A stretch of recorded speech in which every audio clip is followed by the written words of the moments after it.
wait, wait, wait, wait. Wait for it.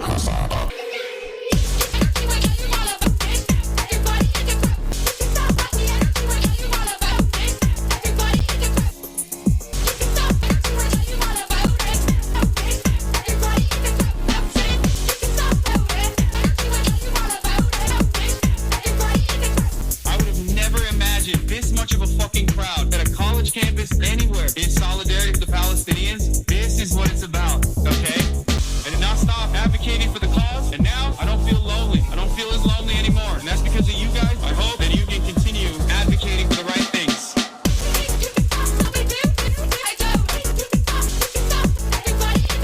What's going on, everybody? I hope everyone's having a fantastic evening, afternoon, pre-noon, no matter where you are in the world. I'm Hassan Piker, and this is the Hassan broadcast coming to you live from sunny California, Los Angeles, folks. We're live and alive, and I hope both boys, girls, and MBs are having a fantastic one. Today's a beautiful day. Today's a wonderful day. Today's is freaking Saturday, sexy Saturday. Bernard AOC rally later. That is right. This is April 12th, 2025, 11:33 a.m. I'm Hassan Piker, and I hope everyone's having a fantastic one. It is 67 degrees and sunny here in California, Los Angeles. I'm having a great one, and I hope so are you. This is part of the broadcast where I tell you about my personal news. I'm going to run through really quickly what has happened in the world of Hassan Hassan Piker in between the time period where I press the stop streaming button and press the start streaming button. So help me God. That's right. And not a lot has taken place in my life. I'm obviously hanging out with, you aren't called Hassanabi anymore, Hassan Hassanabi Piker. Anyway, the rally's getting super full. Yeah, I know. The rally's probably already started. I mean, it already started. People are already there. People have already been packing in since 9 a.m. I don't even know if we're going to be able to get in. It's pretty crazy. In any case, I'm going to be, of course, waiting for Marchie Poo to get here, and then we're going to be dipping out to go to the rally. I'll be taking you to the rally, of course. But having said that, this is the part of the broadcast where I tell you about my personal news, about what's going on in the world of Hassan Hassan Piker, like I said, and that is what I'm going to do, so help me God. Okay, so first and foremost, ended the broadcast last night, hung out with the family, turned on The Pit. For those of you who don't know, I started watching The Pit, and it's awesome. It's a medical drama, 2025 HBO medical drama, and it's really good, starring Noah Weil, also known as Dr. Michael Robbie, I think. I don't know, but very handsome lad, very handsome fellow. And I wanted to watch it with my mom and my dad, but my dad immediately was like, I'm not watching this shit. He apparently is not capable of watching any sort of blood or gore. That's right. He quit. He quit because he could not watch. He could not get himself to watch anything with gore. And not only could he not watch anything with gore in it, he also said we're psychopathic for watching a show with so much gore in it. So that's classic Baba stuff, you know, classic Baba behavior. Yeah, he just could not get himself to watch it. I did. I watched the first episode and the second episode. Let me tell you, it's a pretty good show. Pretty gruesome show. A lot of subtle undertones. A lot of, it's one of those shows that's like extra woke because it's HBO, but it's also, all of those shows are woke. I've talked about this before, like all the cop shows and shows like ER. They are all very woke shows, right?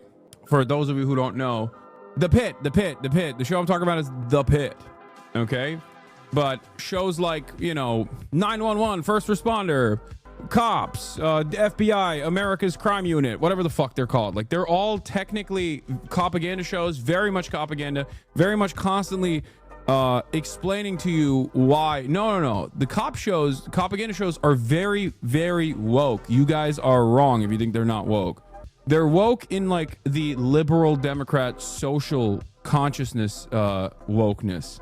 And it's important to recognize that it's actually propaganda, but it's woke because it plays a very interesting role of, I think, moderating people that watch the show. So it turns liberals into lovers of cops who think cops are always brave and bold and beautiful and defending the interests of the public. And sometimes they have complicated moments where they do bad things, but actually it's, you know, they were doing that for a good cause, right? Like that's the... So if you're like a leftist or a liberal or whatever, it's supposed to moderate your position to be pro-cop. But if you are a right-wing reactionary in the middle of the country and you're watching those shows, it's actually insanely woke because every episode, first of all, diverse cast. you got like Indian cops, you know, you got Mexican cops, things like that. So it's like a very diverse cast first and foremost. So that's like cool for you to see, like, and they'll tackle like racial dynamics, things of that nature, right? So gay cops, right? Like all of that stuff exists in these shows. And also on top of that, they will tackle issues, like they will literally cover like transgender related issues, you know what I mean? Like they will literally talk about like the discrimination that like gay people face, and they'll teach people consent. Like they serve this very interesting role of moderating the position of American consciousness. I have been thinking quite a lot about this, but anyway, The Pit in and of itself is not like that. It's an HBO show, but it's a medical drama on HBO, but it's really good because it subtly, and in certain instances not so subtly, tackles a bunch of labor related problems that exist in the American hospital system, profit seeking in the healthcare structure, what kind of impact that has on the average like emergency room doctor and the nurses. All of that stuff is excellent. There's a hyper focus on social work and the importance of social work in the medical field as well. First episode was great. First episode starts off with like the friction between the hospital administrator in a suit coming down, talking to this doctor in the midst of like, you know, him getting his hands bloody left and right because this ER, the emergency room is overloaded, right? Like, and the hospital administrator is like, you're not serving these clients, like these patients, well enough, that their satisfaction rates are not high. And he's like, well, we have beds upstairs. Why don't we use those beds? This is an overfull facility. You're constantly doing triage. Of course, they're not going to be fucking happy. I just am barely making ends meet and barely making them survive out here. You fucking asshole, right? That's a huge issue. They even talk about how you don't want to hire more nurses. You don't want to hire, she says there's a nursing shortage around the country. And it's like, no, you just don't want to hire more nurses because that's too costly to the hospital.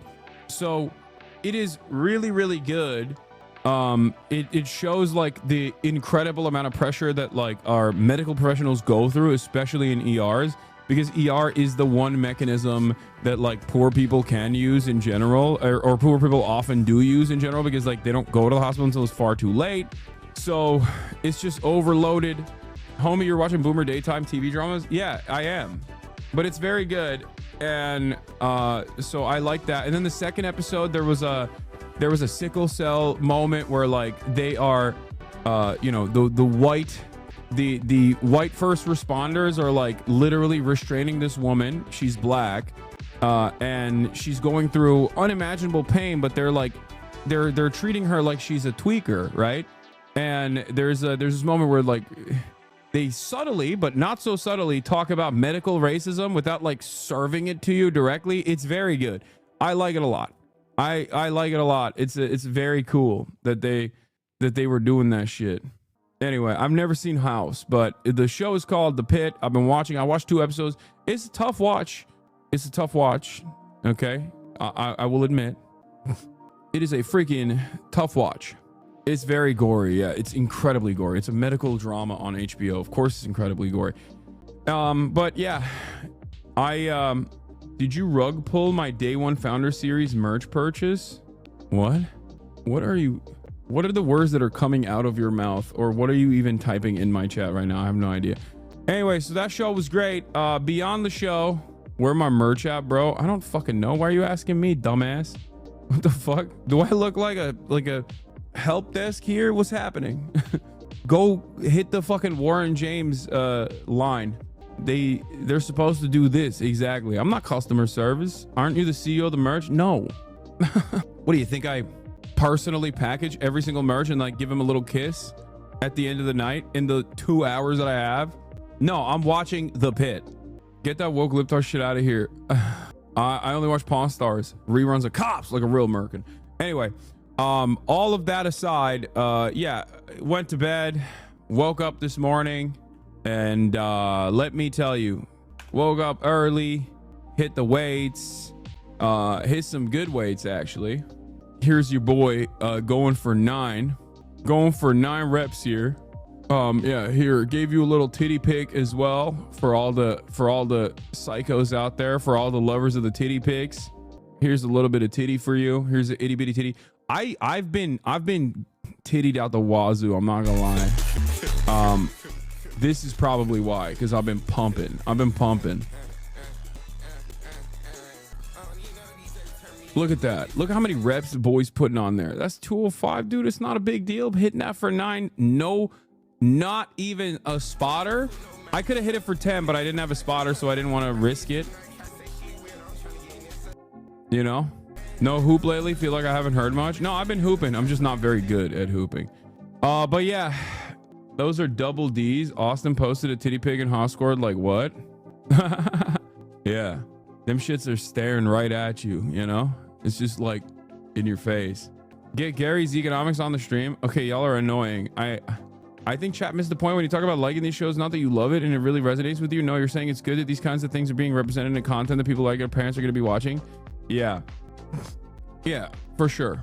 What pre-workout do you use? 2 double shots of espresso, slamming them. I slam espresso back and then I go and I work out. Is that why you didn't go to Nephew's basketball thing he is doing now? Nephew's doing a basketball thing? I didn't even know. Nephew didn't invite me to do the basketball thing, probably because I got my ass beat last time I did a basketball thing with him. I couldn't carry Nephew, so he cut me out. I'm kidding. I actually don't know. I don't know what he's what Nephew's up to. I haven't watched the new One Piece episodes yet. I'm docking them. I haven't decided if I want to watch it like week by week or if I want to just like bank it and then watch it. The pit is good anyways. It's just intense. Yeah, the pit is great. All right, so Libs or Matt Speed didn't go to Taiwan saying China tour was paid. Okay, dude. Libs need to calm down. Libs need to dial it back 1,000,000 times over. All right. But let's get right into it. I'm gonna blast off real quick. Okay, I'm gonna blast off real quick. Blast off meme. Okay, I'll use this. Okay. Bernie AOC rally in LA today. Bernie rally AOC rally today. What eye drops do you use? I don't use eye drops. Bernie AOC rally in LA today. Trump reverses iPhone tariffs. An excellent move. Trade panic continues as China doesn't back down. Are you going to watch it live? I'm going to be at it live. Okay. And day 4 of asking to get Tom Morello on stream. Dude, I think it's mad annoying when people come into this chat and they'll just be like, hey man, why don't you have Gary's economics on? Hey man, why don't you have Tom Morello on? Hey man, why don't you have Donald Trump on? I don't know how to respond to these questions because I have no capacity. Like, I don't have the capacity to have these people on. I would love to have them on. Why wouldn't I have them on? It doesn't make any sense when you guys literally keep saying, well, have this guy on, have that guy on. It's like, do you think I'm personally saying like, fuck you, Tom Morello, I don't want you anywhere near my stream? Or do you think I'm like not trying? Like, that'd be great. I just don't even know where to begin, where to start. Half these people that you literally want me to have on, I try, I attempt. It doesn't work. Have Phineas on you, himbo. He's about to leave for Europe. He is. That's why I was going to bring him to the Bernard rally, but he's like on his way to Europe right now. Okay. All right. Bernie AOC rally in LA today. Trump reverses iPhone tariffs, an excellent move. Trade panic continues as China doesn't back down. Mahmoud Khalil decision erodes the First Amendment as conservatives celebrate fascism. Get in now. Okay. Bernie AOC rally in LA today. Going to the Bernie. Okay, I'll say going to Bernie AOC rally in LA today. Okay. Live and alive, baby. Let's go. This is how you begin the process of getting them on. We demand it. You yell at us. And if the drama is high profile enough, rumors get around that the person is pressured to respond to the idea. Yeah, don't try to like 5D chess move this. Okay. No, you just it doesn't work that way. Like, unless you have a direct line for these people, unless you have a direct line of communication with these people, these demands that you're making are ridiculous. They're falling on deaf ears, okay? Unless you have Tom Morello on speed dial and you're like, yo, why won't you go on the show, Tom? What's wrong, Tom? Don't talk to me about it, okay?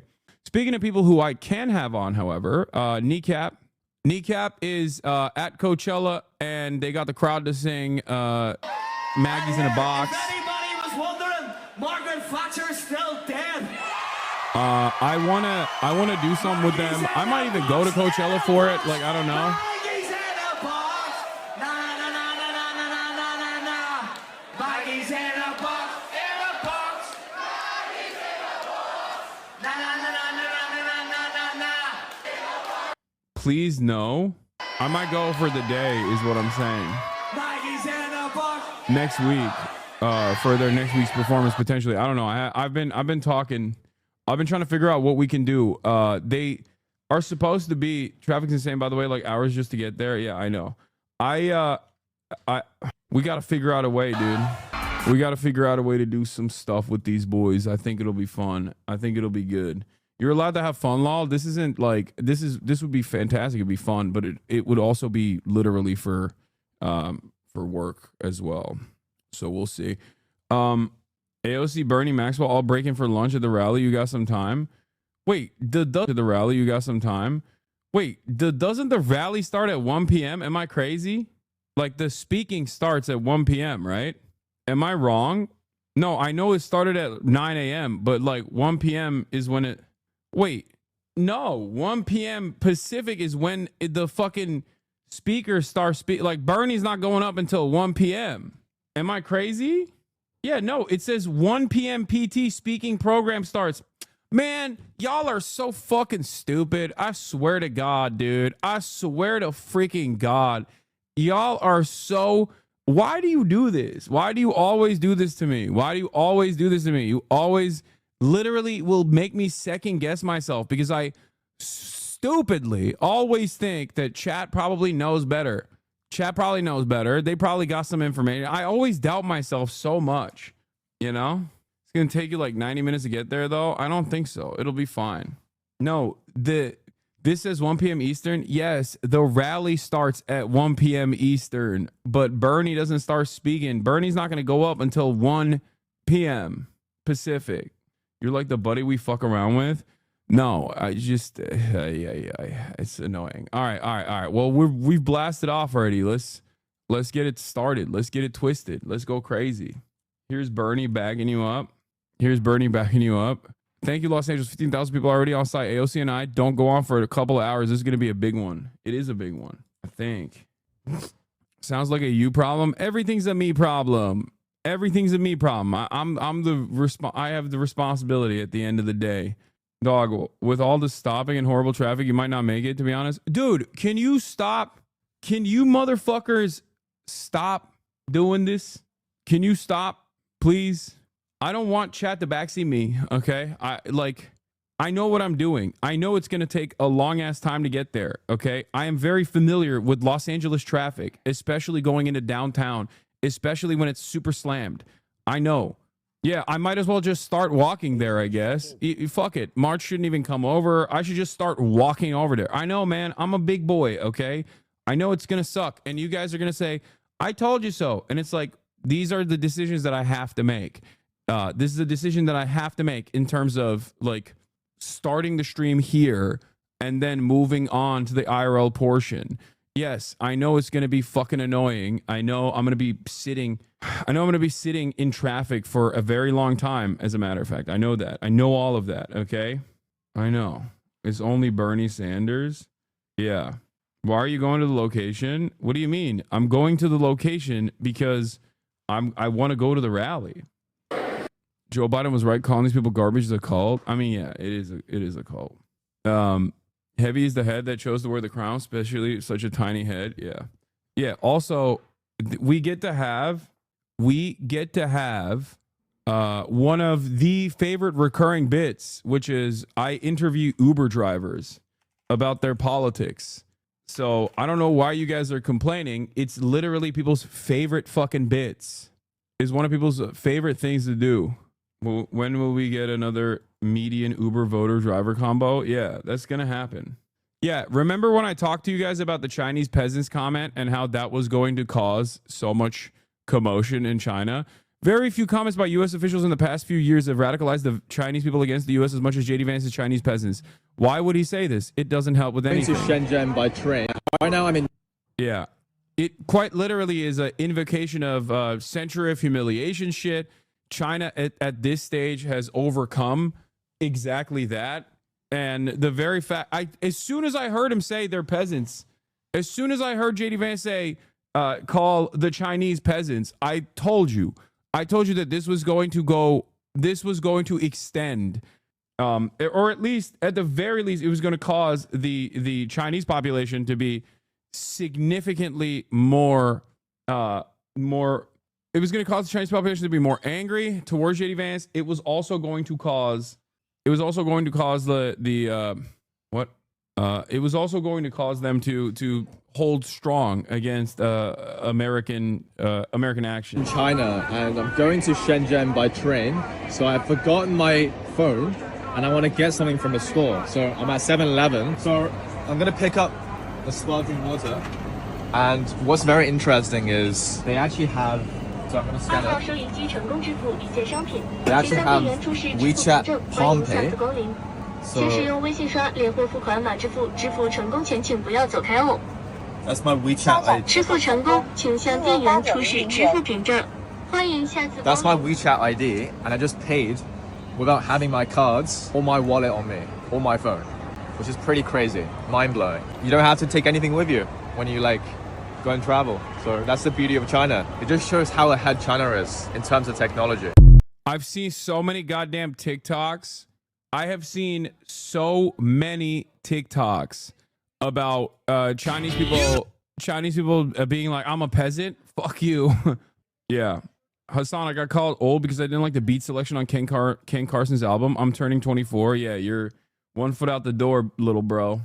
It's over for you, I think. There's hundreds of these videos going around. They're all very viral, too. The Chinese won't let Xi take the foot off Trump's neck. Yeah, I mean, look, at the end of the day, it does not matter. They're going to...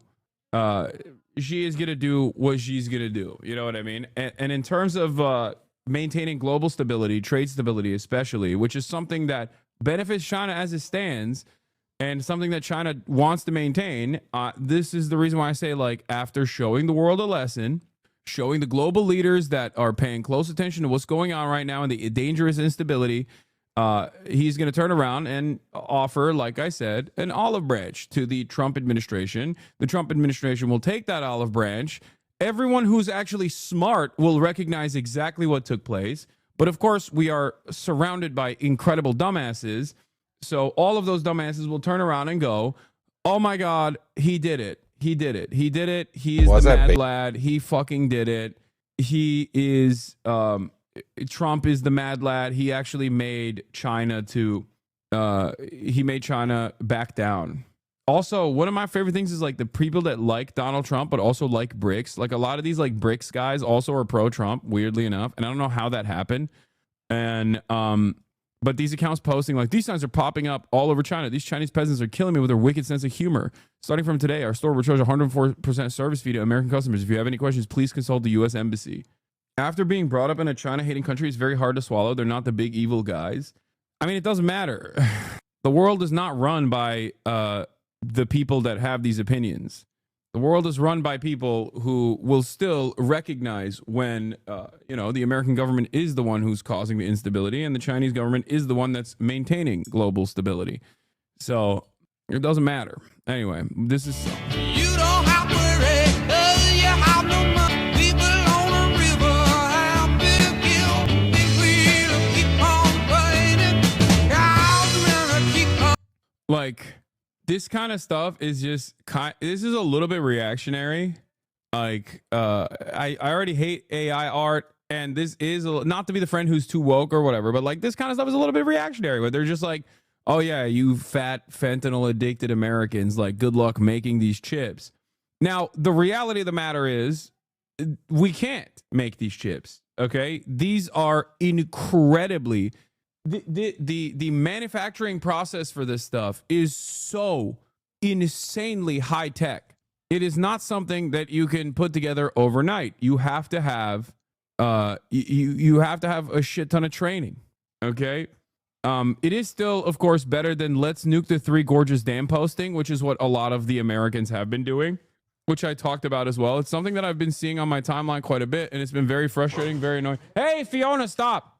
The bag is over there. Fuck. Here.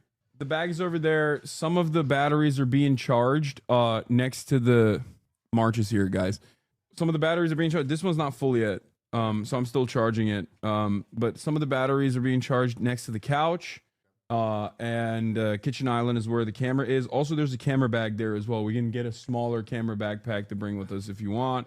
And there's the bag. So you just like start putting it together, I guess, and hopefully this will charge even more. But if we need, we have extra big batteries as well. I have them charged up as well. The big boys we can use today, since we're not flying or anything. I do think it's kind of funny because if Trump was able to achieve his desires and his wishes, like let's say America was able to build the industrial base necessary to become go from a consumption economy to a production economy, right? Let's say they were able to do that. You would literally have a situation similar to this. You would have these guys sitting in the fucking factory floor making stuff for India and China. Like, could you imagine the role reversal? Like, that's not going to happen. It's so stupid. New dog alert. Kaya, what happened? Yeah, I traded Kaya for this other dog. My brother's dog, chat. How do you guys not know this already? No bags allowed today. I don't know if that'll apply to you. I think I'll be fine. Anyway, we do not know how to make iPhones. We do not have the capacity to make iPhones.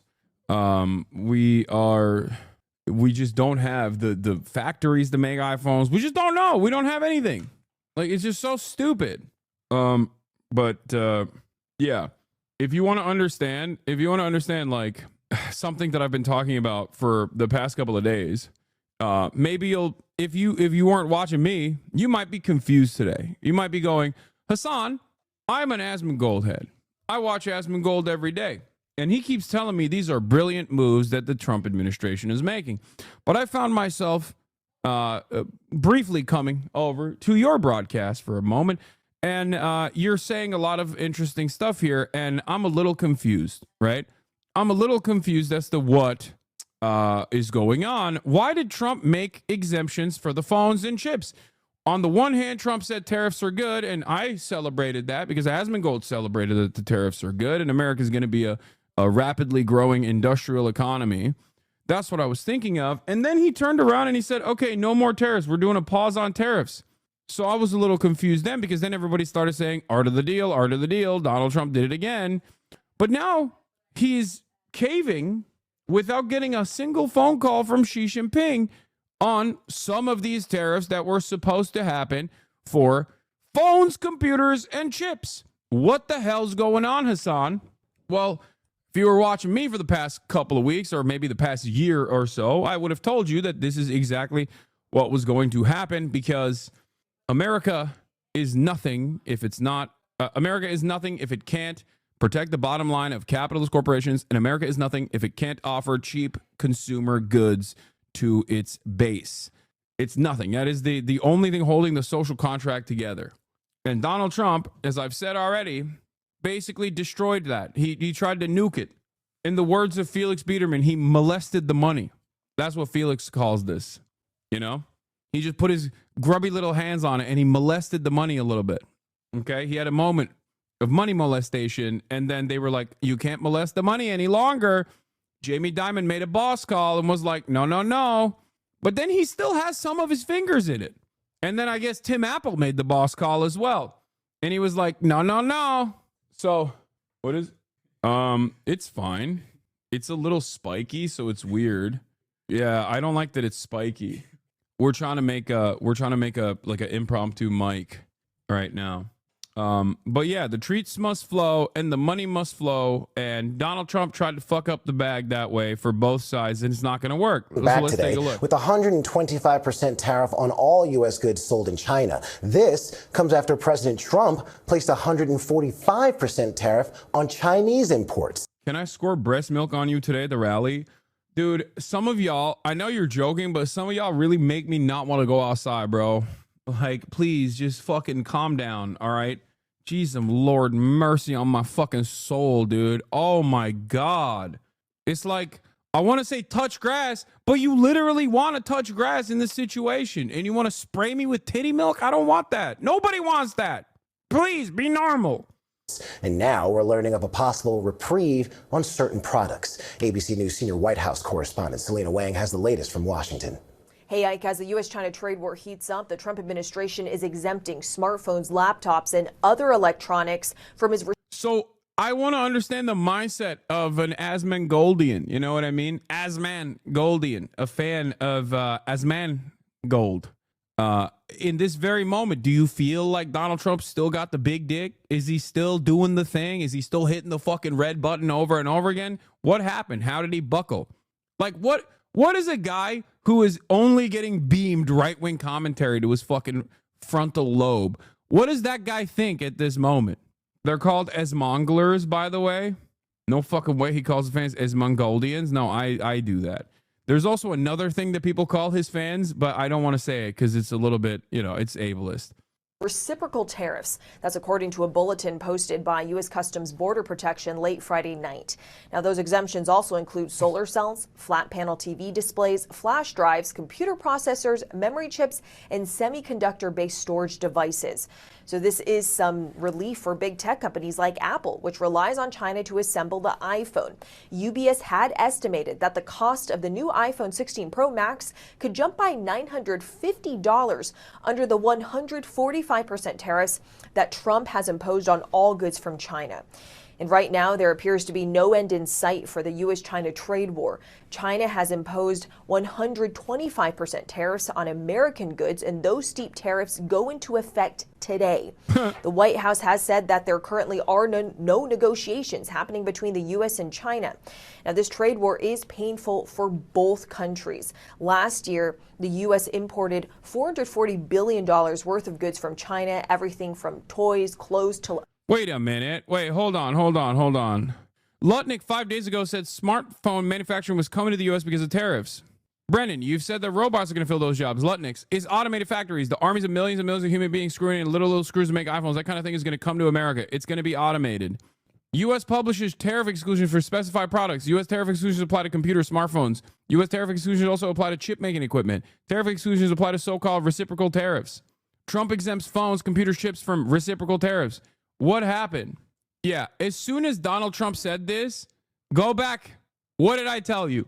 As soon as Donald Trump said this, what did I say? When I was reacting to it live, I was like, oh, he's just going to he's going to do tariff exclusions to companies that come in and kiss the ring. And he's going to do it for basically all of the shit that we get from China anyway. Okay? As soon as he said, yep, I'm looking at exemptions, I was like, yep, of course he is. He's going to fold like a goddamn picnic chair, okay? Of course. Now, the irony here is that the only thing that's not excluded from these tariff exemptions is fucking gaming consoles. So for all those gamers out there, you're cooked. Unless you're PC Master Race, in which case, like, you'll probably still be hit by these tariffs to a certain degree. But, art of the deal, baby. You're still cooked. If you want a PlayStation or a Switch or whatever, you're still getting shellacked. But if China doesn't make exemptions to agriculture, won't that break the backs of farmers? Yeah, of course. China already rerouted soy from Brazil instead. They immediately were like, okay, we'll go to Brazil for soy then. Good luck. Have fun. So now, because Donald Trump decided to nuke global trade because he was fucking bored and molest the money a little bit, the only thing that's happening in the process is they're going to have to heavily subsidize the farmers even further in an effort to weather the storm. Okay, that's number one. Number two, China has already moved in the direction of rerouting some of their trade. They're making deals with the European market.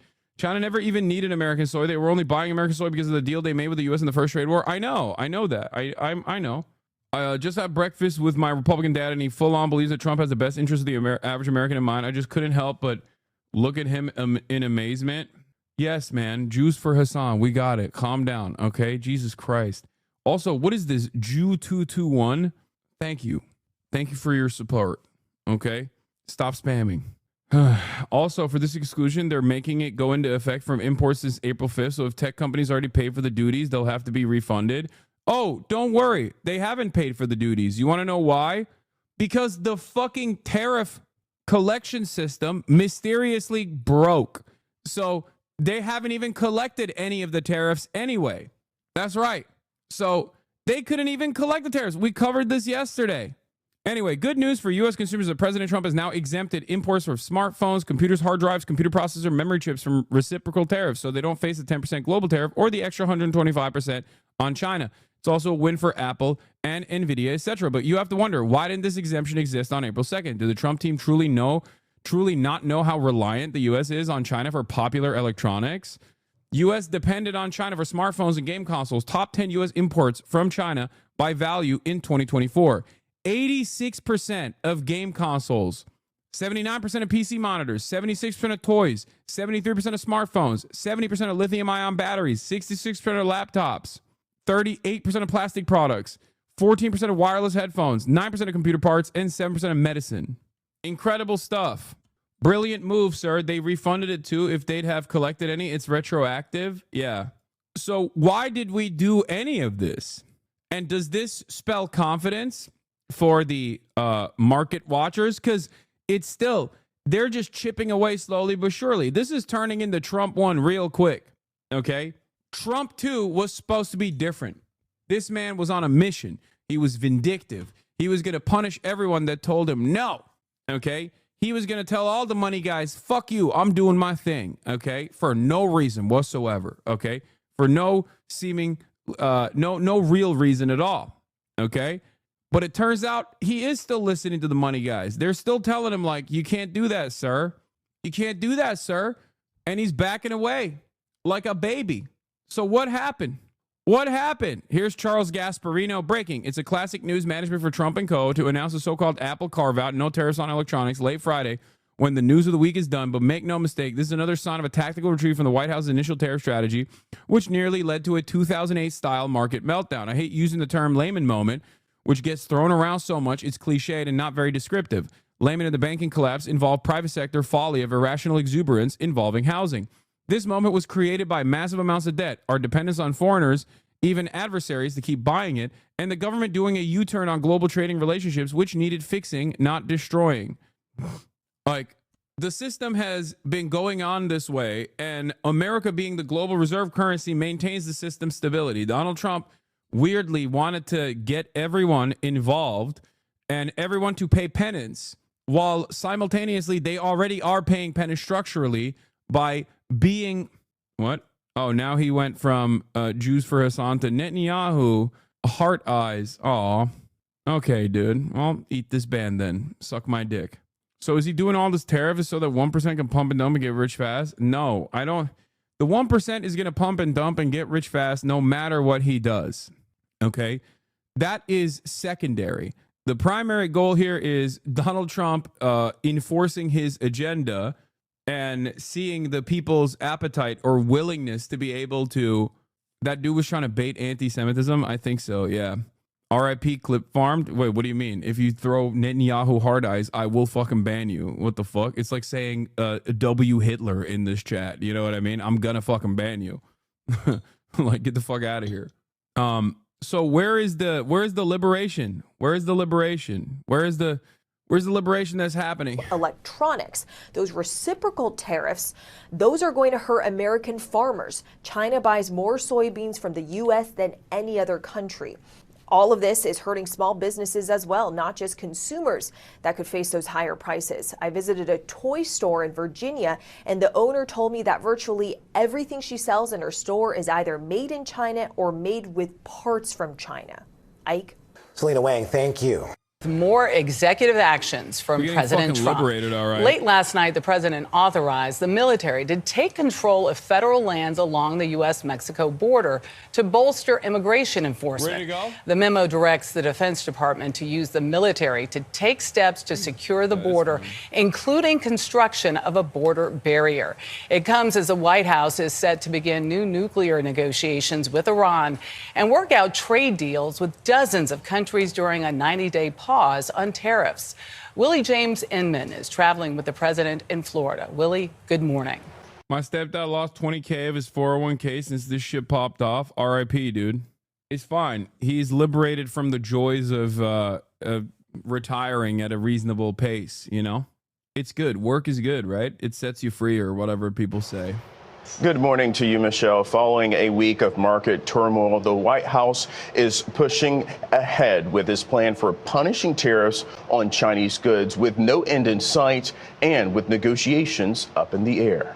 The White House says the president is optimistic about a potential deal after Beijing slapped 125% tariffs on America. Look at this cope. Trump showed his pain point in his standoff with China. Xi Jinping, who rules with absolute authority, has shown he's willing to let the Chinese people endure hardship. President Trump revealed he has limits. Dude, what are we? Look at this cope, dude. Look at this fucking cope from the New York Times. It's like, well, I guess we can't go to war with China because they're too authoritarian. Yeah, that's the reason.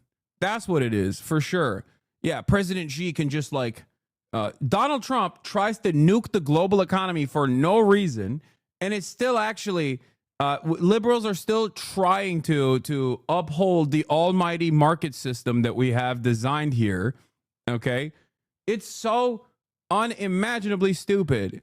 This is not informing the population. This is misinforming the population. What is the goal here?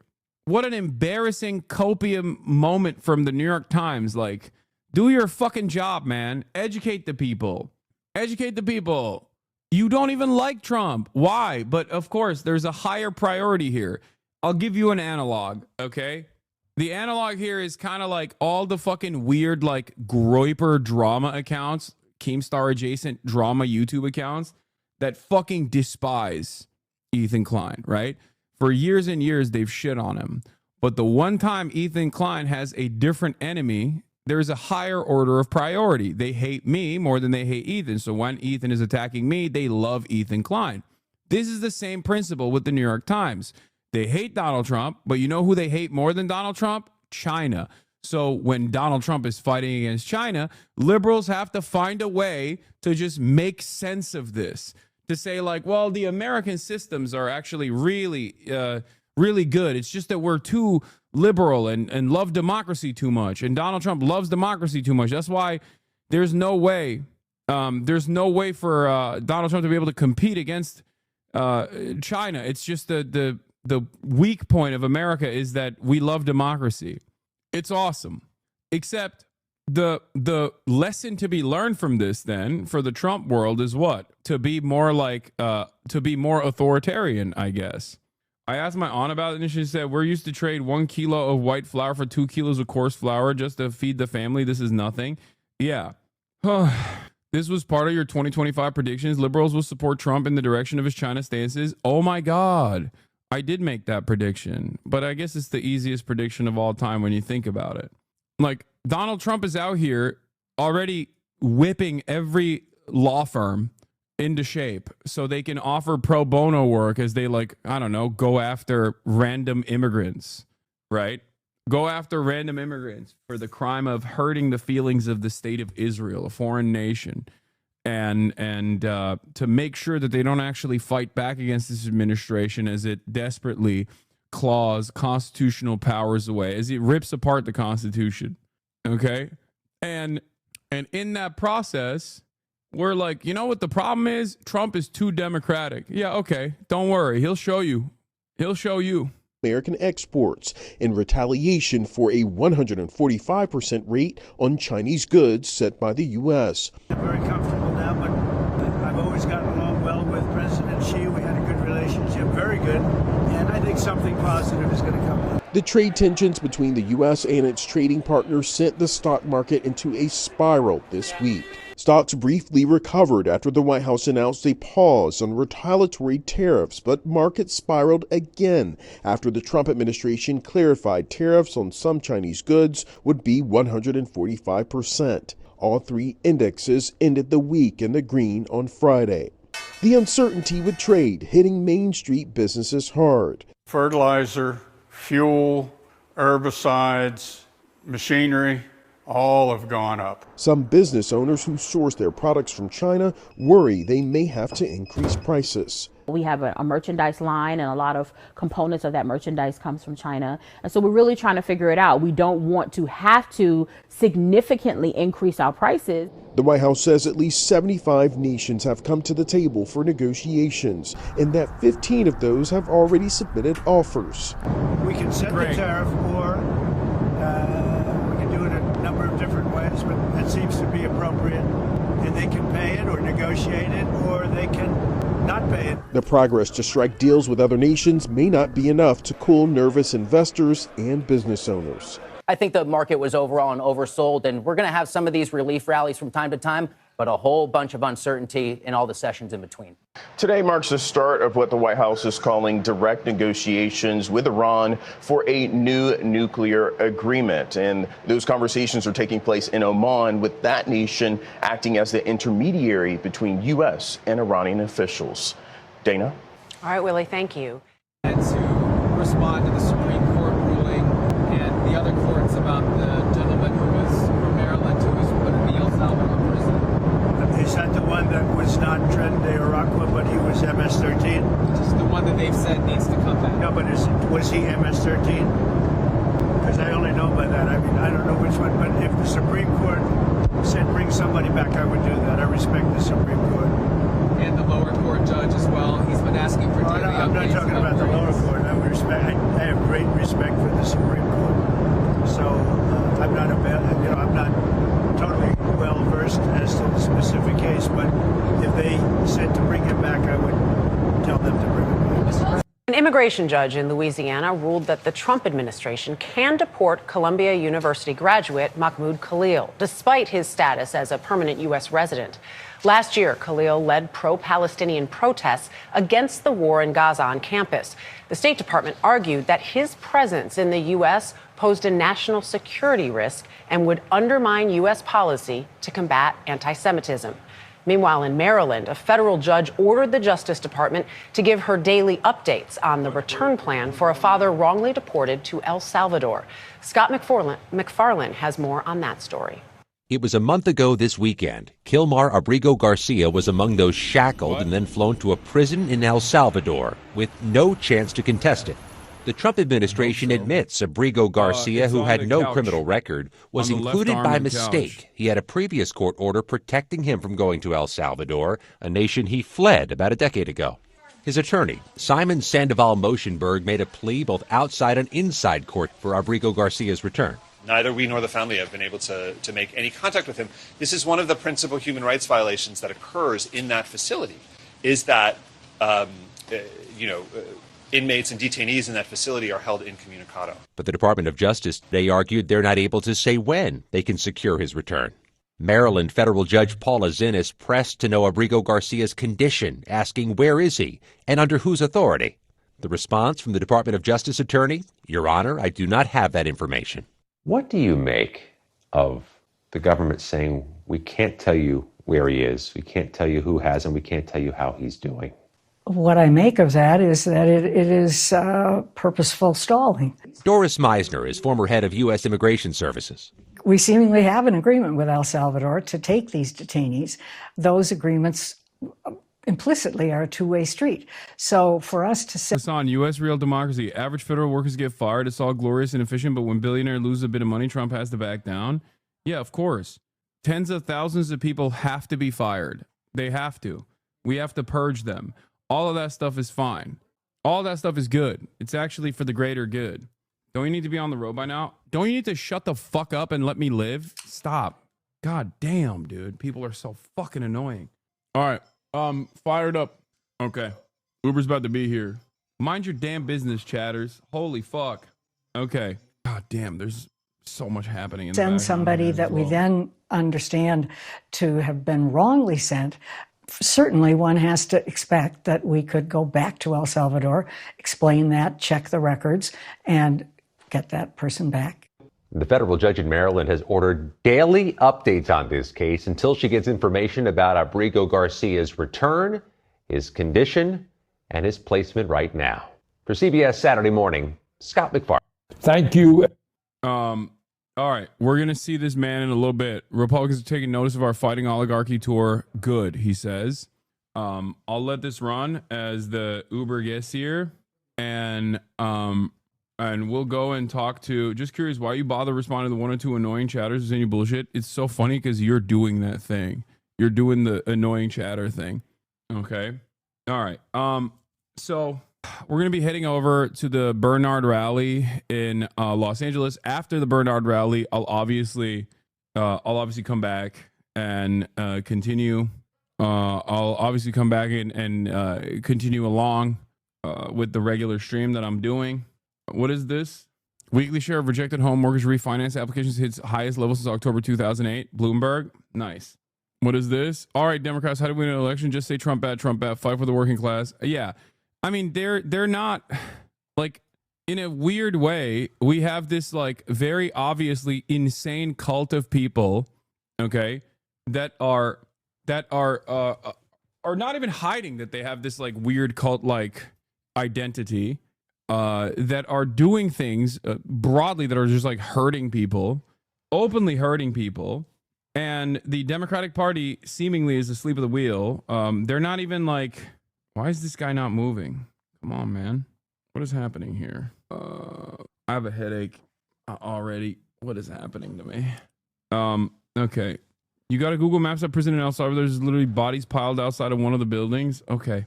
It's not shocking. You have the Republican Party actively showcasing that they are a rabid psychopathic cult. Okay. They're not bodies, it's a tree. Yeah, I don't know. I don't know why people come in here and just constantly tell me some of the shit. It's like this, and then the martial law implementation that will definitely take place on 420. That's another thing that they care, that the liberals always are putting forth. What is this? Goat cough added again. For immediate release, statement from the White House. U.S. Special Presidential Envoy Stephen Witkoff, accompanied by U.S. Ambassador Oman Ana Eskrogima, conducted talks today in Muscat with Iranian Foreign Minister Dr. Abbas Araghchi, which were hosted by Omani Foreign Minister Saeed Badr. The discussions were very positive and constructive, and the United States deeply thanks the Sultanate of Oman for its support of this initiative. Special Envoy Witkoff underscored Dr. Araghchi that he had instructions from President Trump to resolve our two nations' differences through dialogue and diplomacy, if that is possible. These issues are very complicated, and Special Envoy Witkoff's direct communication today was a step forward in achieving mutually beneficial outcome. The sides agreed to meet again next Saturday. 420 is also Hitler's birthday. Yeah. Is the 420 thing real or no? I don't think it's real. Anyway, you got a fucking rabid cult like this that do shit like this. So on the aesthetic front, they're bad. On the economy, they're bad. On the destabilizing the country and removing constitutional protections, they are really bad. And yet, for some reason, we're just not making this argument. I'm not hearing this argument enough from liberals at all. They're just awfully quiet on a lot of the erosion of constitutional protections. And even on the trade front, they don't have like a stable handle on talking about trade without actually making it seem as though they are free traders in general, which I think is a major mistake regardless. All right. Anyway, everybody for joining, and let me thank the many of you around the I'm going to now move on to Ubers here, and we're going to go to the Bernie rally while this plays for a little bit. Okay. country who have attended the Get fighting excited. oligarchy tours that we have been doing over the last 2 months. As you may know, so far, we've been to Nebraska, Iowa, Wisconsin, Michigan, Nevada, Colorado, and Arizona. And the turnouts, I am very happy to tell you, have been extraordinary.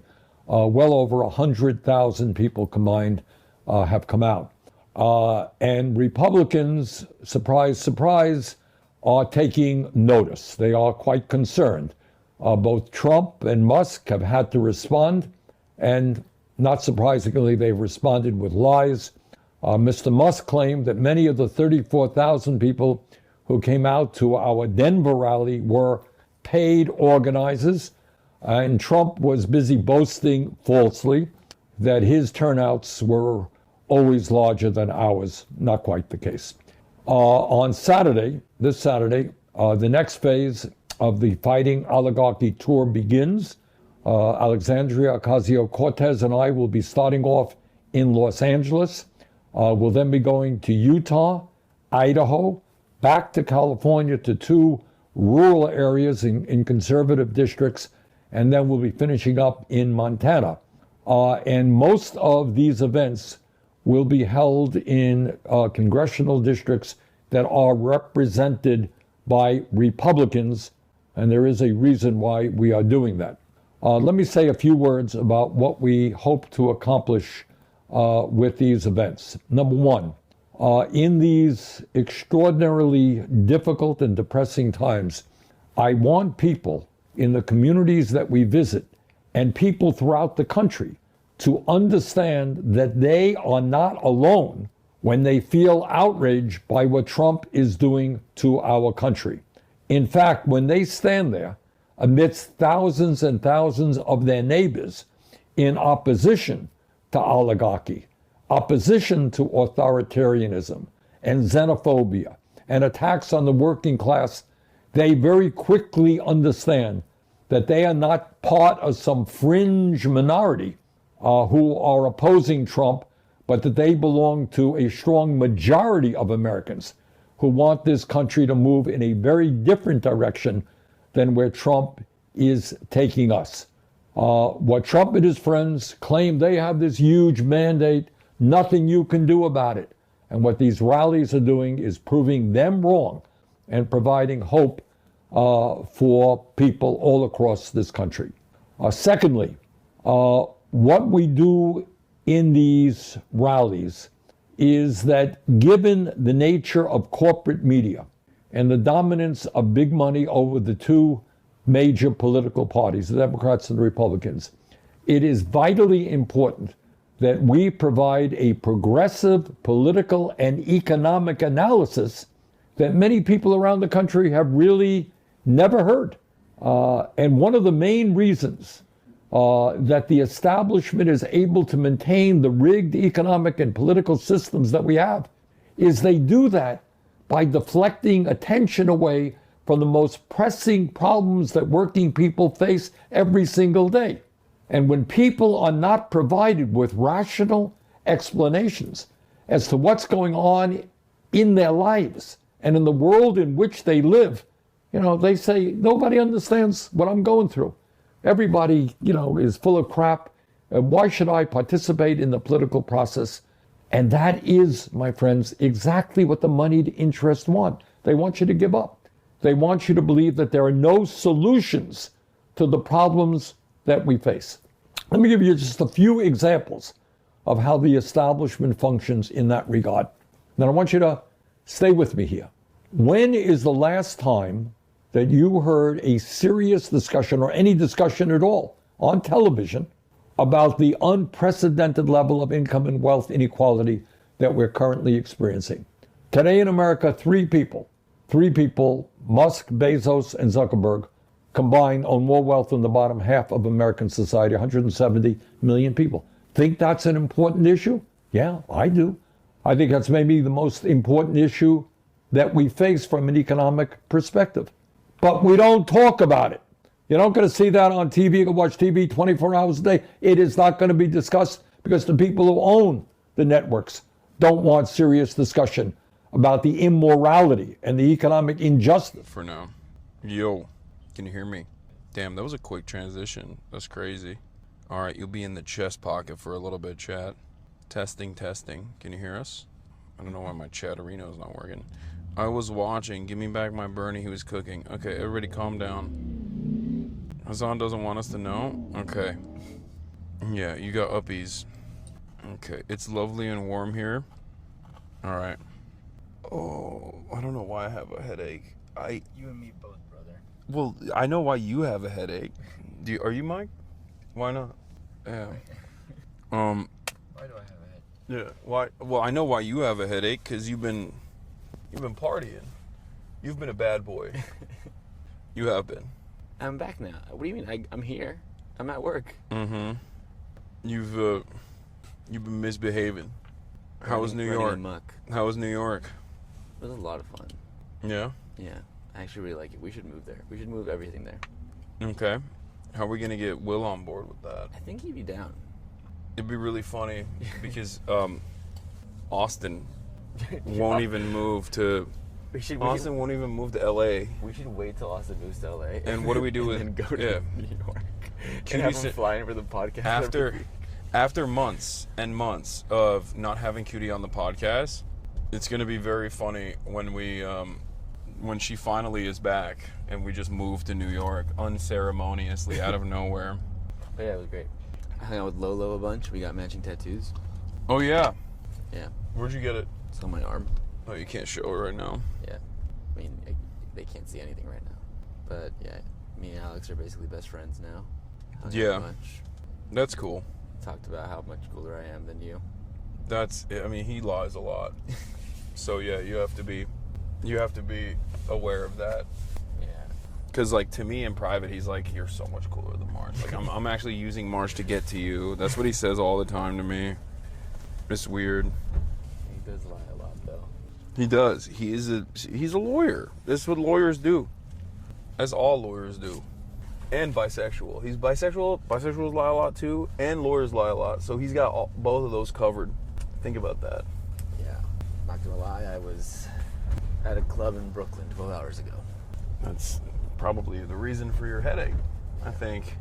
And then I was ripped out of my fugue state and shoved into reality. I might come to Coachella now. Okay, great. You're gonna have fun? The second week? No. It's well, we'll see what we're gonna be doing, but you're gonna make me work. Yeah. And not have fun. Yeah. You're gonna nuke my Coachella weekend. Yeah. Well, don't you think it'd be sick if we went up on stage with Kneecap? Yeah. I don't know who that is, but yeah. That's crazy. I saw you interact with them on Twitter. They seem cool. Yeah. What? Yeah. They seem cool. I just don't know them, but I'm down. I'll learn about them. Catch the Gaga set if she's there next week. I don't know how Coachella works. She is there next week. It's the same sets both. Yeah, it's the same set both weeks. Do it. Come yeah, we'll be going to Smorgasbord to do the Glorp. You can show us. So what would you What would you do? You'd go up on stage like and stream it? Potentially. Do a little BTS. I haven't been able to figure out how we would do it, but that is what we're... You would just want to live stream Coachella or like... I think we could do something along those lines, yeah. Yeah. Okay. I'll mentally prepare to be working instead of having fun. No, I'm just kidding. I'm down. Okay. I'm down. So I'm making March work at Coachella? Yes. No. It fucking snowed in NE today? That's whack. It's beautiful out here in sunny California, Los Angeles. We're on our way to the Bernard Sanders Fight the Oligarchy tour, Fight the Oligarchy rally, and very excited to link up with some of the Hasanabi heads out there today. We're going to be focusing on you, the American people. We were not able to secure an interview with Bernard or AOC this time around. I'm in contact with their teams though. We'll see what happens. I was trying to get something happening with AOC the day prior, yesterday, but it just fell through. We couldn't do it. But having said that, today we're going to go and we're going to see what it's all about. We're going to see if the Los Angelinos show out big for the Bernard Rally. Apparently, from what I understand, this started at 9 a.m. and people were already slammed. They were packing in. Really? They were packing in at 9 a.m. From what I understand, they already had 15,000 people apparently show up. So that's interesting. Is that real? Yeah. That's crazy. Yeah, they've been there. So yeah, I've definitely had some friends text me about it and how they're going. So sunscreen, my guy. Sun ages skin.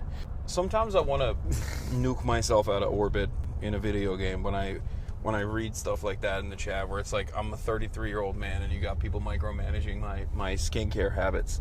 And then I wonder why I have a headache. It's like, this is why I have a headache. Surprising that I wouldn't have a headache at this point. Maybe we can get some food around there too potentially after we leave the rally. Who knows? We'll freestyle the process to the best of our ability here. Yeah. But I digress. Have you had your Saratoga water today? So much Saratoga on the East Coast. Bottles and bottles. Yeah, it is popping out there. The Saratoga water. What do you think of Whitmer being in the Oval? It's very funny. It's very funny that she was like in her mind, she made it seem like she like slipped and fell into the Oval Office and was trying to make it seem as though she could just hide herself in the Oval Office after being invited into the Oval Office by Donald Trump. You know, were we doing at 7:25 a.m.? Why weren't you diving into a pool with no diving sign? That's what I was doing. That is what I was doing, as a matter of fact. Where is this at? Is it indoor or outdoor? No, it's outdoor. That's why I'm not wearing sleeves. I see. Because the Nevada one was so hot, I learned my lesson. Oh, that just reminded me of those tacos. Yeah. Outside of that Uber driver. Oh, yeah. That was fun. Man, those tacos hit the spot there. I was starving that day. It was crazy. Do they have any more stops planned on this?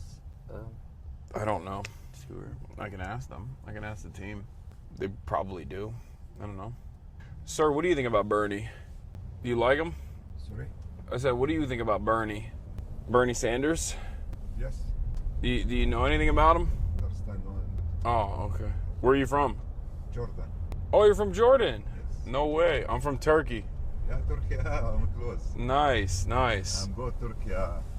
Daramur. You go to Turkey a lot? Yeah. Yeah. I like it. Turkey. How long have you been in America? Almost 10 years. 10 years. Okay, that's cool. Yeah. My dad here 4 years. Your dad had been here for 4 years. Yes. Eco Park, believe.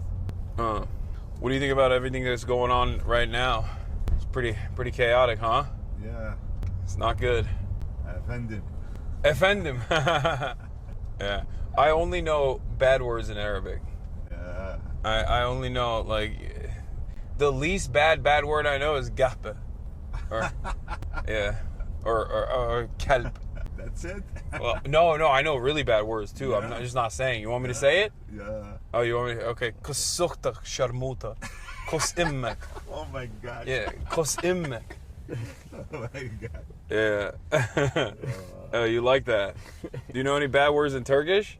Yeah, Turkish. And I love it with Turkey. Very beautiful. Yeah. Do you know any bad words in Turkish or no? No, what? Do you know any bad words like in Turkish? What bad? Bad words like curse words. Curse? Yeah, curse words like kus immek in Turkish. Kus immek in Turkish, yeah. Yeah. Do you like? What do you think about Trump? That's okay. I'm a crazy man. Yeah. What are you gonna do, right? Yeah. I was saying swears. Yes. That's the only. Your sister's pussy, your mother's pussy, that kind of thing. Jesus Christ. Yeah. So I'm trying to act neurodivergent challenge impossible. Okay, this is normal. Okay, this is normal. Back and forth, normal interaction. Calm down, chatters. Yeah. Do you have any Jordanian music you listen to? Yeah. Do you want to play for, some Jordanian songs for us? You need? Now? No, you play. Here? No. It was YouTube. You do, okay. Arabic music? Sure. What do you listen to? What you like? Your favorite song? Turkey, Arabic, and anyway, English. I like it music, English. You like English music? Yeah. What do you like? Anyway, music nice. Okay. You have a friend anytime and tack to you speak English and you go speak English. The working is Uber, no tact is customer. Mm-hmm. And no anytime you speak. You have anytime speak, almost good. Yeah. Speaking English, it helps you train. Yeah, I mean, Yeah. You have a friend, you have wife. That's how you get better. My wife, Morocco. Oh, your wife is Moroccan? Yeah, Morocco. Nice. My wife is American, but Moroccan American. Okay. That's cool. you speak Arabic good. No speak English. You know I need to speak Arabic. You speak English. You go home and speak Arabic. Oh my God. Yeah. Oh, so you speak Arabic at home? Yeah. You don't speak English. Yeah. You got to start speaking English with your wife. Yeah, it's very, very good to speak English. Yeah. Yeah. You got to start training just to speak English with her. Only English. So my son speak English good. Yeah. How old is your son? Almost 5 years. Oh wow. Okay. Yeah, 5. That's cool. Does he like America? Do you like America? Oh yeah, I like it. It's good job, good working, good business, good money. Yeah. Yeah, good people, safe. No. Better than Jordan? Jordan is good, very good people, good, safe. Mhm. No any problem. Jordan. Yeah. It's good. King Abdullah, very nice. Yeah. Yeah. He knows how to fly helicopters and planes and shit, right? Yeah. He knows how to fly a plane. Yes. Yeah, very fast. Yeah. He's short though. He's like what, 5'4"? No. He's short. He's 20 hours flying. No. Yeah. I'm saying King Abdullah is short. He is short. Yeah, he's very short. Yeah, he's like King Abdullah, yeah. 150 centimeters. Yes. My friend just sent me. Yeah. He's a short king. Yeah. Literally. My friend just sent me apparently the line to get in is like insane. It's like stretching out into like the street and stuff. That's cool. We'll be fine. I know we'll be fine. But I was just think we'll be able to skip all that stuff. Yeah, for sure. Or maybe not. I don't know. Maybe we just interview people online. We could do that too. Ask them what their expectations are of the day. Do you know how late they're supposed to speak till? Probably like 2-3 hours. It probably ends at like 3. Maximum 4 p.m. That's my suspicion. Always keep that thing on me. Always got to. California, beautiful. Oh yeah. Yeah. It's very nice weather. Yes. I like it. I've been living here for 12 years. Oh. Yeah, I came to America in 2009. Okay. And I came to LA in 2013. And I've been living here since 2013. But before then, I lived in Turkey. I lived in Istanbul and Ankara. Uh-huh. Yeah. It's, Izmir, Istanbul. I love it. yeah. Me too. Me too. I haven't been back in a long time, but I love it. I still love it. Yeah. Okay. Oh, we're very close. Yeah. Super close. Are we getting dropped off in the right place though? I don't know. I'm gonna try to see if I can put it in the right location. There's no internet here, so I can't. 10 minutes, 8 minutes. Yeah. We're gonna get there's a spot for us to get dropped off at. I will change it. It's like in one of the cross sections specifically. North Broadway in Istanbul. Okay. The way you are. How do you like manually drag the drop off point? I don't think you can. I think we'll be fine. Yeah, whatever. We'll figure it out. Yeah, we get warm. Mm-hmm. We'll be fine. His famous last word. What? You looked like you were about to say something. No, I'm just trying to figure out exactly where we... Like, I don't even see the crossroads here, weirdly enough, on the map, so I don't even fully understand it, but... Oh, I've been here before. I'm pretty sure. This is where, is this... I think this is where the LA Philharmonic plays, like, near here. If I'm not mistaken. You know... There's a chatter in here that is trying to debate my merchandise. About the t-shirt you're wearing, it's not about their wealth in the first place, babe. Thanks, man. Thanks. Oh, Lord. Hell yeah. Yeah. Oh, Lord. It's not that I don't listen to music, I'm a boomer. Like, the music I listen, this is the last time I listened to music. This is when music was really great. Yeah, they don't make it like they used to. Just wait, it's coming. So you don't fuck with this bag, huh? This is the one we got in England specifically. I remember. Because we were gonna convert this. We could technically still convert this bag into into that. Maybe. We could fit it in there. You don't think? I mean, I'd love to. I'm not gonna lie. My bag's fucked up. Yeah. So I think aside. This backpack is worse for your back than the other ones? I think just any backpack. And then I think having it strapped on the side would be just better all around. What? Oh yeah. Oh no. Do I look bad? You can be honest. No. Do I look like okay? Do you look like what? Like I'm hanging on by a thread. What the fuck? What is going on with my leg? Ow. Something is like pricking me like a needle. Am I getting bit by a bug? Whoever is poking the Hassan voodoo doll, please stop. Yeah, please stop. Where can I get that shirt at? It's ideology, like ideology, but with an IE at the end instead of a Y. .shop. Ideology.shop. American made, union made, baby.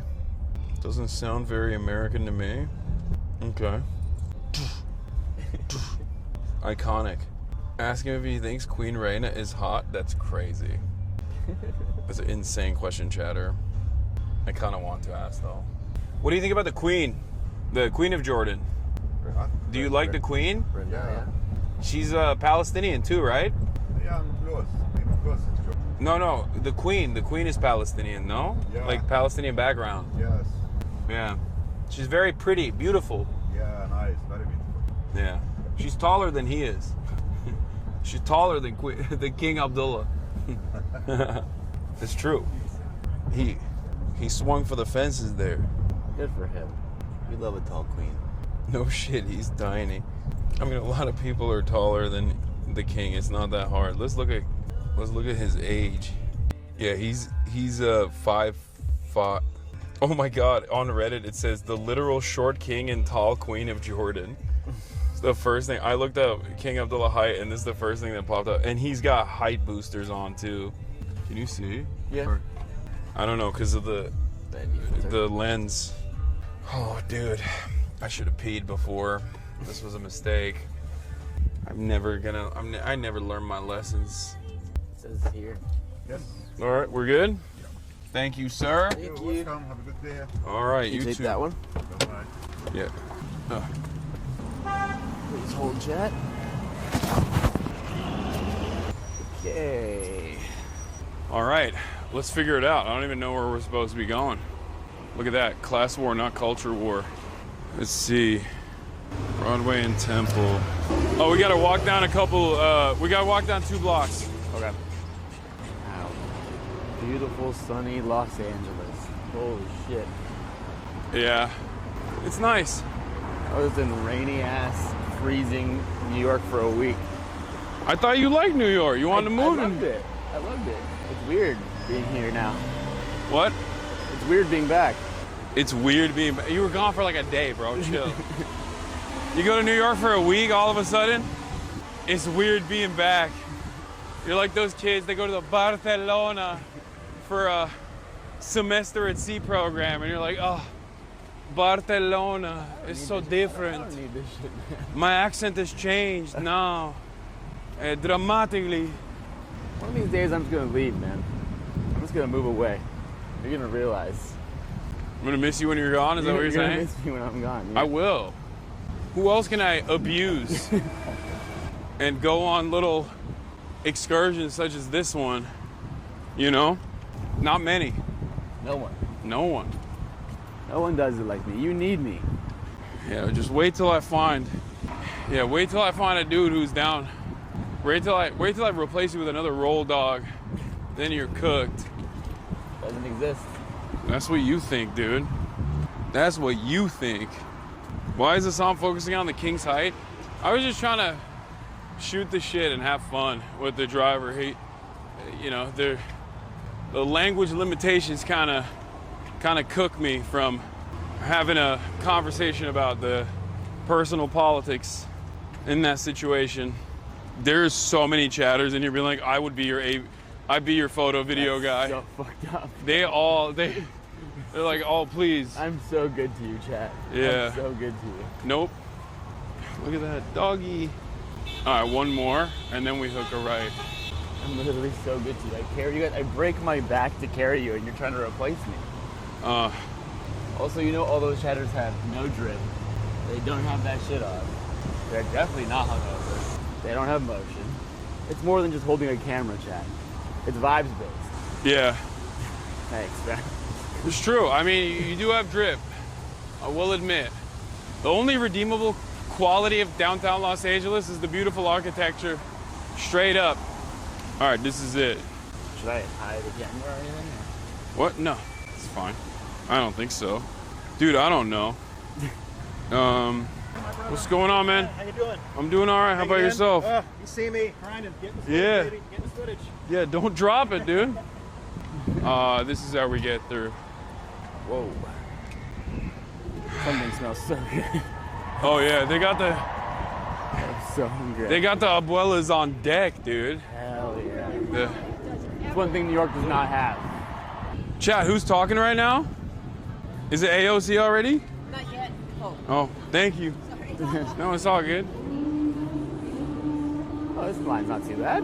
What? Line's not too bad. Hello. Such a huge fan. Hi. I'm Vanessa. Nice to meet you, Vanessa. Can I get a picture? Yeah, sure. My kid and I love you so much. Hell yeah. Thank you so Nice to meet you. Thank you. All right. Ego our way in attempt number 1. Oh, you guys, man. Nice shirt. See how much motion? Hell yeah. You already know. We're invited guests, but we also have bag and press equipment on us as well. I have the email. No. Hi. Okay, we're good? Oh, thank you. Does he need one too? This one's fine? Yeah. What do we do about the bag? Should we just take them off? Okay. Sorry. Put it right here. You're okay now. Quick photo before you walk through. Sure. Cheers. Nice to meet you, man. So kawaii. Oh, hey. Hi. Hi. Oh, hi. Again, nice to meet you. Nice to see you again. I just want to give this from Neblis. Give it to him. It's from Neblis from the West Bank. It's all Oh, hell I yeah. appreciate you. Nice to Thank meet you you. for talking about my Yeah, I'm gonna walk through right now. Okay, do I go through? Okay. I think it's fine. I mean, close all the way, so be careful. Don't worry about it. I got it. I don't want your stuff to fall out, man. No, it's okay. Thank you. That's how we sneak through security, chat. Y'all like that? Like a fucking, All right. like a whisper. Hi, Hassan. Nice to meet you. We have. March. Nice to meet They you. said that they had a spot for us in the press box if we want to post it there. There's also a VIP area, right? Yeah, We- that's pretty full right now. Wait 1 second. Okay. I mean, can we not go there? Go that way. No, I meant the cordoned off VIP area. Can we go there first? Okay. What's up, guys? What's going on, man? Nice to meet you. Hi. Holy shit, there's a lot of people. What's up? Okay.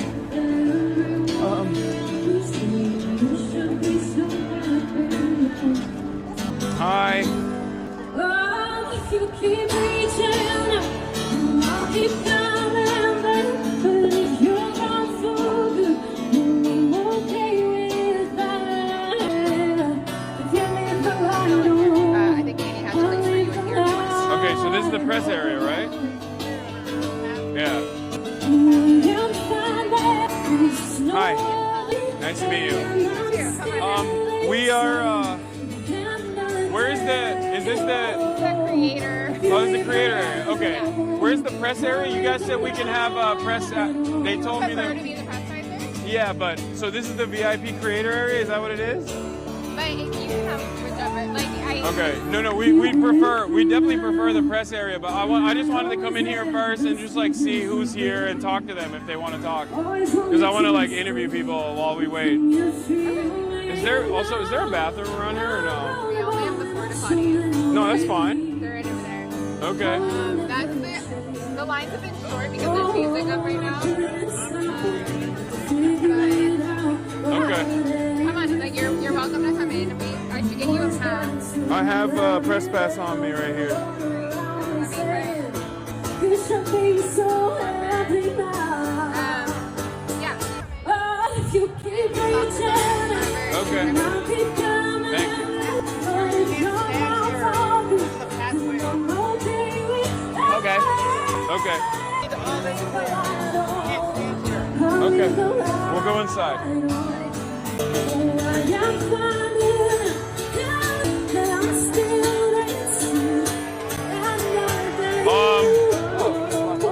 hear myself think. It's so loud. Hi.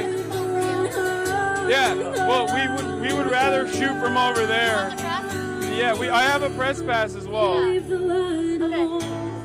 But we're. No. I just wanted to come in and see who the influencers are, talk to them as well, maybe interview them. But I guess, do you have a blue sticker? Okay, Yeah. then you're good. All right, thank you. You're not on the signal? Are you on the signal? You're like on signal. I am. You have my number, right? No? Can find it, but it's your number. Here, we're live right now, so I don't want to. Yeah. Sorry. There you Good go. to see you again. Hi, good to see you again. Hello. Hi. There is nowhere else in the world I would rather be right now. Oh, you right texted me. Here you go. Yeah. I didn't. Okay. Days like today remind me that the people will always have the power. And I'm so inspired to stand with you today for a future that includes everybody. So if you want to come do that, or I would get back here by the end of his speech. This But is if you're so still cool. streaming, then Okay. All right. we're gonna probably head out as soon as he's done his speech to walk him back. Okay. What's the Hey, what's up? What's the how are you doing? What is the run of show look like? When is?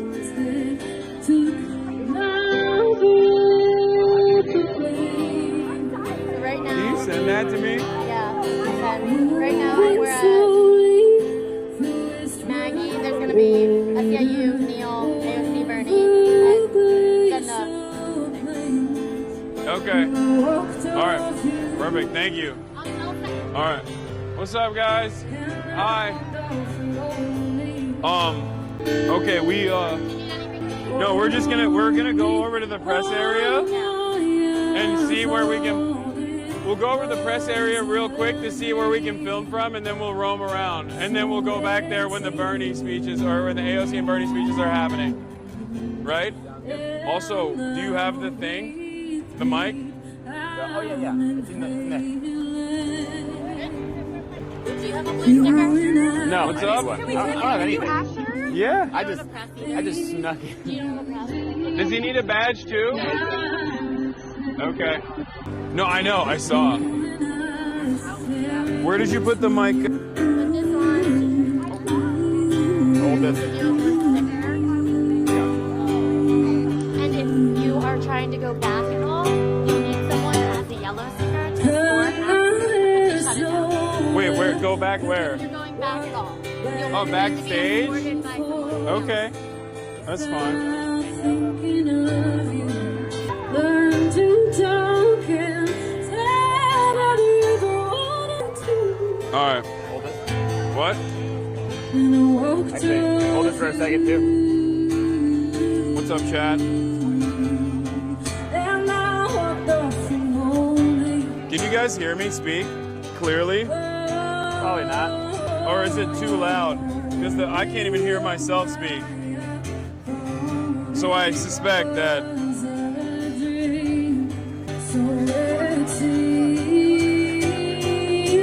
Minor F.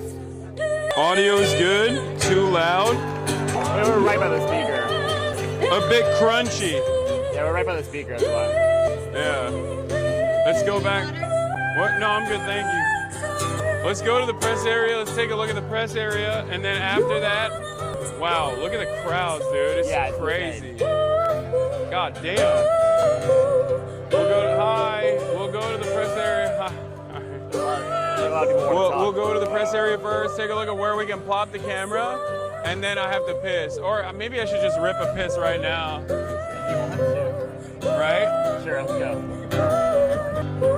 Damn. You got no motion. Some of the volunteers are They're running a tight ship. volunteering hard to kick me out of here. They're like, I don't see your press badge. Who the fuck do you think you are? It's good. All right, let me go rip a piss first. What's up? Sure. I'm with the ILWU Local 13. Hell yeah. I'm a I was gonna step over it. Can I step over Hell it? yeah. Can I step over it? Joe Myers. I don't know if you know that. The Longshoremen? Yeah, no, of course I know them. We're from the West Coast.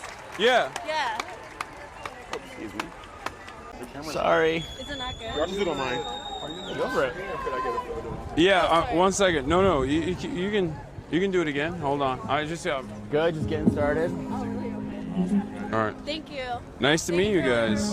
Of course. Thank you for yours. Thank you for being here. Yeah. All right, I think this works. Okay, sorry. Thank you. Sorry. Wait, hold on. Can I get a photo too? Yeah, 1 second. Let me just put this on my leg real quick.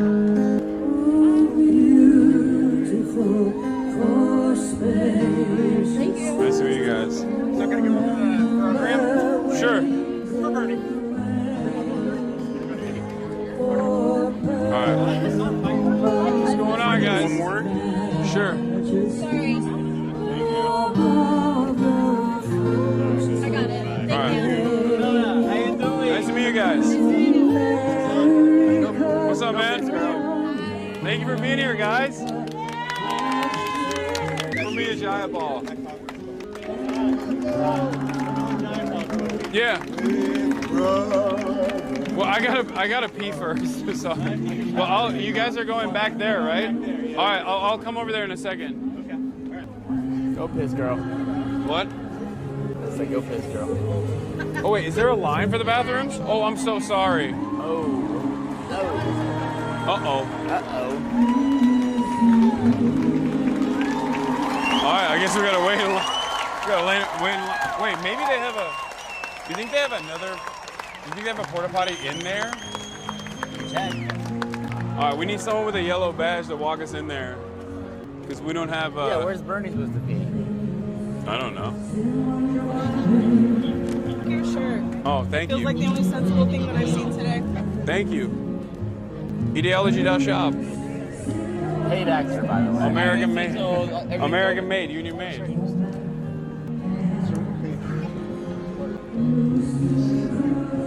That is a shitload. We should have just went in with them. God damn it. I can't even really tell on camera how many people there are, but it's a shitload. Can they? Hey man, thanks for all you do. Oh, hell yeah. You too. It's like in every direction. Yeah. A bathroom line is never good, Lamau. I know, but there's a lot of people here, chat, and people gotta pee. One of the craziest things I experienced. One of the craziest things I experienced was at the Pro Palestine rally in DC. Hi. Of course not. Let's do it. No, let's do it. I saw you from far away and I was like, Nice to meet you. Nice to meet you too. Hey, Hassan. What's going on? Can we get a picture with you? Yeah, of course. Thank you for volunteering, guys. Yeah, of course. Of course you would. Thank you, man. Nice to meet all of you. Will do. I said take a quick picture. We're Of course. big fans. Yeah. Of course. Thank you, man. Thank you so much. Thank you. Nice to meet you guys. How do I do this? Oh. Oh, it's already maxed out. It's supposed to be like this. Broke it.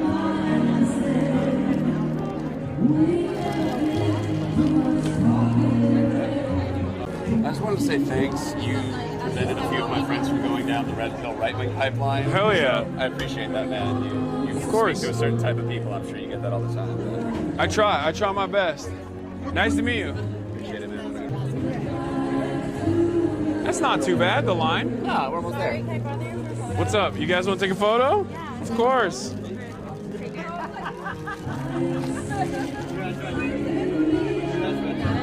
Thank you so much. And thank Nice you for to all meet that you.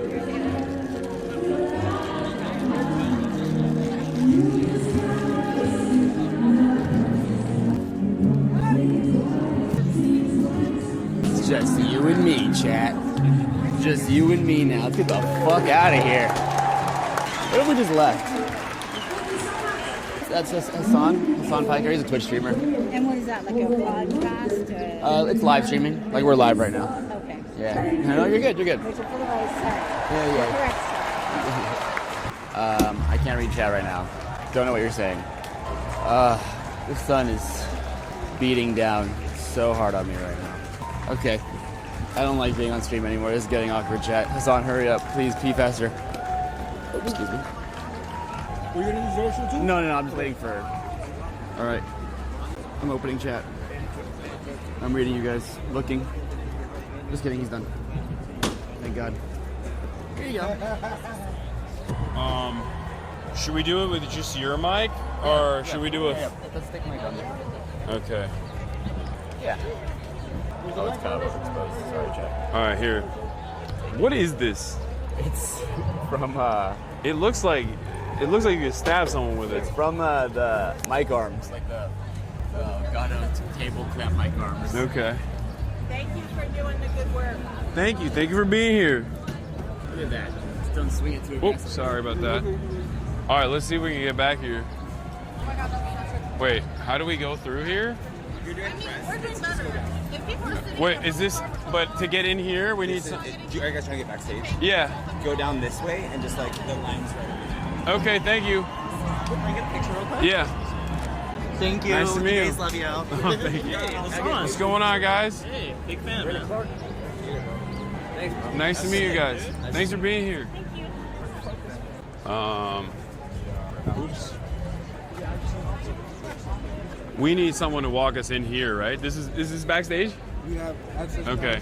But we only have a press pass, but we need someone with a yellow badge to walk us, is what I heard. Somebody with an access. Yeah. Yeah. I have all access. You just hover long enough, someone will recognize you. Yeah. Okay. Oh yeah, she No, has I know it. who you are. Oh, okay. Yeah. Isabel and Annie are sort of like overseeing this. I'm just press, but what you have a one-on-one right now? No, we were gonna walk in with Premia's team, but I had to go pee. Fair. Absolutely fair. Okay. Yeah, I can let you back. Okay. Thank you. Yeah, of course. Thank you. Hello.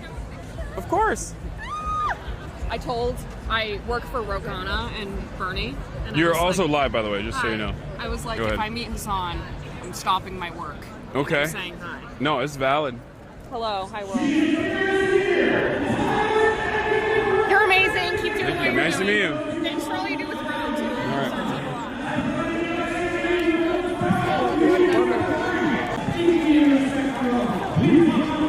All right, so I guess this is like the limited backstage area. What's up, man? What's up? I work with Rokana. I do his digital. Oh, nice to meet you. Nice to meet you. Is he here? Yeah, you want to go talk to him? We can talk to him. What's going on? I'm one of the representatives who got expelled. Oh yeah, I remember. Here, what's up? I'm live right now, by the way. Yeah. Yeah, you want to talk? You want to talk to the stream? Yeah, I'm just here supporting the fight against fascism and oligarchy, and so I represent Nashville in the legislature in the South, and we know that in the South we have the system of plantation politics we're still fighting against, and so the youngest got kicked out in 2023 for protesting, but we're continuing to engage in good trouble. So, hell yeah! What do you? Does this feel? Does this give you a little bit of enthusiasm seeing so many people out here? I think it's powerful. I mean, we coming together to say that this is not normal what's going on right now, and to see it's a multiracial, multi-generational coalition. So it gives a little bit of encouragement. I came from Tennessee, did an event at Coachella about activism. That's why I drove over with Maxwell Frost over here to support the rally. Oh, you guys have something going on at Coachella as well? Yesterday, we did a panel about grassroots organizing. So yeah. That's we have to cool. go to unexpected places. I think that's going to music festivals, going to places, meeting people where they are is critical right now. Did you see anybody at Coachella while you were there? Glorilla, Lady Gaga. Okay, that's nice. That's cool. Yeah. Was he good? It was good. When are you gonna run, brother? We got to get you. Oh no. I feel like I have utility doing this more than anything else. Yeah. Well, thank you for keeping people informed more than the corporate media. You tell the truth and you say things that need to be said and are not worried about like being censored or the consequence. But you just got to shine light on shine a light of truth on what's happening right now. So, what do you feel are some of the inefficiencies that you're seeing from the Democratic Party right now? I think we're not recognizing the urgency of this moment. I think people are still trying to play patty cake and make friends with fascists, and we have to recognize that these are not folks who have our best interests. There's no way to find a moderation with people who want to destroy this nation and destroy people of color, destroy people who are trans, destroy immigrants. There's no common ground, and so we have to recognize that there's urgency and that we have to fight. We can't be afraid to fight back, and and that means civility is not always the way, decorum is not always the way. Sometimes democracy requires disruption. and that's Yeah. what we need right now. All right, thanks a lot, man. Appreciate you. Can I take a picture with you? Yeah, of course. Want to go see Rob? What's up? You want to go see Rob? Sure. We'll go talk to Rokana.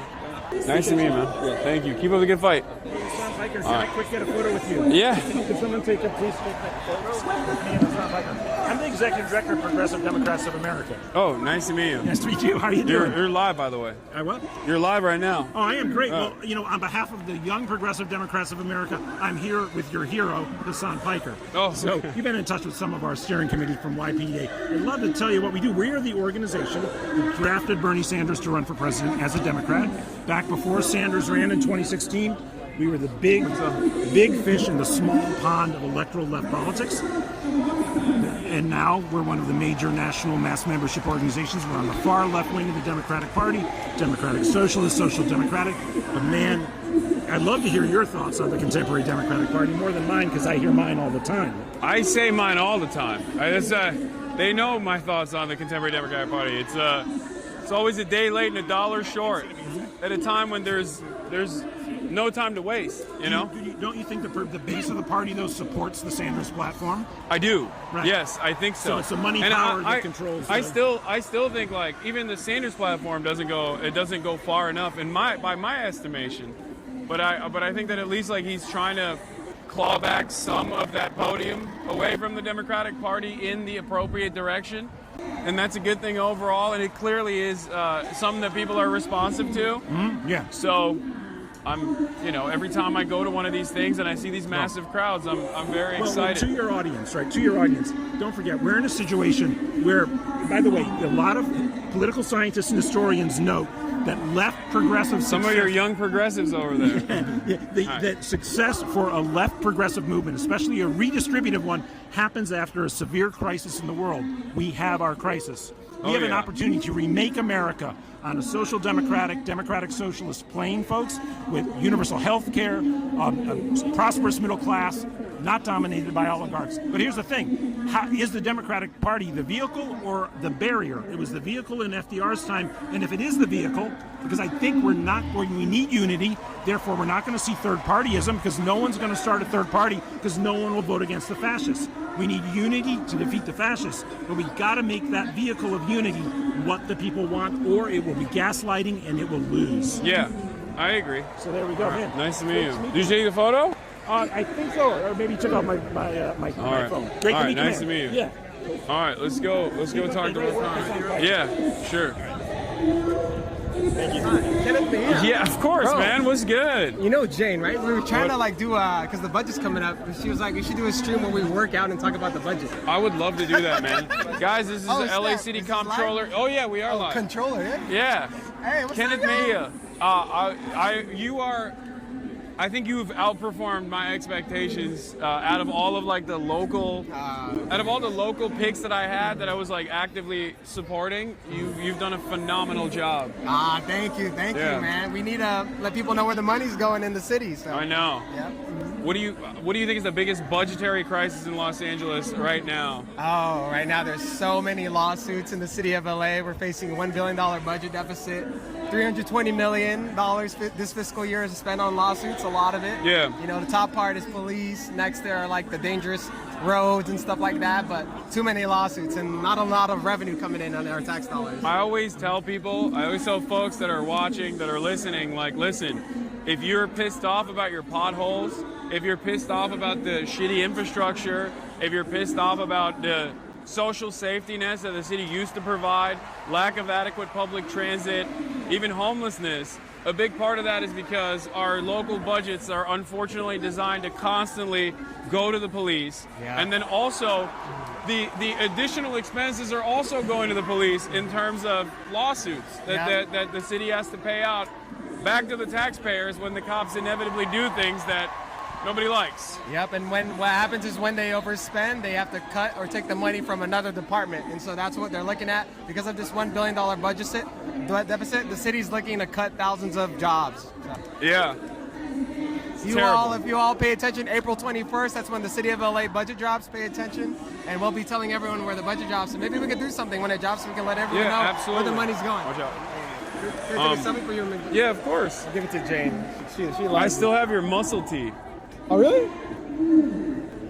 Yeah, you get he made when he was running, he made muscle tees for the campaign. All right, but we gotta go talk to Ro Khanna. Good to see you, man. Keep up the great work. Thank you for everything. The creator platform because Oh, we're trying to clear this area. they want me to talk to Ro Khanna real quick. Is that all right? Can I do that? It'll be quick. All right, let's go through here. They want me to get out of here. I'm being too disruptive. Hi.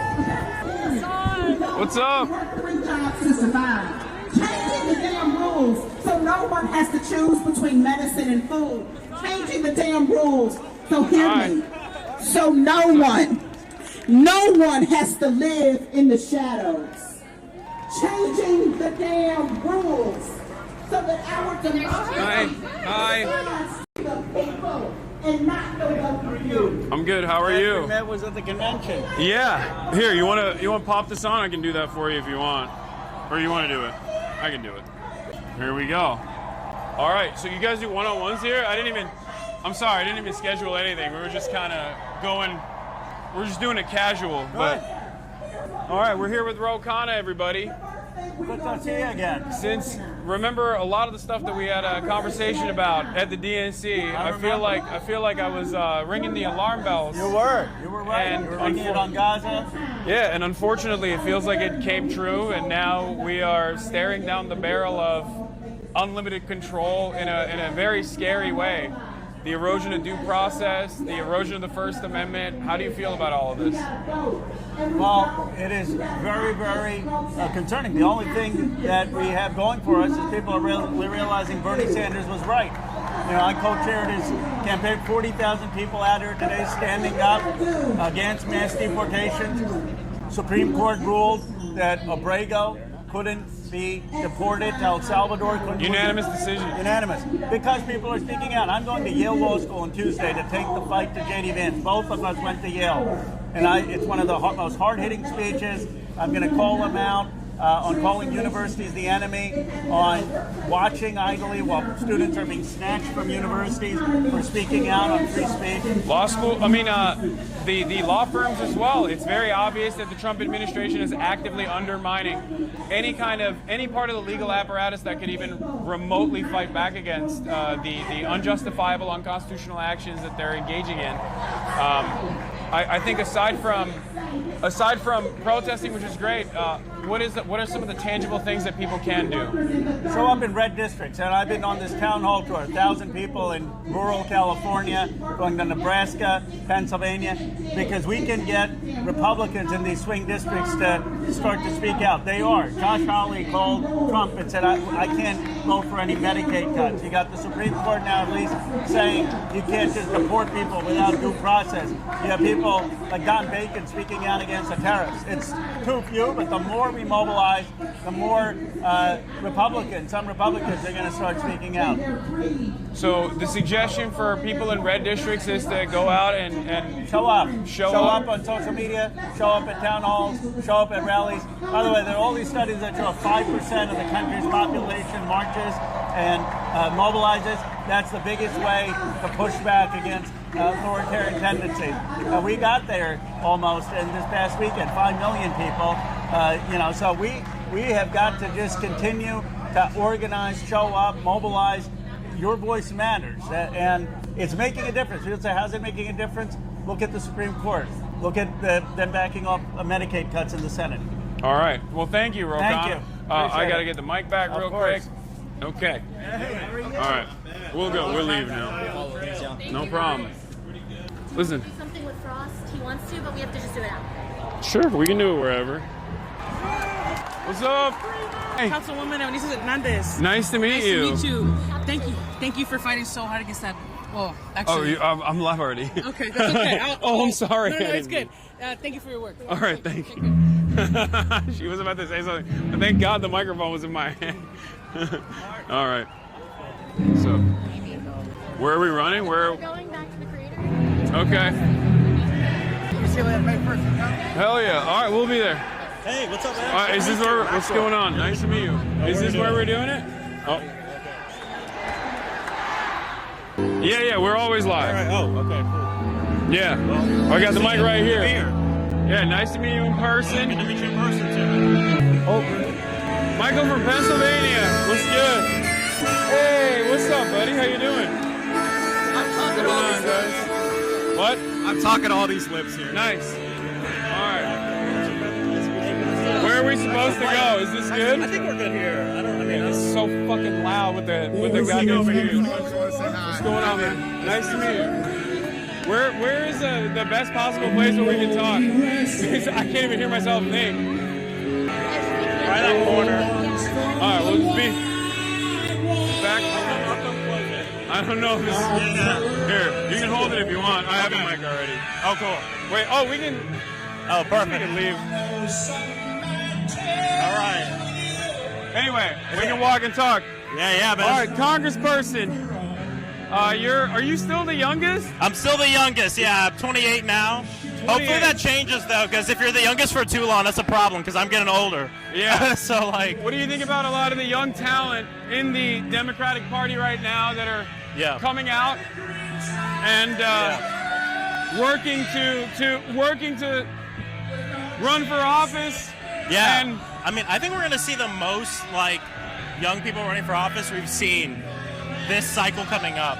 And I think it's going to be for Congress, but it's also going to be for a lot of local offices and just all different types of offices. Partly, I mean, obviously because of everything going on right now, the fascist kind of takeover and billionaire takeover, I think is activating a lot of young people. Okay.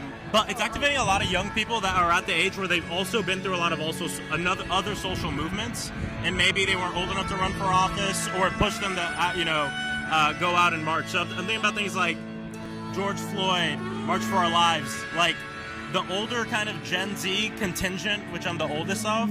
We've been through all of those, and now they're at a point where like movements like this, now they can actually run for office. They're old enough to run for office. They've been organizing long enough, so I think we're going to see a lot of it. Do you feel like at times the rest of your caucus might present hurdles in front of more radical elements coming from people that are out here, people that are out on the streets in general?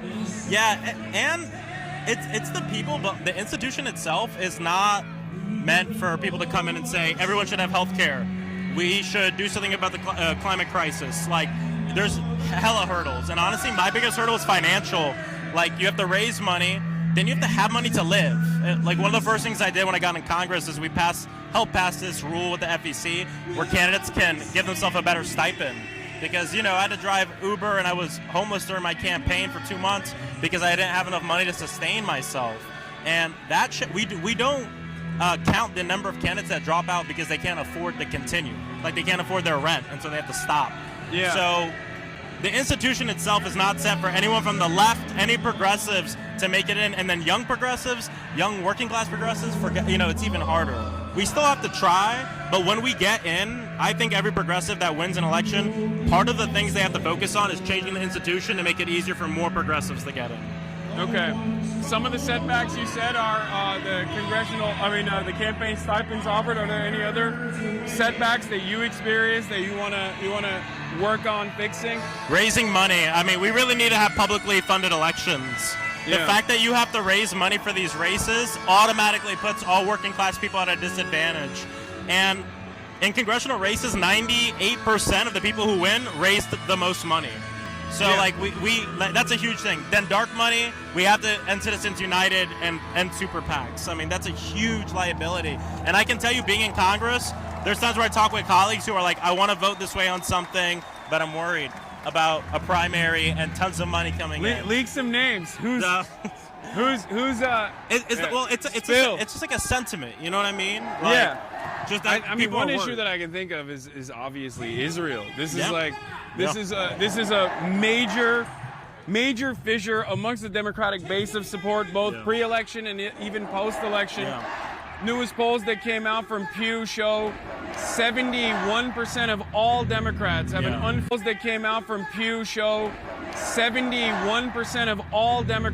unfavorable opinion of Israel. We had 80% demanding a ceasefire within the Democratic Party's base. And the ceasefire numbers have been consistent throughout the last, since October 7th. And so, yes, Israel-Palestine is one of the issues where obviously we see the most money. We saw what happened with Jamal and Corey. Crypto is another one that's rising up, that's matching that money. That's also concerning. But here's the thing, and this is why I think now even more moderate Democrats are going to start speaking more about Citizens United, is now you have Elon saying, oh, I'm going to target and he's saying more like centrist moderate Democrats too. Unfortunately, people a lot of times don't feel that energy or urgency until they're the one, and obviously people have been trying to talk about this for a while. What happened to Jamal? What happened to Corey? And so, yeah. But yeah. Do you feel like it's the fear that they might get primaried themselves that stops people from taking an active stance in this and behaving more in people would an have called for undemocratic fashion? Yeah, more and most of the country believed in a ceasefire. Most of the country, I think, is in a position of where we need to end occupation, right? I think most people are on that. And then beyond that, there's policy differences, but most people are there. But if you talk about, ending the occupation, stuff like that, you put yourself in a tough position politically, and that's why a lot of people don't talk about it. And so big money out of politics is just really important for this issue, for a lot of different issues as well. I think ultimately what a lot of these people out here demand is that their representatives actually behave like public servants and fight for them. Yeah. And I feel like it's twofold. You have the Democrats that actually have to take a position of leadership and actually move the national conversation in the direction of the unjustifiable deportations regime, the erosion of due process, the erosion of the First Amendment at the behest of a foreign nation. And I think all of those things, a lot of these people will be on board with. Yeah. But it's not broadly reflected at this moment from even the polls. But even when it is reflected in the polls, there's the secondary problem where the Democrats that say that they want to operate on David Shore's popularist mentality, but there's clearly a bunch of issues that I would consider to be gimmies that they're not actually tackling at all. Well, and the other thing is, and I've been telling a lot of people, you got to think critically about these polls, because after we lost the election, a lot of Democrats were knee-jerk reaction. Oh, immigration, we went too far, whatever that means. Trans rights, we went too far on human rights. I don't know you got too far on human rights. But here's the thing. If you look into the numbers and you look at the ads, I actually viewed not every, but a lot of the ads the right wing did. They were never about trans people. They were never about immigrants, because most of this country is fine with trans people. Most of this country wants people to have their rights and be dignified and not be discriminated against, whether you're a trans person or not. Most people know immigrants are important. Most people are against mass deportation of undocumented people.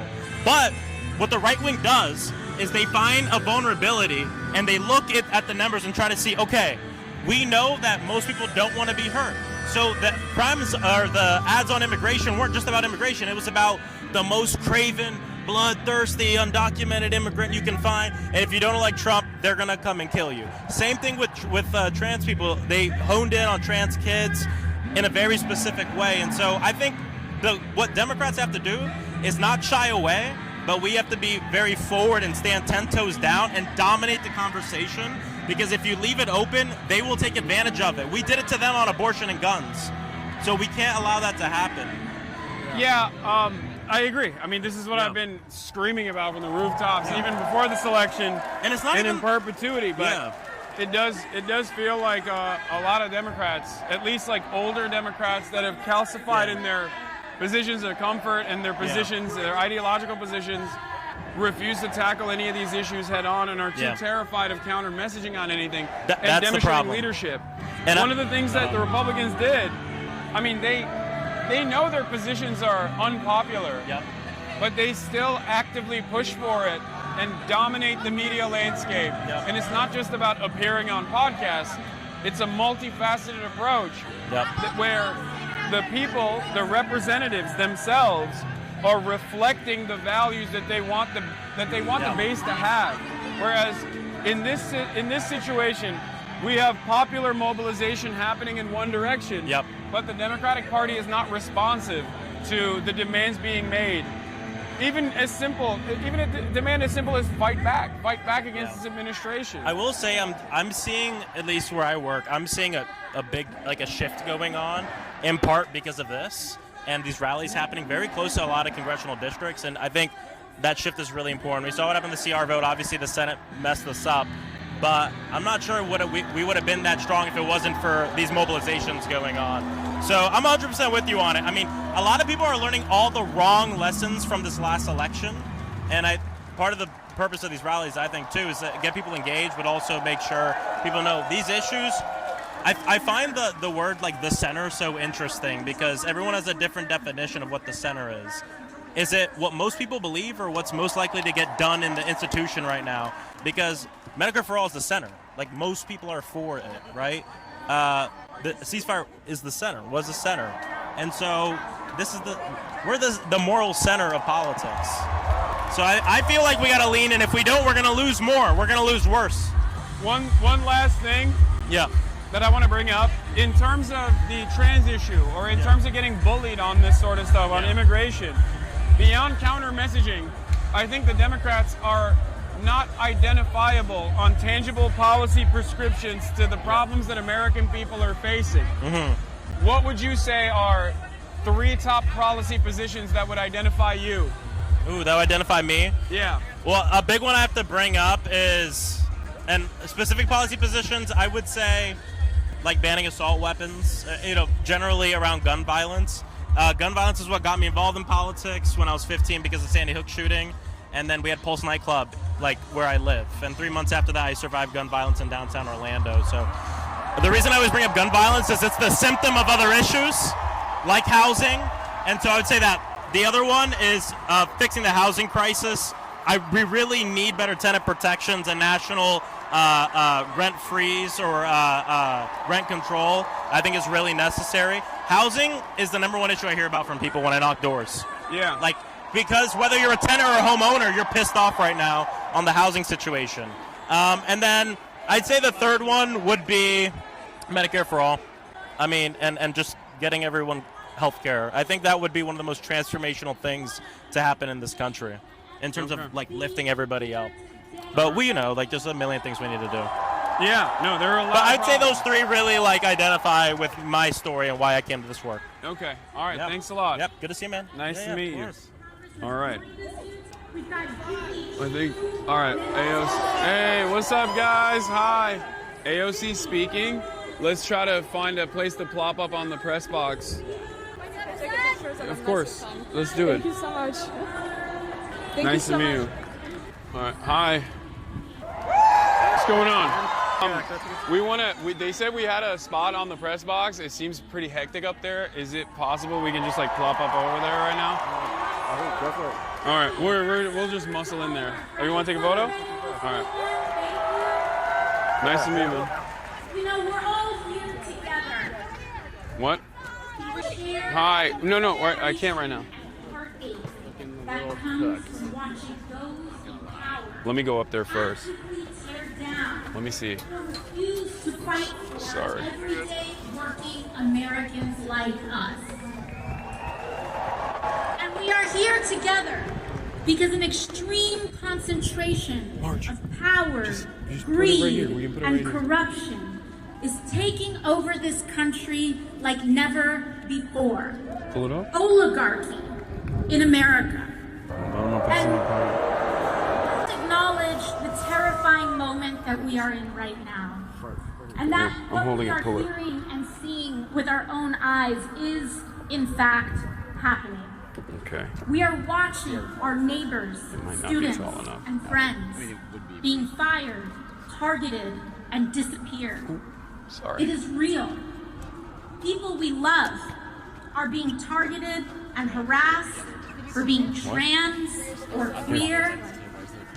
Our co-workers, U.S. citizens and immigrants alike, are being disappeared off the street by men in vans with no uniform. Just plop one over here. Educators are being fired Here, for go ahead. teaching American history accurately, and activists are being detained with no charge or evidence for using their First Amendment rights, especially when they use them for Palestinians. Is that good? The Yeah. Trump administration 1 second. admits that it has jailed Mahmoud Khalil, a young husband and father from New York, without any evidence or charge of a crime. The Trump administration admits that they have thrown Mahmoud in a cell thousands of miles away because he attended a protest, and are detaining him for the content of his speech and nothing more. In fact, Donald Trump's detention of someone like Mahmoud Khalil for his speech is anti-American. And we demand his release, along with the release of Rumeysa Oster, who is also jailing for writing an op-ed in her school paper. And we demand their release because we, Los Angeles, we do have power in this moment. All of us do, and everyday people do. In fact, you all showed that this week, LA. A few days ago, ICE officials attempted to enter 2 LAUSD schools to target kids. They lied to school officials and claimed that they had parents' permission to get to these children when they didn't. But it wasn't a lawyer or a judge that said no. It started with everyday people, school staff, and employees who spoke up when they felt something was wrong. The teachers and principals that stood strong You got it? and said no. Here, I got it. Hold on. Kids, but it could have been easier here. Defended them, LA. Because it will never be just institutions and officials alone that uphold our democracy. It will always be the people, I'm gonna put the mic the in the bag. masses, who refuse to comply with authoritarian regimes, who are the last and strongest defense of our country and our freedoms. To do something to this place, because this moment did not, the destruction of our rights and democracy is directly tied to growing and extreme wealth inequality that has been building for years in America. It is not a coincidence that billionaires like Elon Musk, billions in this election to elect Trump. And I'll tell you what, LA, he sure as hell isn't doing that out of charity. For years, we have known that our political system has slowly but surely become dominated by big money and billionaires. Time after time, we have seen and experienced how our government and laws are more responsive to lobbyists than to the will of everyday people. And we also know that the agenda of dark money to keep wages low and to loot our public goods to give to the rich is deeply unpopular with people of all backgrounds, all parties, and all places. Just look at what Republicans have been quietly doing in Congress.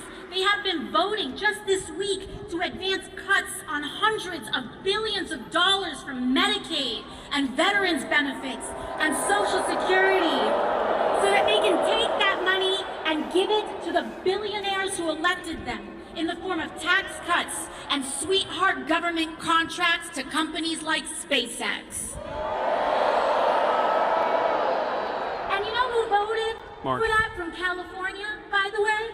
David Valadao of California's 22nd, Young Kim of California's 40th, and Ken Calvert of the 1st. They know what you want. They know that it is deeply unpopular. They know that it hurts you, but they are not here to serve us. They are here to serve themselves and the billionaires who have paid them, oligarchy. And they know that the only chance they have to get away with such an unpopular agenda, to get away with stealing in plain view, is to stoke deep divisions among us along lines of race, identity, and culture, to keep us fighting and distracted. Put it in the bag. This has been the big money playbook, not just now, but for decades. And that is why Donald Trump is not an aberration. He is the logical, inevitable conclusion of an American political system dominated by corporate and dark money. If we are here to defeat him, we must defeat the system that created him. Money in politics is the hand of oligarchy, Los Angeles. And we are at a crossroads. We can either have extreme wealth inequality with a toxic division and corruption that it requires to survive, or we can have a fair economy that guarantees health care to all for working people, along with a democracy and freedoms that uphold it. Go ahead. Oligarchy or democracy, but we cannot have both. Los Angeles, I've made my choice. We must fight the oligarchy that has created this nightmare. And that is why I have never taken money from lobbyists or corporations, and it's why I never will. To Congress, I was genuinely shocked by how this place worked. Even having run against dark money on a campaign against it in the first place. The everyday influence of corruption and dark money was astonishing, how normalized it is. In fact, Congress and members of Congress have somehow conditioned itself to actually believe that it is normal for elected representatives who swear an oath to the American people to day trade individual stocks that make millions with the sensitive information that we are entrusted with for the purpose of governing. Anyone possibly make an objective vote on health care, energy, or war when their personal money is tied up in pharmaceutical, oil and gas, or defense company stocks. They can't. You can't. And we saw this play out this week with Trump's corrupt and disastrous tariff scheme. I hope that we all see now that the White House's tariff shuffle here didn't have anything to do with manufacturing like they claimed. It was about manipulating the markets. It was about hurting retirees and everyday people in the sell-off. It's so about Trump JD Pond. could quietly enrich his friends, who he nudged to buy the dip before reversing it all in the morning. It's about coming after the Treatlerites. Trump is a criminal. What's up, man? A criminal. Nice to meet you. Guilty of 34 felony counts of fraud. Of course, he is lying and manipulating the stock market too. He is at his best making himself, the billionaires who back him, and the members of Congress who trade with him rich. Not you, not me, not the people. And to be clear, I don't care what party you are, Democrat or Republican. I don't care what position one holds. Members of Congress and elected officials holding and trading individual stock is wrong, it must end, and we must ban it. Another example of how shocking and casual it was when I was first elected. Just this year, I was named and appointed to the powerful Energy and Commerce Committee. This is one of the most powerful committees in all of Congress. And for years, lobbyists worked to keep me off this committee. It oversees 2/3 of the American economy. Yeah. Healthcare, energy, technology, trade. As they say in Congress, if it moves, it's energy. If it doesn't, it's commerce. And that's the jurisdiction of this committee. And an interesting thing that happened was that the day I was named to this committee, the same day, my office's phones rang off the hook and our inboxes were flooded by every corporate lobbyist under the sun. They all wanted to be my best friends. Boo! But you know what, Los Angeles? Because of your support, because of you all showing up, because I don't have to take a dime in corporate money, you allow me to say no. Firsthand, bully and pressure members of Congress, threatening to either take money away or spend it against them if they don't do what they want. And what they want is for our lives to be as expensive as possible on the lowest possible wage. It all trickles down to how life feels for working people today. These facts of life, the feeling of the water rising up to our throats, the impossibility to afford anything easily, the fear of speaking up, the deeply bitter and toxic division driven more by algorithms on social media than individual thought, the crumbling of our rights and protections. Understand that all of this is what it means and what it feels like to be governed by billionaires. This is what oligarchy feels like, and it only will get worse until we act. It is this system that relies on division to legislate greed that has brought us the most corrupt administration in American history and the Republican majorities to support it. Big money is how we got Donald Trump. And his whole press began with launching tools for bribery, meme coins to fleece working people and move around money in the dark, extortion settlements from media companies and law firms who gladly pay them. The removal of duly elected officials on Inauguration Day.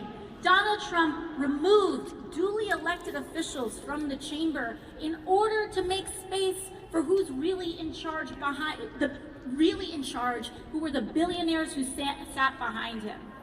They have one central economic mission: to make billionaires richer at the expense of the United States of America.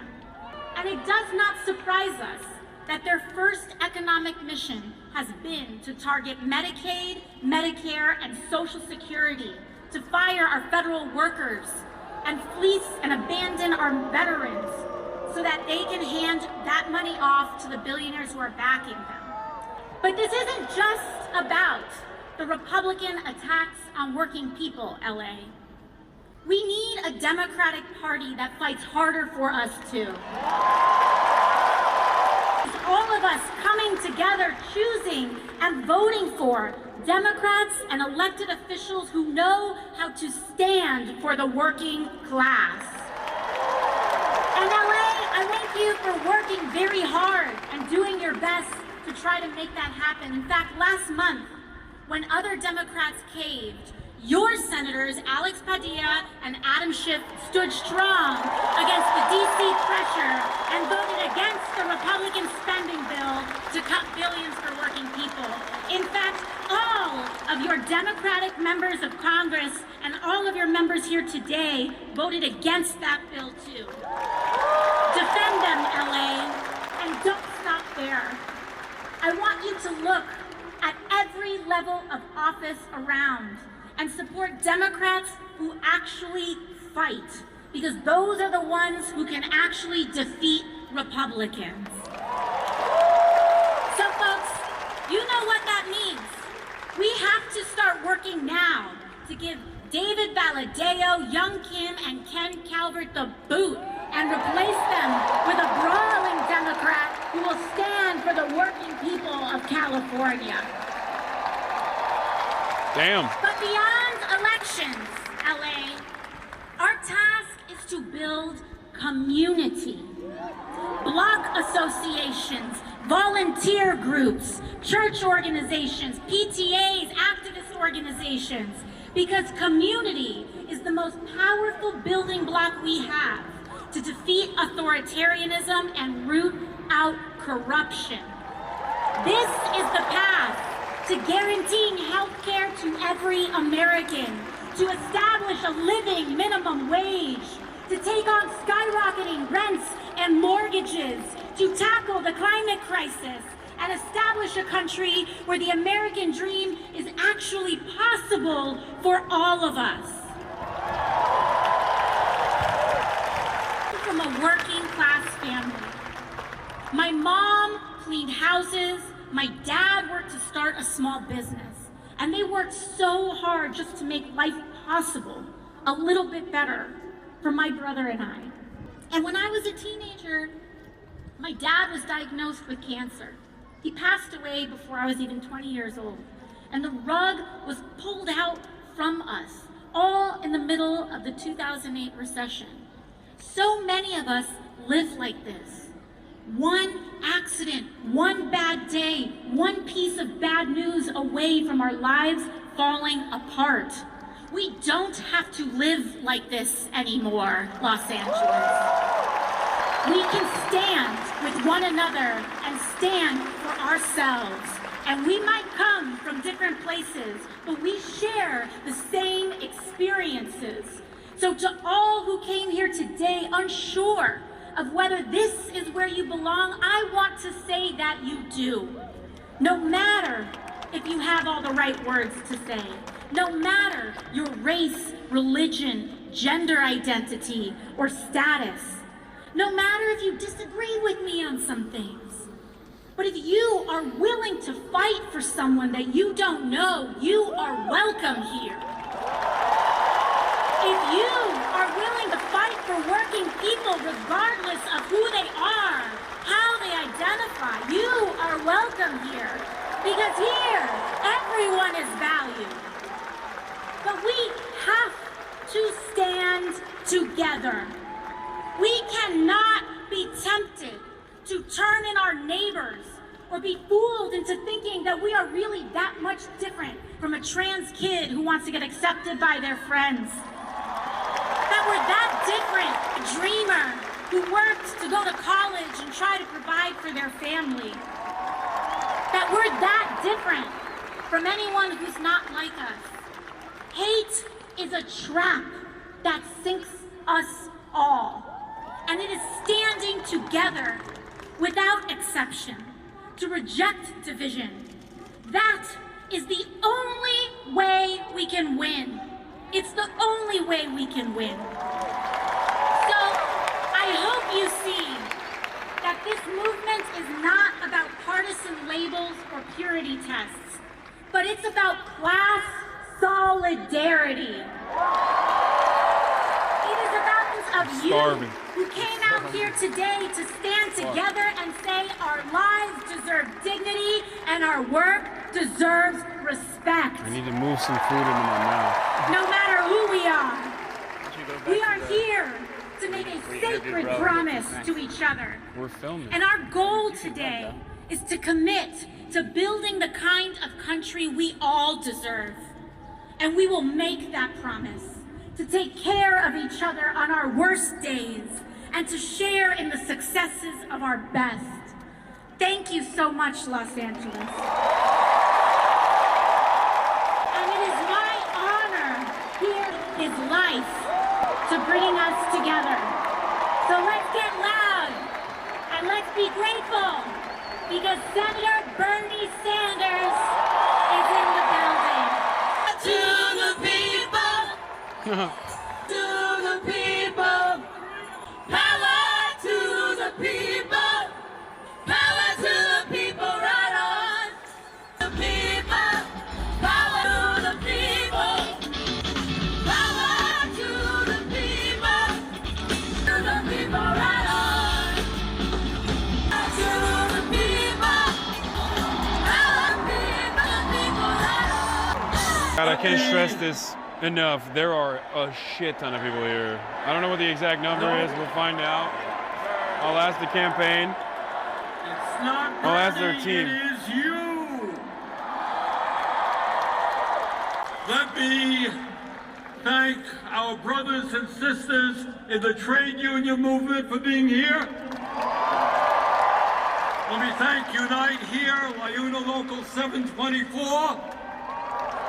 ILWU, the Longshoremen,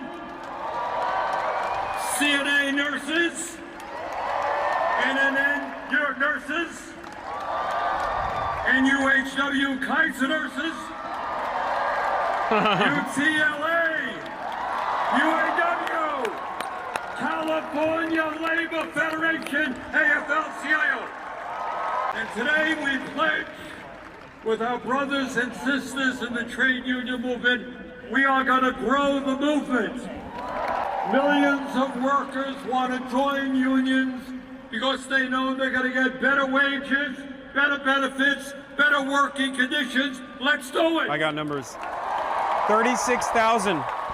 It's the biggest rally so far that they've done. The musicians 36,000 people who are have here. been with us today. So great. Ray's Gospel Choir, thank you. The Red Pears, Jeff Rosenstock, Indigo D'Souza, Dirty Projectors, Joan Baez, Maggie Rogers, Neil Young. And you know why we had all of these great musicians here today? It's not just to entertain you. It's more than that. We're going to make our revolution with joy. We're going to sing and dance our way to victory against hatred and divisiveness. So I want to thank all of the musicians who have been with us. And I want to thank the political leaders who have been here, Ro and Pramila and Jimmy, thank you. And mostly, I want to thank all of you. And I want to tell you something. Is You there are a need for making medical assistance or Donald something? Trump. All right, we need a medic. Oh. Okay? Your presence here today, and by the way, there are some 36,000 of you, largest rally that we have ever had. And your presence here today is making Donald Trump and Elon Musk very nervous. Last time we did a rally in Denver, a little bit smaller than this. Thank you, LA. Elon Musk announced that everybody at the rally, or most of the people, were paid organizers. Anybody here get paid to come today? Me? No. And Donald Trump, very envious George of sizes. Soros. George Soros paid me. He said, well, Bernie has rallies of 2,000 or 3,000 people, can't compete with Trump. He lied. So I invite the president to come to LA.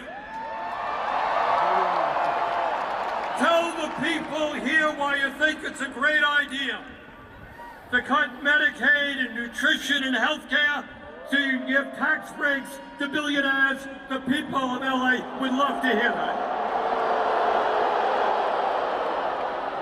So why are we here in LA today? And the answer is obvious.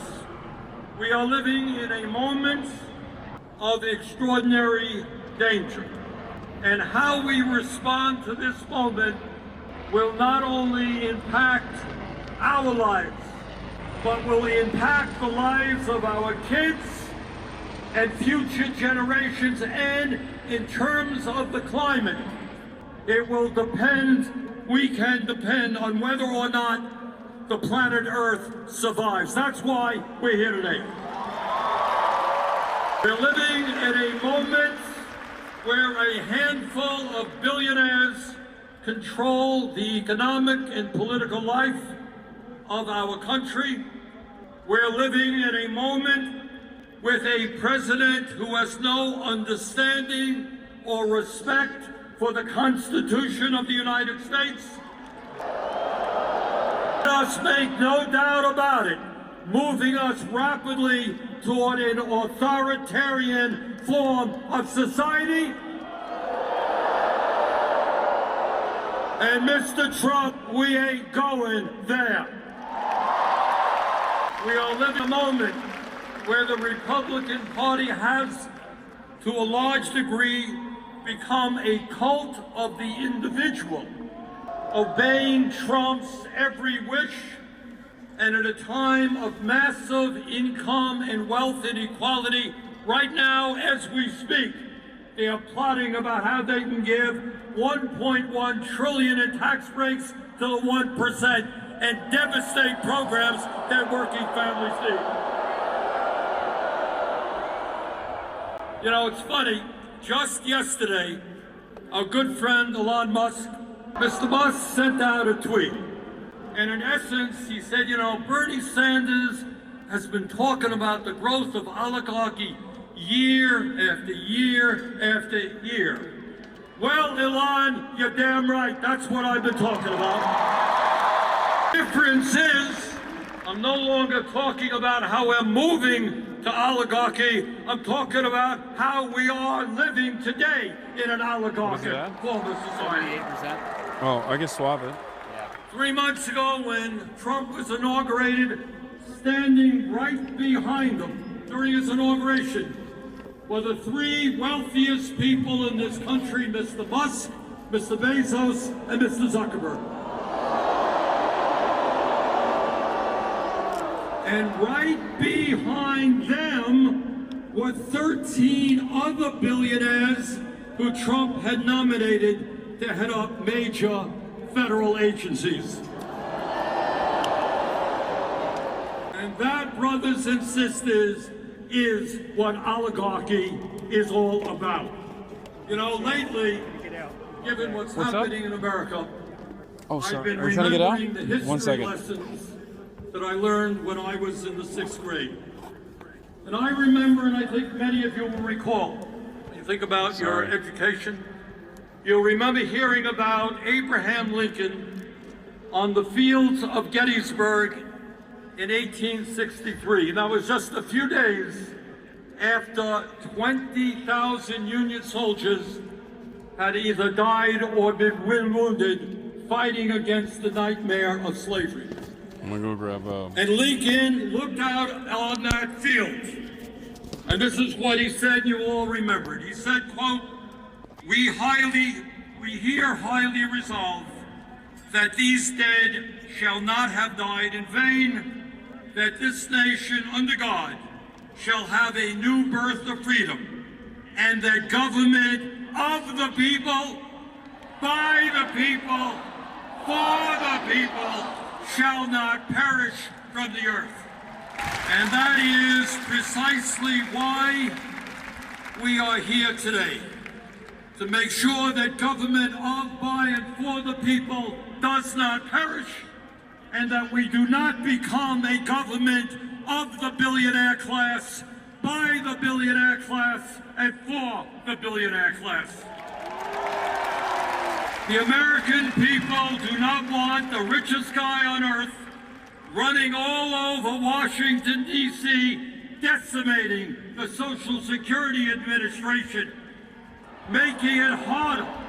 It's the richest guy on earth, making it harder for old people with disabilities to get the benefits that they paid into. Proposing to lay off 83,000 workers at the Veterans Administration. Denying the health care that the men and women who put their lives on the line to defend us deserve. Slashing the Department of Education. Decimating USAID, which, by the way, means that hundreds of thousands, if not millions, of the most desperate people in this world will die as a result. Oligarchy, it is not just economics. I trust that all of you know that you are living under a corrupt campaign finance system which allows billionaires to buy elections. Don't tell me about democracy when Musk himself can put $270 million to elect Donald Trump and then get rewarded with the most important position in government. But it's not just Musk and Republicans, it's the Democratic Party as well. Their billionaires tell candidates, don't stand up to the powerful special interest, and too many Democrats are listening to them. And that is why if we want to preserve democracy in America, we've got to overturn this disastrous Citizens United Supreme Court decision, and we got to move to public funding of elections. In America, one person, one vote, not billionaires buying elections. Let me tell you something about the oligarchs. They are very, very religious people. But their religion is not based on doing unto others as you would have them do unto you. Their religion is not based on love or justice. Their religion is based on greed, greed, and more greed. All over this country, in Vermont, California, all over this country, we have a serious problem with drug addiction, with alcoholism, with other forms of addiction. But in my honest opinion, the most serious addiction crisis we face is the addiction of the oligarchy toward greed. They got billions and billions of dollars. It's not enough. They need more. And if they have to step on the poor and the disabled and working class people, that is what they will do unless we stop them, and we will stop them. But it's not just oligarchy we are fighting. We're fighting, EMT, raise your hand where the problem is. Okay, we got somebody there? Got it, somebody? Okay, thank you. But it's not just oligarchy we are fighting. We're fighting a president who undermines our Constitution every day and threatens our freedom of speech and assembly, and whose agents are rounding up innocent people off the streets, putting them in unmarked vans and throwing them in detention centers. That is what happens in dictatorships, not democracies.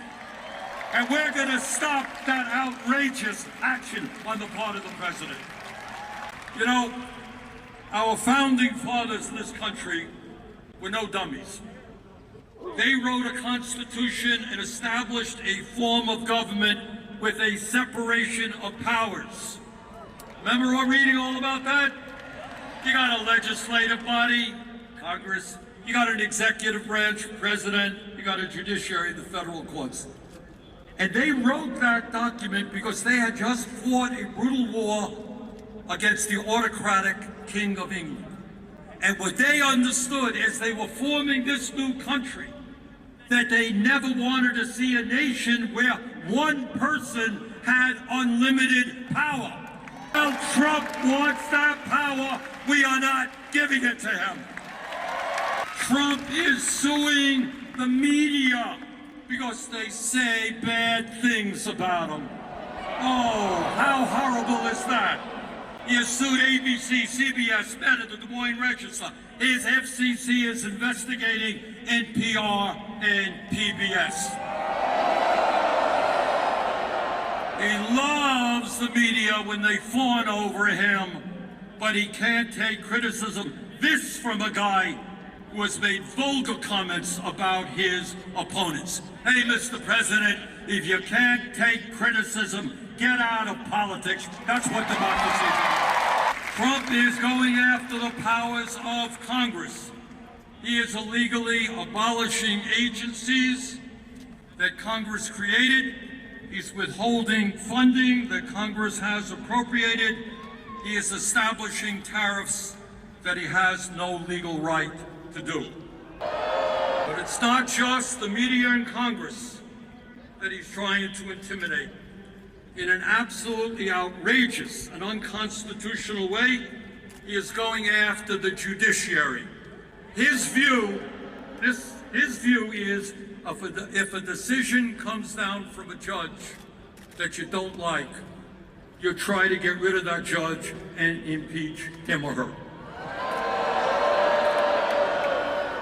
He is going after law firms that have opposed him and his interest in the past, and disgracefully, a number of these law firms have caved in. He is going after universities. You know, the function of a university, school of higher education, is to pursue the truth, not to cave in to an authoritarian president to protect the federal grants they get. But it is not just Trump's and his administration's domestic policy that we should be concerned about. For the first time in our 250-year history, we have a president who is aligning himself with dictatorship abroad. No, Mr. Trump, Ukraine did not start that war. Putin and Russia did. We must lead the world in supporting democracies, not supporting Putin and dictatorships. And let me tell you something else. Trump wants over $8 billion more dollars to go to Netanyahu's war machine. Israel has a right to defend itself against terrorism, but it does not have a right to go to war against the entire Palestinian people. It does not have the right to kill 50,000 people, injure over 100,000, and destroy the entire infrastructure. And as bad as that is, Trump wants to expel the 2.2 million people in Gaza in order to create a playground for his billionaire friends. That is beyond insane, and we will never, never let that happen. Brothers and sisters, not just oligarchy and authoritarianism. Our job right now, at a time when the very richest people in America are becoming phenomenally richer, our job is to create an economy that works for all of us, not just the people on top. All right, I'm going to do something radical here. You ready? I'm going to tell the truth. I'm going to talk about what's really going on in America today, and that is we are living with two Americas. One America, the people on top, have never, ever in the history of our country had it so good. Today, we have more income and wealth inequality than we have ever had. The three wealthiest people own more wealth than the bottom half of American society, 170 million people. The top 1% owns more wealth than the bottom 90%, and the CEOs of major corporations now earn 300 times what their workers are making. Is there a medical issue? All right, we need an EMT there. Raise your hand, guys. I couldn't find food for us, unfortunately. I was scavenged. But it's not just income and wealth inequality. We have more concentration of ownership today than we have ever had. We have a handful of corporations owning sector and sector of our economy. So that is one America. People on top doing phenomenally well. Let me tell you about the other America that you know very, very well. And that is that 60% of our people are living paycheck to paycheck. Anybody here living paycheck to paycheck? All right, I grew up like Donald Trump. I grew up in a family. Why is March raising his hand? That live paycheck to paycheck, so I know a little bit about that. And the result of living paycheck to paycheck Chet, March is such, if you raising his hand right now. that working class people in America die 7 years earlier than the rich. And ask you a question, why is that? All right, you got it. The answer is stress. If you got to worry every single day how you're going to feed your kids, how you're going to pay the rent, how you're going to make sure that your car doesn't break down so you can get to work, how you're going to afford to provide for your kid when your kid gets sick and needs to go to a doctor, how you have to work when your schedule is changed every day and you have a boss that doesn't care about you. When you live under those conditions day after day, year after year, it eats away at your body, it eats away in your mind. We need to create an economy where all of our people can live out their life expectancy in the way that they should. You know why people all over this country are angry? In fact, some of them end up voting for Trump. Let me tell you something you don't hear much about in the corporate media or in the halls of Congress. Today, if you can believe it, despite a huge increase in worker productivity, real inflation accounted for wages are lower today than they were 52 years ago. So workers are producing more and more, but all of what they produce, all of the benefits are going to the top 1%. And during that same period, we have seen a $75 trillion transfer of wealth from the bottom 90% to the top 1%. Half of older workers have nothing in the bank as they face retirement, and 22% of our seniors are living on $15,000 a year or less, and 800,000 Americans are sleeping out on the streets. Today, as I look at this great crowd, I remember another rally that I attended. I wasn't up here, I was way, way back. And that was in 1963. I was in Washington for Dr. Martin Luther King Jr.'s great I Have a Dream speech. And the truth is, while many, many problems remain, we should be proud that we have made significant progress in fighting racism. And I can remember several decades ago that in the United States Senate, there were all of 2 women, virtually no women governors, very few women in the House. Hundreds of women died every year because they could not access legal abortions. I can remember growing up when young people who were gay were ashamed to acknowledge that and suffered in their silence. Back then would have dreamed that we would achieve gay marriage in many states in this country. So my point is that we have made and should be proud of the fact that we have made progress in a number of enormously important areas. But we should also be conscious that in perhaps the most important issue, the economic struggle that so many Americans are now engaged in, we have lost ground. Back in 1944, President Franklin Delano Roosevelt, one of the great presidents in history. Back in 1944, President Franklin Delano Roosevelt, one of the great presidents in the history of our country, he gave a State of the Union address. And this is what he said back in 1944. He said, you know what? We are a great country. We have a great constitution. We have freedom of speech, freedom of religion, etc. But what we need to add to that is to understand that economic rights are human rights. If you can't afford to go to a doctor, it doesn't really matter about voting. If you can't afford to feed your kids, freedom of assembly doesn't matter that much. He said economic rights are human rights. So today, in the year 2025, we have got to pick up that banner. Economic rights are human rights. Every single person is entitled. And this gets to a very fundamental issue. Musk and his friends see you as nothing more than workers to be disposed of. They got rid of tens of thousands of federal workers.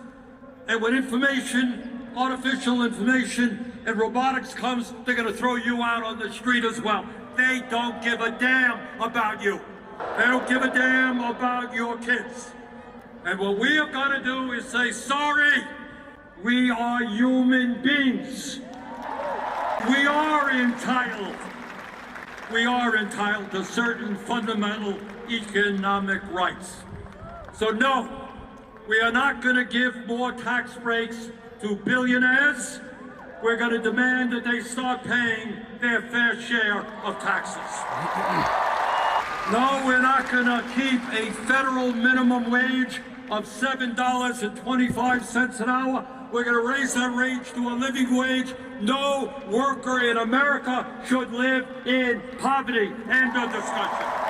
And we're going to pass the PRO Act to make sure that employers cannot act illegally when workers are trying to form unions. We're going to grow the trade union movement.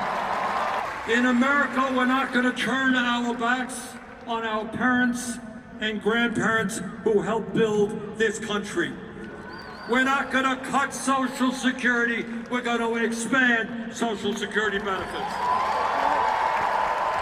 And by the way, we're going to reestablish defined benefit pensions for workers in this America.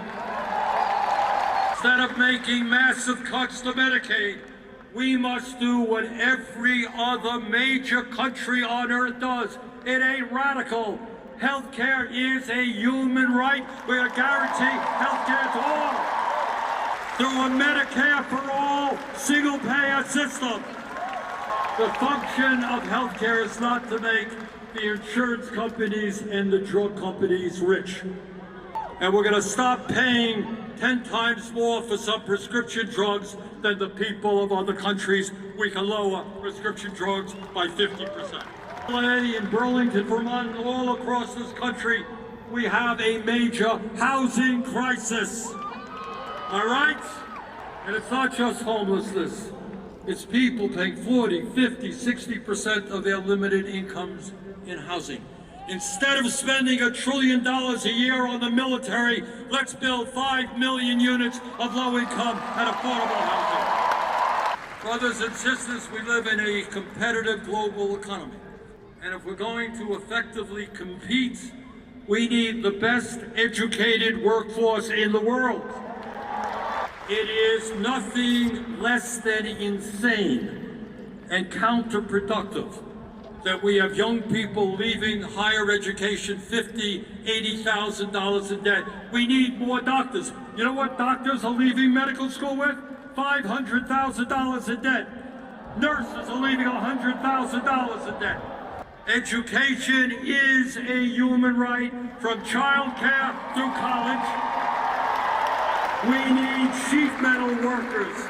We need carpenters. We need construction workers. We need apprenticeship programs. We need to make public colleges, universities, and trade schools tuition free. Donald Trump thinks that climate change is a quote-unquote hoax originating in China. This state, California, has gone through enough pain to know that climate change is not a hoax. It is an existential threat to this state, to Vermont, to the whole country, and the whole world. Instead of appeasing the fossil fuel industry, who are lying and destroying our planet, we're going to transform our energy system and lead the world into sustainable energy and energy efficiency. And we create millions of good-paying jobs as we do that. Look, I don't have to tell anyone here that this is a difficult moment in the modern history of our country. We've never gone through anything like this. But this is what I do want to say. Despair is not an option. Giving up and hiding under the covers is not acceptable. The stakes are just too high. And let me tell you, when Donald Trump looks out at this crowd, and they pay attention to this stuff, and Elon Musk does, you are scaring the hell out of them. Because they know what you know and what I know, is that they are the 1%, we are the 99%. Back in 1857, when abolitionists were working day and night to end the nightmare of slavery, this is what Frederick Douglass, you all remember Frederick Douglass? Very great abolitionist. Listen closely to what he said, because it is as relevant today as it was back then in the fight against slavery. This is what he said, quote, "Power concedes nothing without a demand. It never did, and it never will. Find out just what any people will quietly submit to, and you have found out the exact measure of injustice and wrong which will be imposed upon them. And these will continue till they are resisted with either words or blows or with both. The limits of tyrants are prescribed by the endurance of those whom they oppress. The oligarchy will concede nothing. They have the wealth, they have the power, they own Congress, they own the White House, they own much of the media, but they don't own us. Now, I'm not going to tell you that it's going to be easy. It's not. We're going to have to fight them door to door, workplace to workplace, school to school. We're going to have to educate. We're going to have to mobilize. We're going to have to stand up in a dozen different ways. But from the bottom of my heart, and I've been to every state in this country, I don't care whether you're Republican, Democrat, or Independent. The people of this country do not want oligarchy. They do not want authoritarianism. And they want a government that works for all of us, not just the 1%. Thank you all very much. All right, here. March. No. Isn't it easier to do this? Here. Sorry, chat, you're gonna get flashbangs.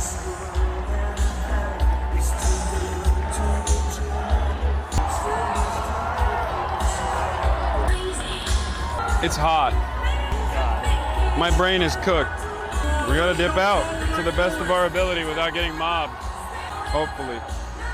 Yeah, oh wait, before we get out of the press box, let me do one other thing.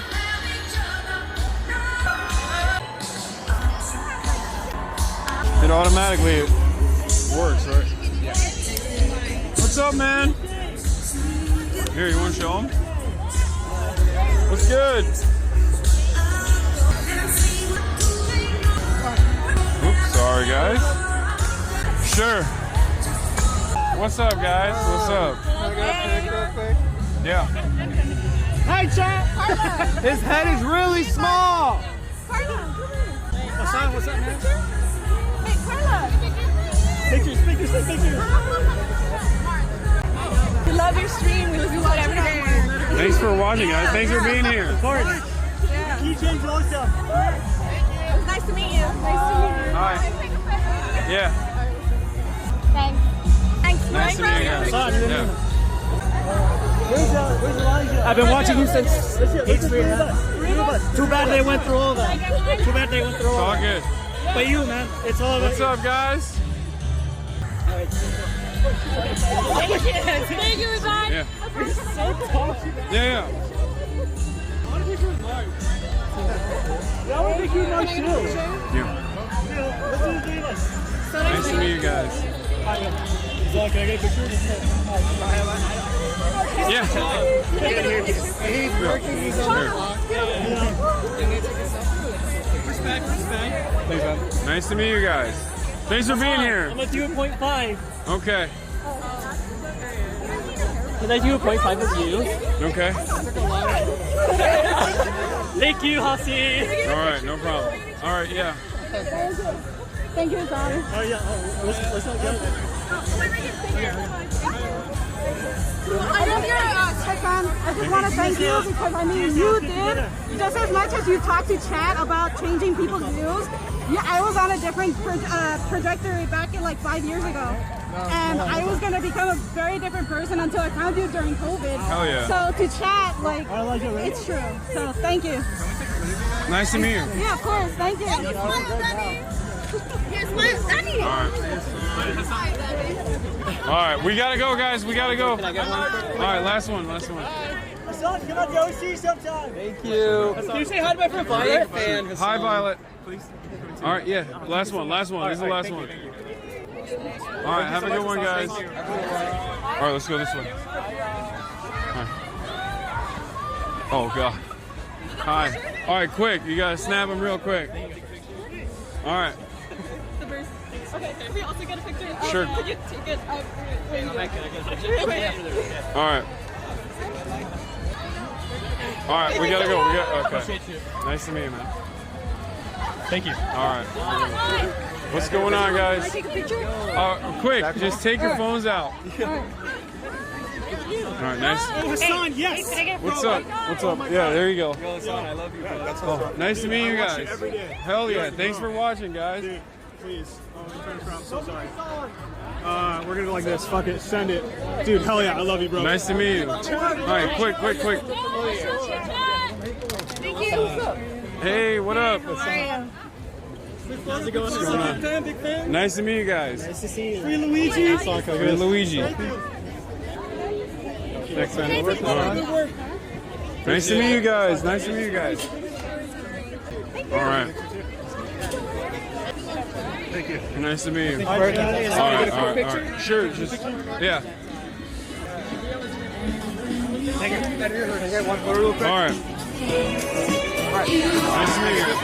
Sure. Oh, sorry. I'm so short, dog. I'm a shorty. Can you please?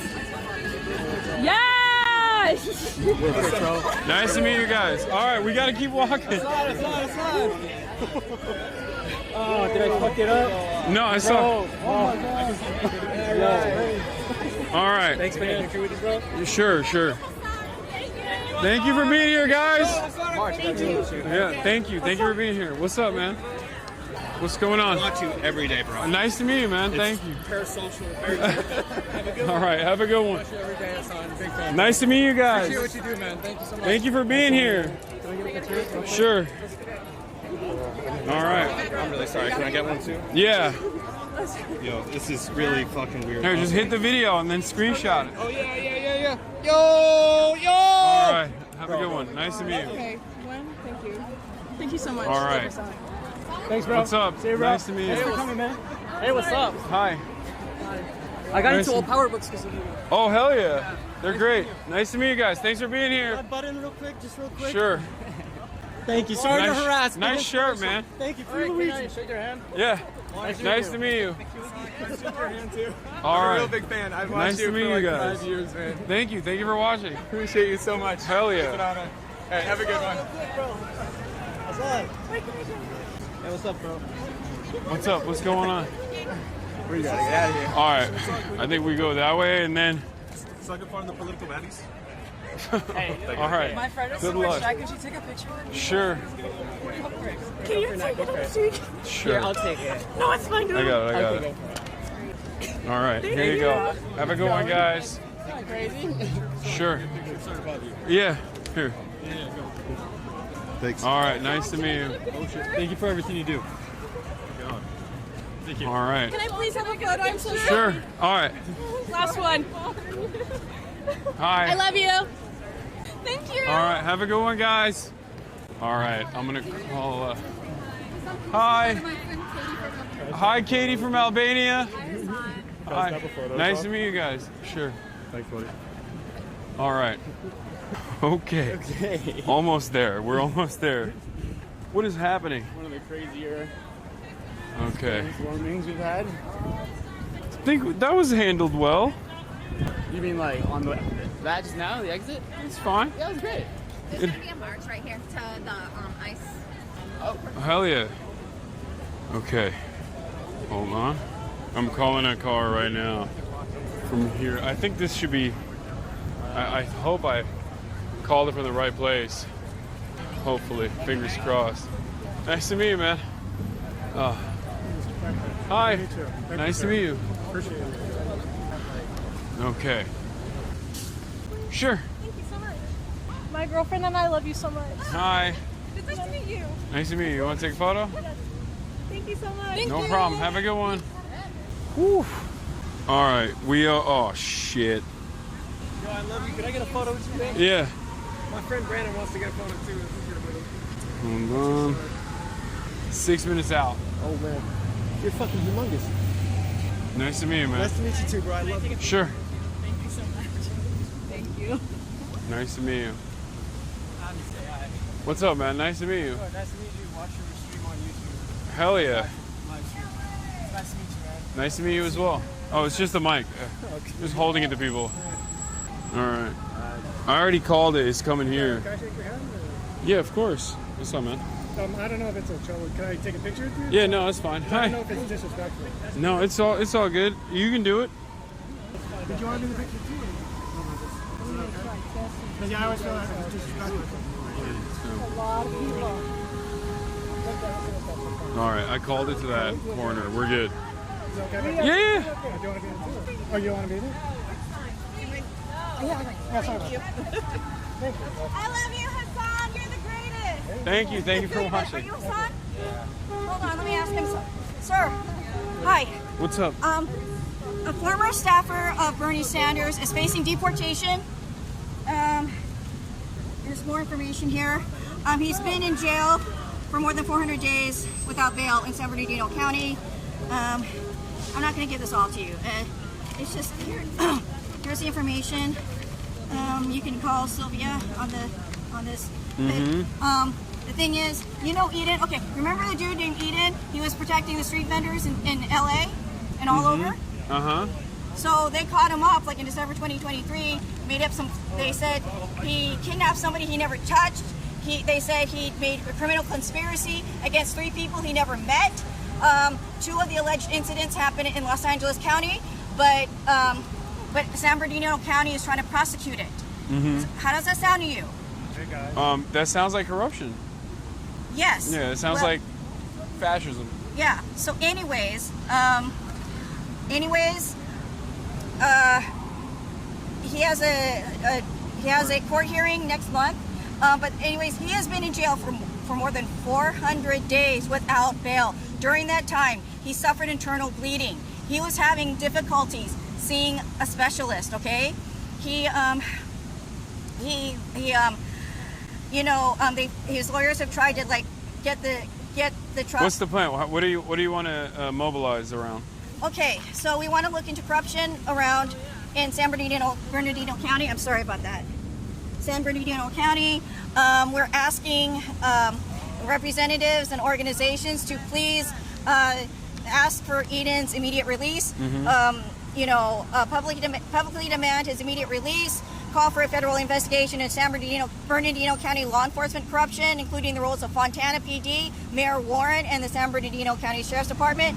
Highlight Eden's case and mobilize your progressive network. Okay, thank you. All right, I'll see what we can do. Well, if you need a contact info or anything like that, and all right.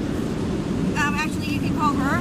Okay, all right, you gave me that. You gave me that piece of paper. All right, I'm sorry nice to to take meet up you. your time, sir. No, it's all good. Nice to meet you. Yeah, and I did some stuff for KPFK on this, so. All right. Okay, but yeah, thank you for coming here. Have a good day. Was I recorded live? Oh yeah, this was recorded. Yeah. Yeah. Cool. Yeah. I mean, I don't like to be recorded, but. Oh, I'm sorry. I didn't know. But you know what? No, keep it because I'm going to do this for Eden. Okay. I used to work with him. I've seen his work. He does great work. He does fight like hell for people he doesn't know. And he deserves, freedom. Yes, he deserves freedom. He deserves support. He deserves freedom. Right. He showed up for a lot of people, and people need to show up for him. All right. Nice to meet you. Have a good one. All right, guys. My Uber's about to be here, so we got to snap him quick. Did you get it? All right. Thank you. Let's do it. Yeah. Let's do it. It's okay. No, of course. Come on. Take it while you're in it with them. No, I don't know. I actually don't know. No worries. Nice to meet you. I really like your podcast with Leo Ann. I don't like you as much as Will. But you hear that? Marge. Will is a bigger fan out here. But hey, I like you better than Austin. Okay, that's good. I'll take that. Thank you. All right. So I just want to give you a big thanks, Hassan. You've got my son into politics. Hell yeah. Nice to meet you guys. Can I get a picture? Yeah. Thanks, man. Can I get a picture real quick? Sure. This is my tier 1 2-year sub anniversary, bro. Hell I yeah. appreciate everything you've done for me. Nice to meet you guys. Of course. Sorry. Thank you. Wait, let me see. It's on camera too? Yeah. 1 second. No problem. No, it's cool. It's on Hill. I don't know where that is. He's trying to move. He's trying to make a left here. Uh-oh, cops are actually stopping. We should go to him. Yeah. All right. Yeah. All right, we gotta run. I'm sorry. Wait, is that, oh, that is Hill. Okay. Yeah. What's up? Hi. Do you remember? Hell yeah. How are you? Nice to meet you again. All yourself, man. Hi. Oh, thank you. Where is it, son? Walking to you. Sure. Hi. Yeah, sure. Hooker right here. All right, let's cross quick. Yo. And then he's over here. What's up? Let's go. Look incredible, man. Nice to meet you. Hey, my boots are way better than yours, bitch. All right. And by the way, yo, you gotta tell Mike from PP that he's gotta suck my cock. He is a white nativist fucking asshole. Okay, I don't know about all that. Suck my cock. Oh. Jesus Christ. All right, I think, wait, is that it? Black Chevy Suburban. Oh, he's over, yeah, it's his, that's the car. Fuck. All right. Woo. Holy moly. All right, perfect, thank you. All right. Cool. All right, don't show any of the GPS stuff. Here. Dude, I have a massive headache. From the sun, I think. Like, it was already a headache, but here, take this. That was good. What do you think? I think so, too. 36,000 people. Yeah, it's a lot. So many of them Marchie fans. That's why. The numbers are growing. Yeah, March heads rise up. There's dozens of us now. Dude. I guess there was also like Bernie and stuff there too. I think they were there for you. Honestly, it felt like it. I could feel it in the crowd. They were there. They were going, Marchie. Say Marchie Poo. Yeah, I think I've been to the Philharmonic up the road there before. I went to this is the most fucking March thing ever, so prepare to roll your eyes. But that where we were at in front of the City Hall, went to a rave there last year. There was a rave in front of City Hall? Yeah, it's called Skyline. That's crazy. It's pretty sick, actually. Okay. Oh, we gotta crank up this AC. God damn, Yeah, you can control. Yeah, I got it. Thank you. I'm trying, but we'll control. All right, I got it. Thank you. Guys, Cutie Oh Cinderella shit! is AOC's back. team just texted me. Oh, do you want to get out? No. I mean, they text you to talk to her, or just? Yeah. Well, we can come back. I mean, maybe. We can hop out. It's your call, dog. I'm down with whatever. Ooh, goddamn. Do it for chat. Abort. Dynamic situation. Go back. Chat riot. Chat thinks they have a say in this. This is so funny. Chat thinks they have a say in this process. And you know what? They do. Chatters rise up. There's only one of him. You're talking a big game. They were talking about replacing you instantly. Actually, you're right. Yeah. Don't forget, Chat is your enemy. Yeah, that was fucked up. Actually, never mind. Fuck you, Chat. Chat pays your salary. I like that there's no assurance that like it's even the interview AOC or whatever. I just got a text message asking if I'm still on site. That's it. Oh, I see. But like they're ready to fucking rise up, you know? See that? It's journalism. We're journalists today. Whew. We roll up in the press pit. It's not a big deal to us. We had prime time location. Yeah. Did you see on the floor whose spot we were in? What? Did you see on the floor whose spot we were in? Whose spot? The Los Angeles Times spot. Oh, I saw. No, I think the photojournalist was next to us. Yeah. The LA Times photojournalist was. I think I don't know. I couldn't read chat while we were watching, but I feel like the long lens made the viewing experience better. I think so. Chat, did you guys like the long lens? Oh. Seemed to be engaged. Yeah, we flipped it. We flipped the lens. Dude, that was some professional shit right there. This is better as a backpack, as a secondary backpack than the press one. The press one's too big. Yeah. always improving. Yeah. Do you want me to order food at the house? I mean, I was gonna go home and eat, but Okay. Never mind then. I think well, you're gonna go live, right? No, I mean, yeah, I'm gonna keep being live, yeah. Sorry, yeah. Yeah. Wait, we're live right now? Shit. I think I didn't say what I really think about chat. No, the stream crashed. Oh, okay. Good. Don't apologize, March. Curse him out instead. Remember, their allegiance to you is on shaky ground. Yeah, I thought they had my back. They will replace you in a moment's notice. Replace me. Oh my god. I simply have too much aura. Shaky Gurga. Pee pee poo poo.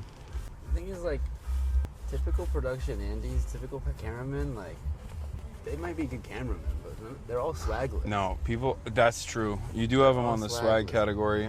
Also, I think a lot of people have no idea, like, what you could be a seasoned veteran of, like, many years working for, like, a professional news team or whatever, but, like, our breakup setup time is not even comparable to the average news team. It would break a production Andy's mind.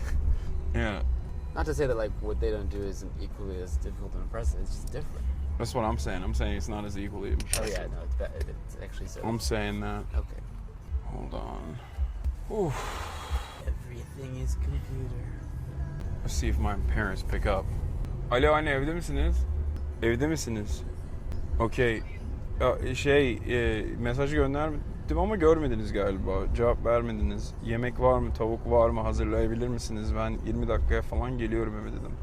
Okey, ben o zaman kendim sipariş veririm kendime yemek. Sen istiyor musun bir şey? Okay, well, I know. Okay. Peki. I don't know yet. I'll text you. Grup chat'e bak. Hadi bye bye.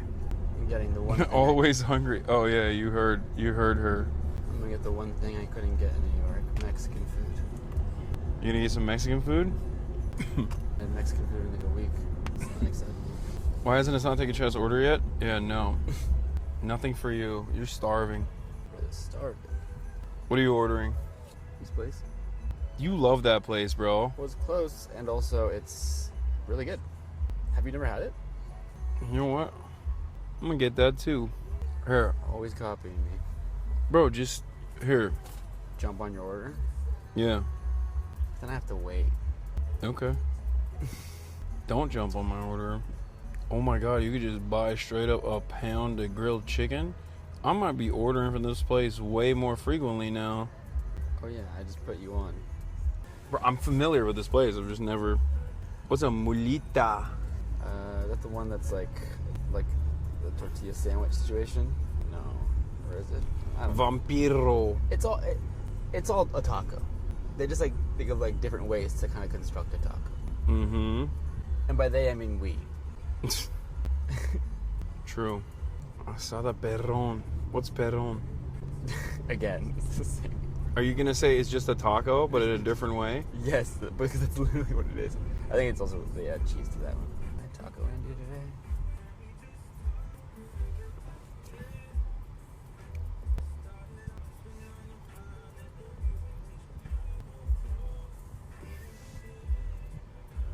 What's Jamaica?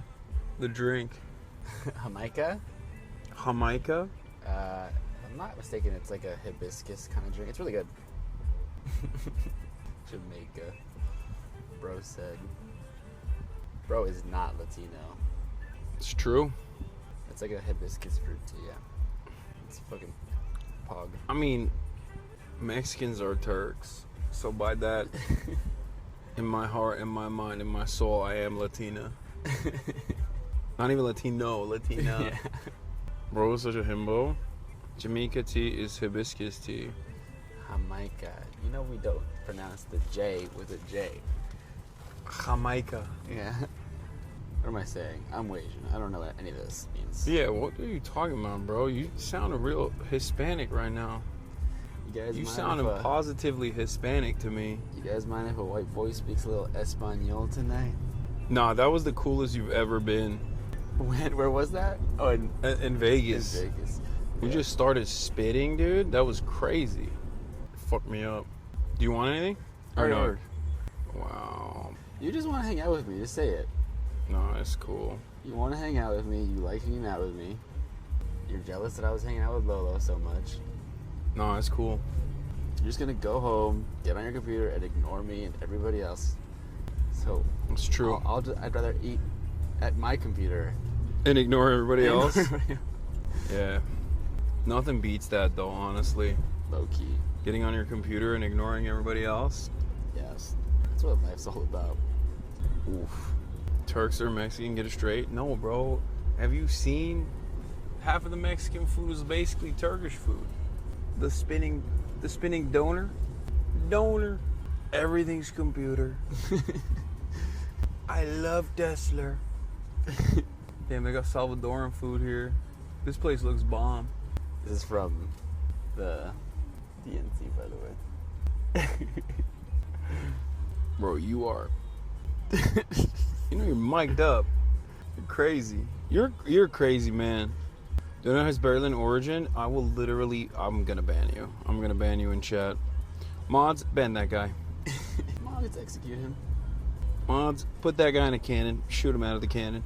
Pupusas. Trump removed computer from tariff law. I know. It's a good day for a rally. 36,000. Those drone shots about to go crazy. I posted a video of the rally on my Instagram. My friend just said, "Wow, Coachella looks sick." Good one. Whatever, bro. At least I have friends that respond to my stories. Chat laughed. Argentina now owes $52 billion to the IMF plus interest. Nice. Another $20 billion bailout for Argentina. That's how Javier Milei is saving the country, guys. The greatest way to save the country is by basically turning into an anarcho-capitalist dystopia and then simultaneously beg for money from European lenders that brought your economic situation to the dire place it was to begin with. That was really done. Dude, Twitter has the weirdest videos. What the fuck? And I can't. What are you saying? What the fuck to? Twitter videos are I think bottom of the barrel in terms of like. Controlled in the Fear and Discord. Apparently, Haas threw this on stream on one of the streams. Oh yeah. Oh, you mean you, but in plushie form? So cute. I gave this jacket away to my friend last night. Wait, why? With the Fear and jacket? 'Cause it's a sample, and I was really drunk, and he was cold at the club. That's and I was like, insane. "That's your jacket now, bud. I'll get more." I kind of miss it. It's fucking sick. Bro, is on coming to New Zealand? Bro, I'm gonna come to New Zealand and just stay there, dude. Because this America situation, this America project I think it's over. We got a couple good years in us, I think. If at that, until it's just totally done. Shit, why don't you ever tag me in photos, man? Why don't you don't fuck with me? You worried that they'll What? You worried they'll follow me more than they'll follow you? Wait, what?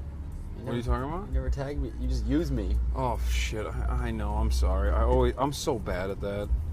Just admit, It's my most. You're trying to keep. He's trying to I'm suppress gatekeeping you. I'm He's trying to gatekeeping gatekeep me. You know what it is? I think Unmuzzle me. It's my most Unmute boomer. us. It's my most boomer quality. Unmute us. I want to repost it, but I can't. Wow.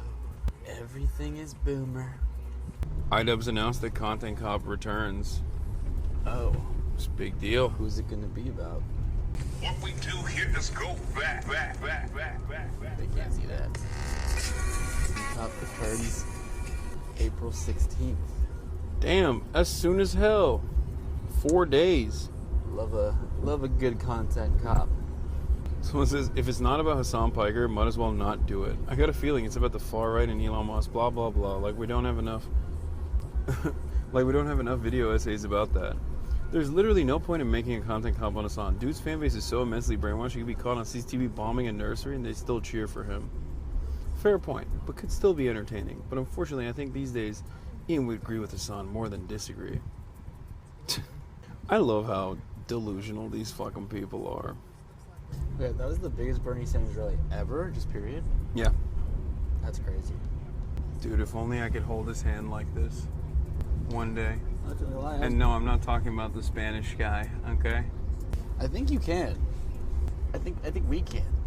Dude, that is the most insane. We have a higher likelihood of I think talking to the American president. We have a higher likelihood of talking to Trump. Actually, we do have a higher likelihood of talking to if Trump. we go and just like unveil the beauty of China to the Western world, he'll dig our vibe so much that he'll appreciate it, you think? Yeah, he'll privately request to meet us. We should probably hide the camera at this point. Okay. Yeah. You know? Sorry, chat. We should chest cam it. And I am. And did. Dude, I'm peeking over at Marge's Twitter feed and it's all reactionary garbanzo beans. No, but, well, yeah. Also, who is this Marina lady? She was at Coachella? I saw a post about Chapel Roan at the Marina show at Coachella, and I was listening to her song, and it was pretty good. It feels like is this Gen Z Lady Gaga? Lady Gaga? I think you're just a hot girl. And it's hot girl music. Yeah, I'm a hot girl. And yes, chat, I know many of you asked initially, no, Lady Gaga is Gen Z Lady Gaga. Oh my god. Well, no, Hassan, she's been around. Marina is older than Gaga. Hassan, that shit is ancient. Gen Z Gaga equals Gaga. I meant no disrespect. Disrespect, she's from the Tumblr era. Okay, so tell me about Kneecap. What? What are they saying? Well, they replied to you. What'd they say? Said, let's collaborate. Let's collaborate, comrade, they said. So wait, how do you know, like, do you know them? Have you spoken to them? Or? Yeah. What kind of music is it? They do, they sing in Irish Gaelic. Oh. Yeah.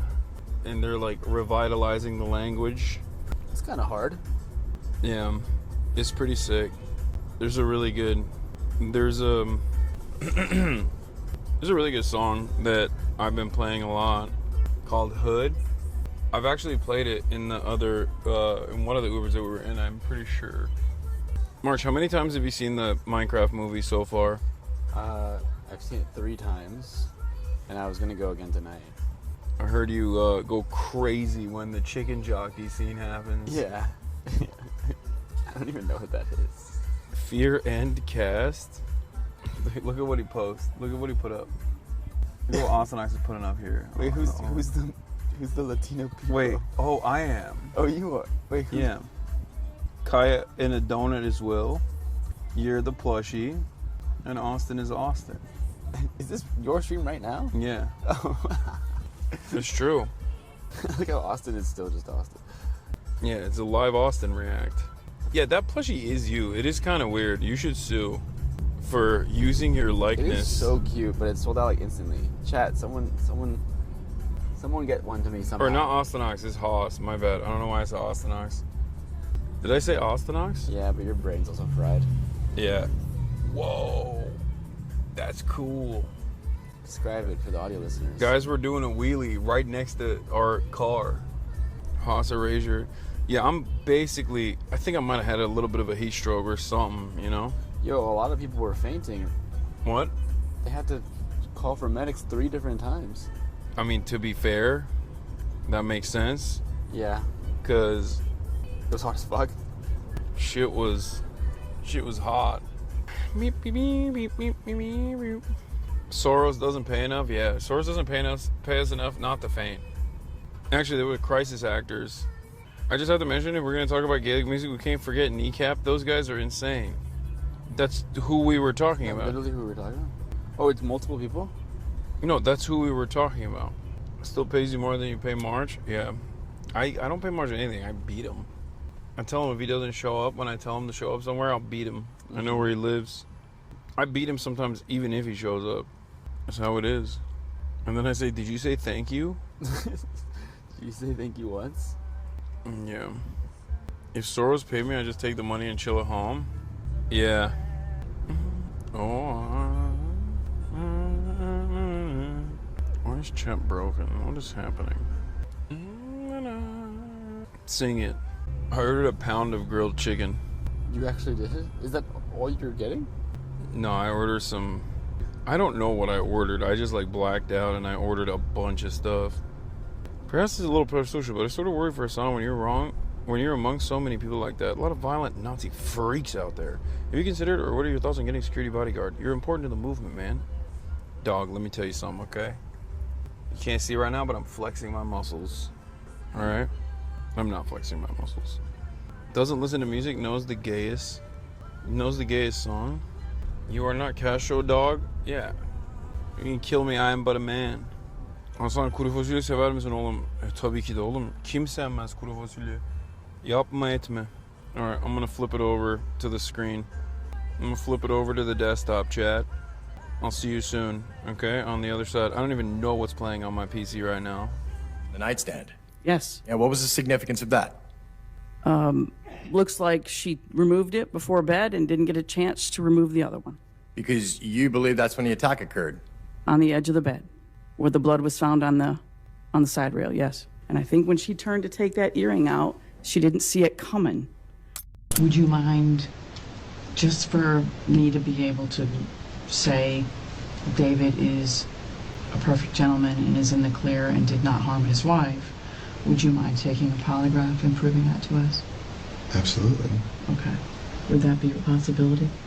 Yeah. Okay. All right. The detective asks David if he wants another water, to which he says, sure. So she brings him a water and tells him they'll be right back with a polygraph machine. But instead of coming right back, they leave him in there for just over 2 hours, during which time they decide not to proceed with the polygraph, but simply ramp up the confrontation. Hi. You doing okay? Yeah, it's just... Did you sleep a little? I did. I know you've got to be exhausted. Or at least mentally. We're here. I made it. Holy fuck, I'm dying. I am dying. Okay. We are actually gonna get back to we're gonna do Bill Maher, my favorite guy.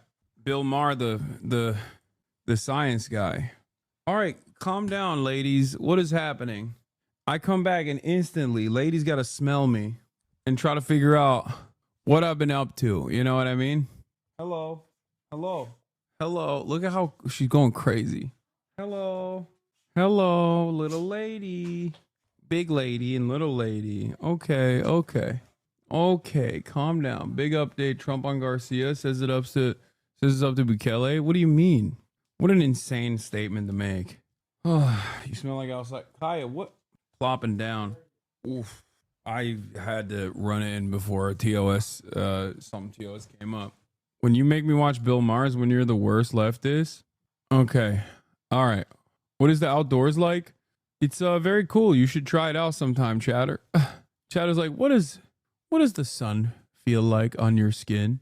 I've never known, and perhaps I will never know. What does it feel like to be caressed by the sun? Outside, it's painful. It burns. All right. You don't let chat get that chance as you stream 7 days. Yeah, that's my fault that chat can't go outside. You would, God forbid, you watch me outside. That would never happen. All right, anyway. 0 calorie Dr. Pepper cream sodas are not tasty. Okay, that's your opinion, and it's wrong. You have the wrong opinion. Farah says, great meeting you, and thanks again for taking the bracelet made with love from the West Bank. Hell yeah. It's amazing. I'm rocking it right now. Look at that. Yeah, everything is my fault, Chatters. You're right. Wow. What a crowd that was, huh? That was crazy. All right. Do you have a plan if the current admin targets leftists? Yeah, die, I guess. What can I do? You know? I'll just go to jail? I don't know. Freaking go to jail. Probably. It's so hot, dude. Holy shit. It was so hot. Oh, God. Goddamn, food's still not here yet. Crowd size. Wait, Harry Sisson was there? This is the Bernie Sanders and AOC rally in Los Angeles right now. Over 35,000 people showed up to fight against Trump. This is a movement, not a moment. He's right. All right. Peace. Goodbye, chat.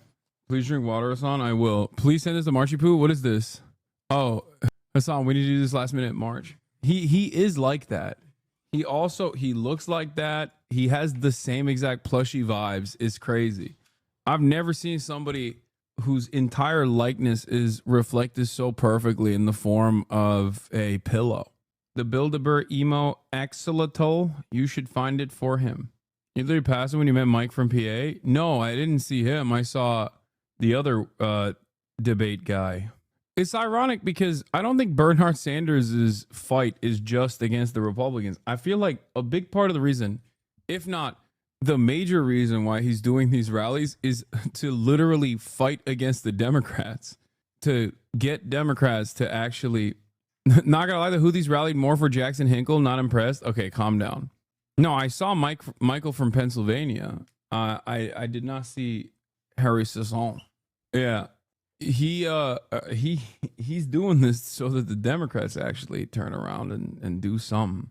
But it's time.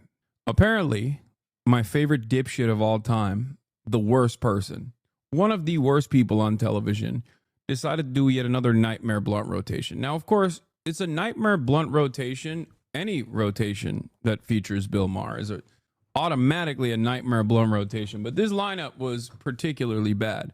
And it's important because I think old Billy Boy here, old Bilbo Bitch Tits, is finally coming to he's finally coming out and openly admitting his political, not Billy Bitch Tits Bill Burr. This is the other Billy Bitch Tits. He's just coming home, you know. This is where he always was, and I'm glad that he's just more open about it, I guess. Mr. I hate the Republicans. Yes, Kerry Hartline, I've already watched this. I've already watched this clip, and I've referenced it numerous times. Yeah, Bill Maher's transformation is now complete. He went and had dinner with Donald Trump, shocking 0 people. And I mean 0 people. Who here is like, wow, I can't believe Bill Maher is pro-Trump. Yeah. He finally decided, perhaps at Trump's weakest moment of approval and popularity, Mr. Read the Room basically is coming out to be like, I still don't like him, but I like him a lot more than I did before. He was the White House chief strategist and now hosts the War Room podcast. Steve Bannon, he's global security analyst for Washington Post Intelligence and author of Chaos Under Heaven. Josh Rogan, and he hosts Piers Morgan Uncensored on YouTube. Piers Morgan. All right, here are the questions from the people. What does the panel think about reports that the Trump administration plans to hold a military parade on the 250th anniversary of the Army's founding, which also happens to be Trump's birthday? Oh, goody, tanks in the streets, huh? Is that a good thing, do you think? I think it's a fantastic thing. I think it's a great thing. Yeah, government efficiency at work, right? That's what we're spending our defense dollars on, is it parading a bunch of It's a way to inspire people, as you know, Josh, young men and women to join the military, to see the pageantry like they do in France with Macron, that great July 14th, Bastille Day. Was there tanks in the street? There were tanks. Yeah. They do everything. Yeah, we do it in the UK all the time. All the time. Yeah. Tanks in the street. Yeah. It's always been surprising to me you don't do it. Yeah, Kim Jong-un loves it. Yeah. Kim Jong-un. Russia does it too. Yeah. Putin, Xi Jinping. Yeah. Bill, what do you think? I don't want America to get used to the sight of tanks in the street. Yeah. Right. That's what I don't. Because once you see it, it becomes normalized. What's behind the church-going revival in the UK, particularly among Gen Z? Is that true? Or There's British a lot. If you saw the state of our country right now, there's a lot to go and pray about. There'll be nothing more sinister than that. That's it? Oh.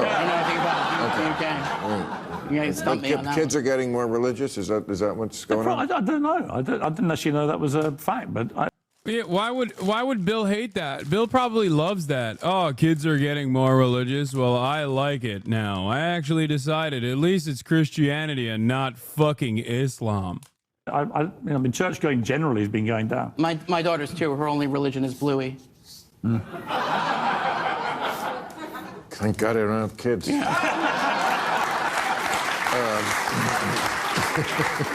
What does the panel think of Jeff Bezos' company Blue Origin sending an all-female crew and Katy Perry and Lauren Sanchez and Gayle King? I know them all, love them all, hope they're all safe. I'm sure they will be to space next week. Is there any scientific merit to this mission? Yes. No, but you know what? I just think that people that knock any form of exploration. When I was born in '65, first classic British mentality. Classic British mindset. When he means exploration, he means colonial exploit. He can't help himself. Thing I can really remember as an existent human being was the excitement around the rockets going up, right? And then it sort of stopped.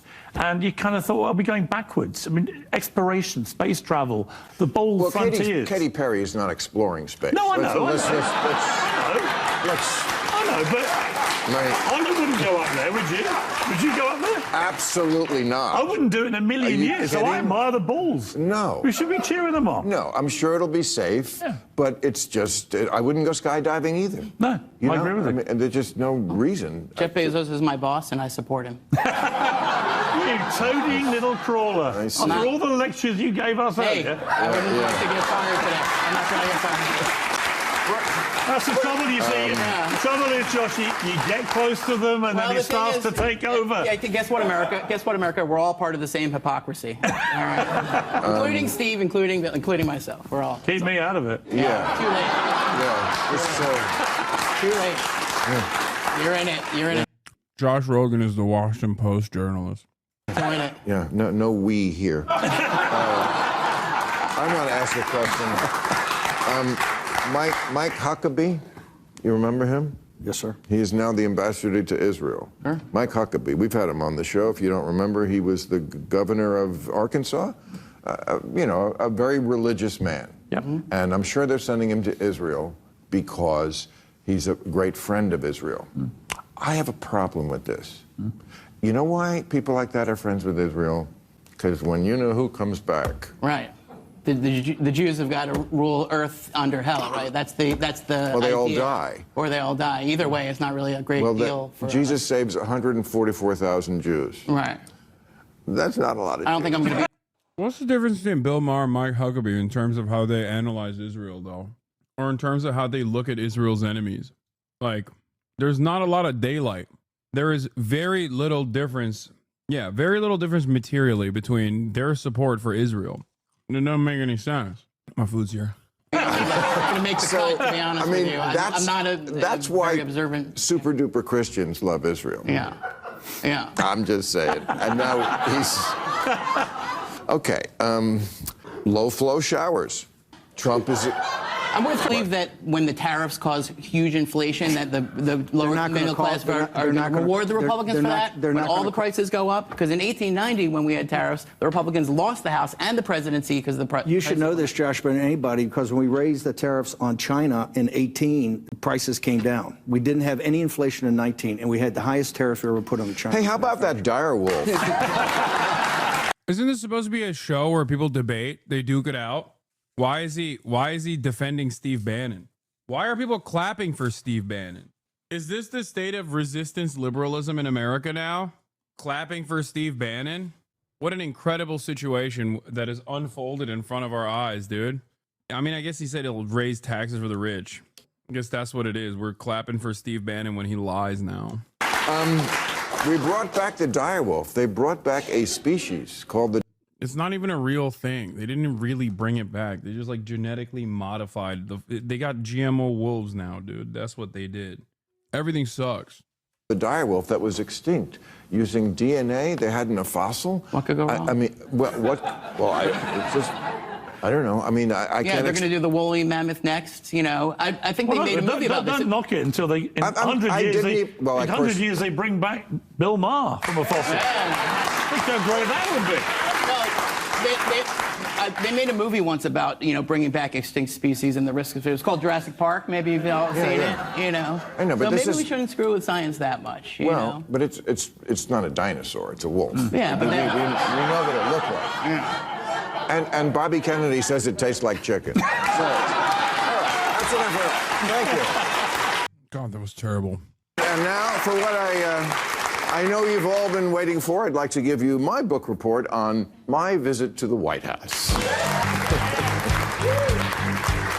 Okay, as you know, 12 days ago I had dinner with President Trump, a dinner that was set up by my friend Kid Rock, because we share a belief that there's got to be something better than hurling insults from 3,000 miles away. And let me first say that to all the people who treated this like it was some kind of summit meeting, you're ridiculous. Like I was going to sign a treaty or something. I have no power. I'm a fucking comedian, and he's the most powerful leader in the world. I'm not the leader of anything, except maybe a contingent of centrist-minded people who think there's got to be a better way of running this country than hating each other every minute. So, thank you.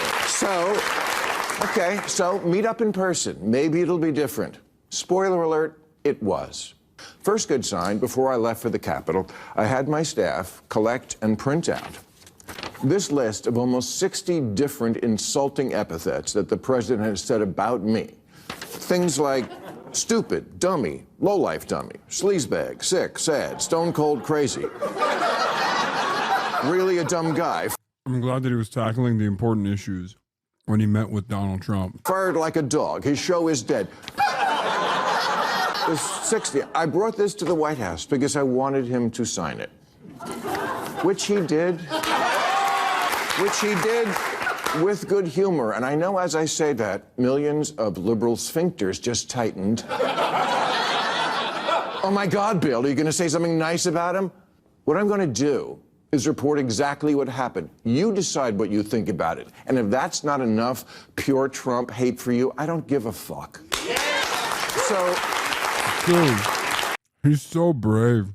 He's so brave, dude. Wow, you went to the White House? How brave of you. You went to the White House and the president was nice to you? That's fucking brave, dude. And I'm going to report on it. He's clearly the best of us. Grow up. You're right. So, no, I didn't go MAGA. And to the president's credit, there was no pressure to. After we left the Oval Office, he showed me the little room off the office, you know, the one where Clinton used to... Okay. The blowjob room. Okay. Well, not anymore. That's where they keep the merch now. It is. And he gave me a bunch of hats, but he didn't ask me to take a picture in one, which I appreciated. The guy I met is not the person who the night... Wow. He didn't make you take a picture in the hat? God, he's so gracious. I can't tell who's a nicer guy here. Actually, unironically, between Bill Maher and Trump, I really can't tell who's a nicer guy. They're both ginormous pieces of shit. Night before the dinner, shit-tweeted a bunch of nasty crap about how he thought this dinner was a bad idea and what a deranged asshole I was. I read it and thought, oh, what a lovely way to welcome someone to your house. But when I got there, that guy wasn't living there. Now, does Trump want respect? Of course, who doesn't? My friend said to me, what are you going to wear to the White House? I said, I don't know, but I'm not going to dress like Zelensky, I'll tell you that. But, okay, just for starters, he laughs. I'd never seen him laugh in public, but he does, including at himself. And it's not fake. Believe me, as a comedian of 40 years, I know a fake laugh when I hear it. And I thank you for them. No. But, okay.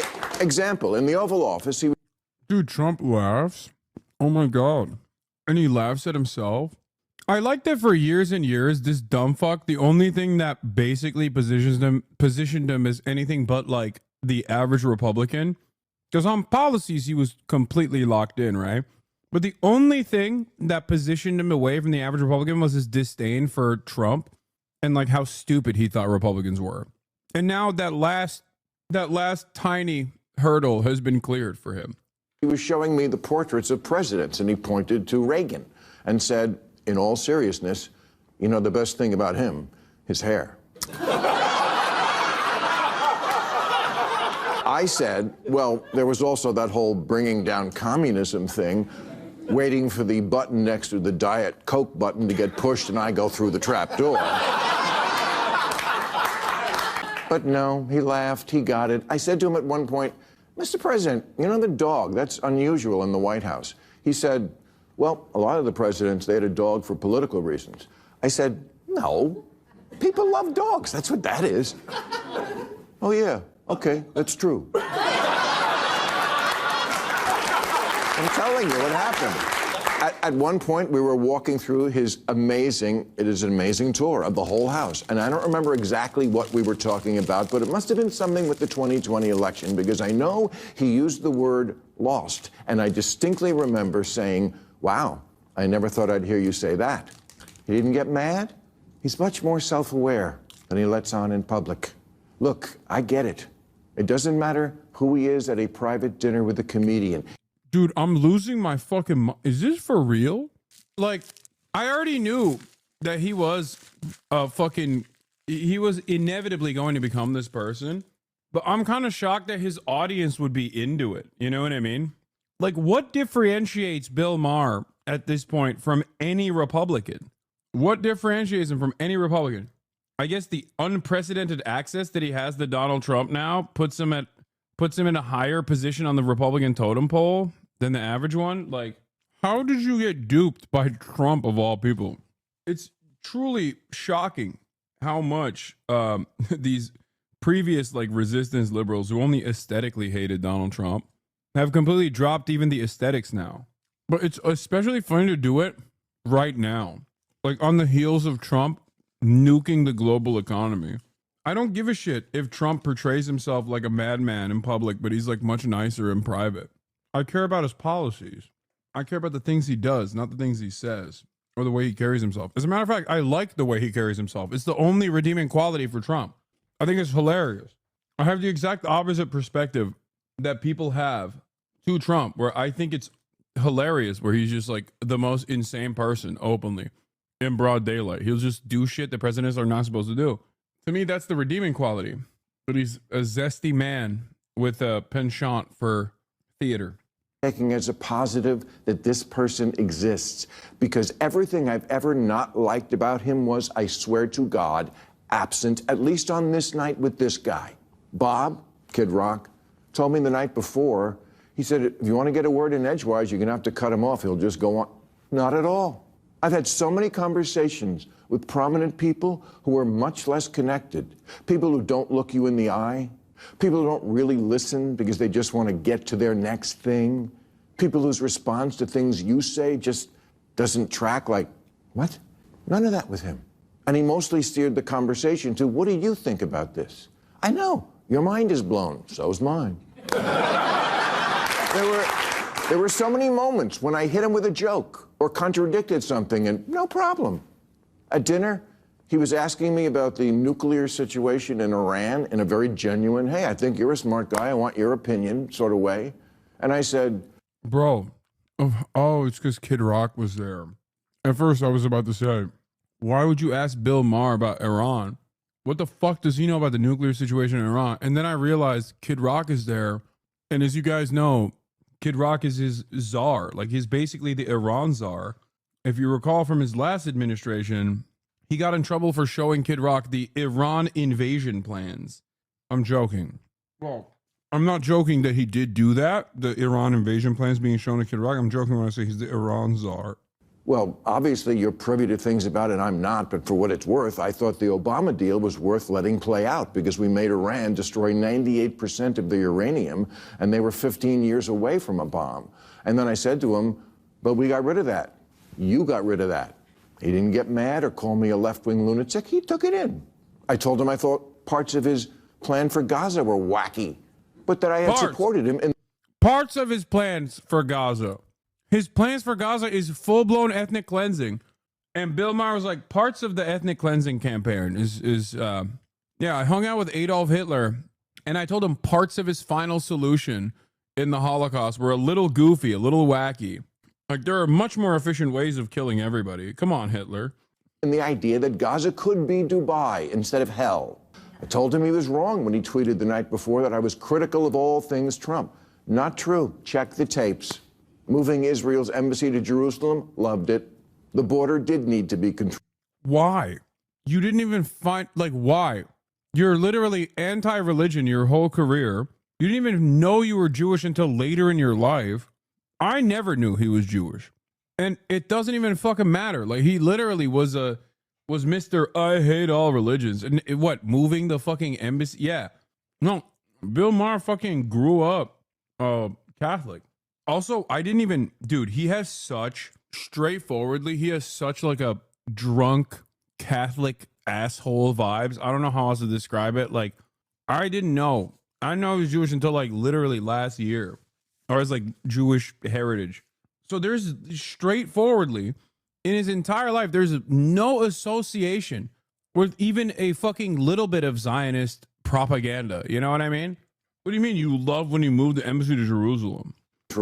I'm glad the cops are getting their morale back. DEI had gone too far. Biological men shouldn't be playing women's sports. Europe should pay for their defense. And of course, it makes sense that Arab countries should take in Arab refugees, like the million Syrians who wound up in Germany when Saudi Arabia took none. He said to me, "You're right, they took none." I said, well... It's crazy that regardless of Bashar al-Assad being a fucking tyrant, we played a role in this. How many fucking refugees do we take? Like, that's crazy. God, I hate him so much. I do like this, though. I will say, I appreciate that he's, like, open. So maybe dumb fucking liberals will no longer try to maintain the vibes of, like, Bill Maher is, like, some kind of liberal still. Well, you should remind your boyfriend in Saudi Arabia that the next time you see him. He laughed. I never felt I had to walk on eggshells around him. And honestly, I voted for Clinton and Obama, but I would never feel comfortable talking to them the way I was able to talk with Donald Trump. That's just how it went down. Make of it what you will. Me, I feel it's emblematic of why the Democrats are so unpopular these days. He was even okay when I checked. Yeah, dude. Rich fucking 100-millionaire asshole felt more comfortable talking to Donald Trump than Clinton. That means nothing. Like, what do you mean? Like, if you're trying to say... Yeah, also, he didn't say he voted for Harris, which is kind of interesting. But he didn't say he voted for Biden either. He said he voted for Obama and Clinton. I'm telling you right now, I mean, he's been a quote unquote centrist for quite some time. He's been a right-wing shithead for a while. I think he's just like slowly leaning his audience in that direction as well. Him on the orangutan. He was. I know. He said to Dana White, you know, Bill said my father was an orangutan, and I really love my father. And I said, well, Mr. President, I did that because I didn't like what you were doing regarding Obama's birth origins. I thought that was low. Again, no anger, just a little smile as if to say, yeah, I get it. The most surreal part of the whole night was when I got home. I flew back right after the dinner, and I'm in bed watching 60 Minutes from the night before. If Trump arrested Bill Maher after that meeting, his approval rating would have gone up. Big mistake. He's lost the juice. I feel like a younger Trump, a more dynamic, more vibrant Trump, wouldn't have missed out on that opportunity. You know what I mean? Yeah, send his ass to CCOT, dude. Fuck him. And there's Trump in one of their stories, standing at a podium in a room that looked to me like one of the rooms and places we'd just been in. And he's ranting, disgusting, you're a terrible person. And I'm like, who's that guy? What happened to Glinda the Good Witch? And why can't we get the guy I met to be the public guy? And I'm not saying it's our responsibility to do that. It's not. I'm just reporting exactly what I saw over 2.5 hours. I went into the mine, and that's what's down there. A crazy person doesn't live in the White House. A person who plays a crazy person on TV a lot lives there, which I know is fucked up. It's just not as fucked up as I thought it was. And I have no illusions now that... Dude, this only matters if you're a very specific Bill Maher style liberal, where the only thing you didn't like about Trump was the optics. Like, most people hate what he's doing, you fucking moron. Not how he carries himself is not presidential. I hate this fucking piece of shit. That I'm back to work at my job, that he might start a new list. Because when I you don't stand have for nothing, when you stand for nothing, you fall for everything. And Bill Maher's a perfect demonstration of this. He got duped by Donald Trump, dude. That's how fucking stupid you are. And all it took was for him to be kind of nice to you. I don't give a fuck that Donald Trump is sane behind all of the insanity. And no, I don't think Trump is a brilliant 5D chess player that portrays himself. Even Boris Johnson used to do this. Boris Johnson famously would present himself as like a goof, a dumbass. But he did that deliberately. He did that for a purpose. So he could just get away with his dangerous agenda while, you know, making a fool of himself. Donald Trump is not doing that. He is definitely also a dumbass, just like Bush was, also a real dumbass. But none of this matters. You want to know why? Because when you match Donald Trump's actions, when you look at what he's done, whether he did it deliberately, intentionally, or because he's a fucking moron, doesn't change the impact. As a matter of fact, it's probably worse if he is not oblivious. That means he is, again, a fucking asshole, a monstrous piece of shit. That's why I said the only people that respond to this in a positive manner are people who don't have an issue with Trump at all, or at least on the policy front don't have an issue with it, but just only care about the optics. And if you're Bill Maher, you're probably surrounded by the only people in America who have this perspective, other rich California liberals who want to melt the working poor themselves and want tax cuts. And the only thing they can't stand is how fucking annoying Trump is.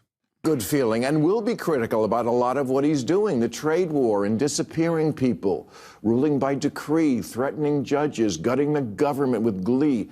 But I also think he now understands I have a job to do, or at least he did on this night, because he said to me early on that he'd seen our last episode, which was the Friday before this dinner. And he said, I thought maybe you'd be nice, but you hit me really hard. I did, because I'm not going to pull my punches that presidents get to propose a third term for themselves. He understood that, and without animus. That doesn't mean he's not going to try to do it. No, you fucking idiot. He knows you're not a real threat. He knows you're easily duped. You're the easily duped guy who he can just like be nice to. You know what's funny? First of all, the fucking ego on this guy. Like, who are you, dude? Who the fuck watches this show? That's number one. Number two, the ego on this guy is actually quite similar to Donald Trump. It's the same way that world leaders can easily dupe and trick Donald Trump by fucking being nice to him. They will just straight up be like, yes, Mr. President, you're the best. And then that's all it takes. You're so dumb that you got finessed by a dude who's also dumb in the same exact way. Please read logs. If there is nothing absolutely banger worthy in these fucking logs, what? Despite him hit by 2 missiles, Israeli occupation army has made a new call demanding the evacuation of the what? The last functional hospital in North Gaza is currently being bombed. Okay, man, I'll get to it in a little bit. All right. Jesus Christ. No, I'm not gonna ban him, Chad. Jeez, fuck. At one point, I said to him, "You're scaring people. Do you really want to be scaring your own citizens so much?" And I know now you're all saying, "And what did he say to that?" Honestly, I don't remember. But it wasn't, "Okay, I'll stop." So MAGA fans, don't worry. Your boy gave me nothing. Just hats. Hats and a very generous amount of time and a willingness to listen and accept me as a possible friend, even though I'm not MAGA, which was the point of the dinner. My favorite part of the whole night was we were standing in the blowjob room. Yeah. This time is not the only time you've given him a suck job, it seems. I guess he did it before in the Oval, and he's doing it again in public now. And he said, "You know, I've heard from a lot of people who really like that we're having this dinner. Not all, but a lot." And I said, "Same. A lot of people told me they loved it, but not all." And we agreed. The people who don't even want us to talk, we don't like you. Don't talk, as opposed to what? Writing the same editorial for the millionth time and making 25-hour speeches into the wind? Really, that's what liberals have? He takes the piss out of everybody else? Bill Maher has always been a smarmy douchebag, but it's really funny that no matter what he says or does, it's always in the same smarmy douchebag tone, where now he's basically describing how he clout chased the current president, and you're in the wrong for being like, hey, didn't you hate this guy, or at least claim to hate this guy for the longest time? And it's not like the guy you claim to hate has become a new person. Like, he's worse. He's worse than the last time you hated him. But now you like him? Like, you're like, oh, we gotta have another conversation. We could be friends. You think he might be doing to save his own ass? No, man. I don't care about the fucking saving your own ass shit. There is no saving your own ass. There's only, I want to be one of the people that fucks everyone over. This isn't about ass saving. This is about killing others, okay? And this, at this stage, if you are doing stuff like this, especially from a position of prominence, from a position of influence, you're not doing it because you want to save your ass, okay? If you want to save your ass, you shut the fuck up. And I think there's a degree of selfishness there too, which is why I don't ever shut the fuck up. But beyond that, this is not saving your ass. This is, I want to be the one that does the pain. He's like, I will play my role as a collaborator, sir. That's what he's doing. And we can hold ours. Okay, that's my report. You can hate me for it, but I'm not a liar. Trump was gracious and measured, and why he isn't that in other settings, I don't know, and I can't answer, and it's not my place to answer. I'm just telling you what I saw, and I wasn't high. Damn, missed opportunity. Fuck this piece of shit. Anyway, here is Donny Boy, Donny O'Sullivan. Wait, what is this? He got some pushback from the audience. To report exactly what I saw. I did it to the best of my abilities. Counterpoint? I can be. Yes. Counterpoint? Yeah. You know, Bill, I think you're right in saying that people have made too much of this, okay? It's not the Ulta Summit. You're not Churchill. Kid Rock is not Stalin. Trump sure shit isn't FDR, okay? So, yes, I believe too much has been made about this, but I think you've fallen into the trap. I think I represent 99% of the internet when I say this, is that you've played the game of proximity is principle. And what people are worried about is not your motivation. We believe you. We love you, Bill. Everybody loves Bill, right? So I'm not questioning your motivation. I'm questioning Trump's, okay? And if we can say that you went there in good faith, but maybe, just maybe, he wasn't there in good faith. I mean, you sold him on the Iran deal and he took it in. I mean, give me a break, okay? So the idea here is that your motivation is sound, but what's the impact? And I think a lot of people out there, fans of yours, people who love you, people who are fans of you, like me, I've been fans of you. You don't have to patronize me, dude. Okay. I don't know you. Fair enough. I never met you. I'm just saying that this comes from not a place everybody of has love. to like it. All I'm That's saying what we is- said. There are people who didn't want it to happen at all. You sound like one of them. It's No, okay. no. Oh my God. He said, I don't know you, to his guest. Oh my God. Oh God, he's such a fucking slimy douchebag. Like, this guy literally fucking glazed him up and down. He literally was like, I love you. I've been a fan of yours in perpetuity. Everything you say and do, I hang by every word. But don't you think Trump maybe used you a little bit here? And he's like, I will fucking kill your family. Like, his response there is like, fuck you, you fucking piece of shit. Why are you here? Nobody likes you. Which, of course, brings me to my next position. Or rather, the first question I asked. Who's worse, Trump or Bill Maher? Now, obviously, Trump, by power, is far more consequential to the planet. But who's like a worse person individually? Well, according to Bill Maher, when Trump got criticized by Bill Maher, he was gracious. Bill Maher, on the other hand, can't even get a fucking little bit of criticism from a dude who sucked him up and down. Clearly, Donald Trump is an infinitely more evil person than Bill Maher because of the very nature of the presidency. You become an American president, you're going to be more evil than 99.9.9999999% of society. But goddamn, it's crazy. Well, people who are fans of you, like me, I've been fans of You you don't my have whole to life. patronize me, dude. Okay. I don't know you. Fair enough. I never met you. I'm just saying that this comes not from a place everybody of has to love. like it. All I'm That's saying what we is- said. There are people who didn't want it to happen at all. You sound like one of them. It's No, okay. no. But I did don't you hear what mad at it. did you hear what I said? Yeah. Like, what is the alternative to not talking? Just sit at your lunch table and don't talk to anybody. I talked to him. I've interviewed Trump. Here's his interview. That's not it. That's just not an interview. This was not an interview. I agree with the principle of engagement. I'm just saying, from his perspective, you have to understand. Yeah, it's extra funny to say that to a Washington Post reporter who has interviewed Trump. It's like, it wasn't an interview. It was a best friendship. It was the start of something beautiful. Me and Trump are besties now. And you're just a lame nerd who doesn't understand what best friendship looks like. So you're just jealous of me and Trump's best friendship. Yeah, it wasn't an interview. Did you suck him off at the end of your interview? Because I certainly did. And that people out there know, all Americans know, that for him, this was a PR stunt. And in his view, you were a prop in that PR stunt. Okay? Damn, people were clapping for him too. God damn. What happened? Bill Maher shot every audience member that clapped. After the end of this interview, Bill Maher shot everyone in the audience for behaving in this way, for being against Bill Maher and his new best friendship with Donald Trump. To be fair, their cheers mean nothing. They fucking cheer for everything. They're a bunch of cackling hyenas over there in the fucking Bill Maher fan base. Oh, yeah.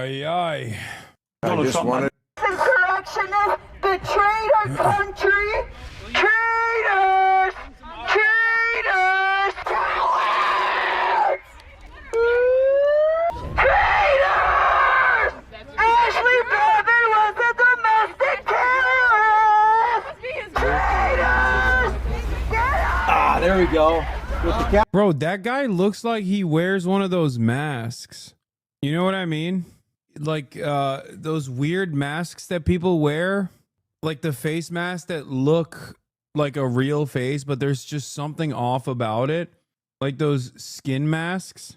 You know what I'm talking about? Apple in the background. Like a latex mask. General Flynn unmasking, impeachment hoax, 2020 election. So this is your Yeah, he looks like he's wearing the mask from Drive.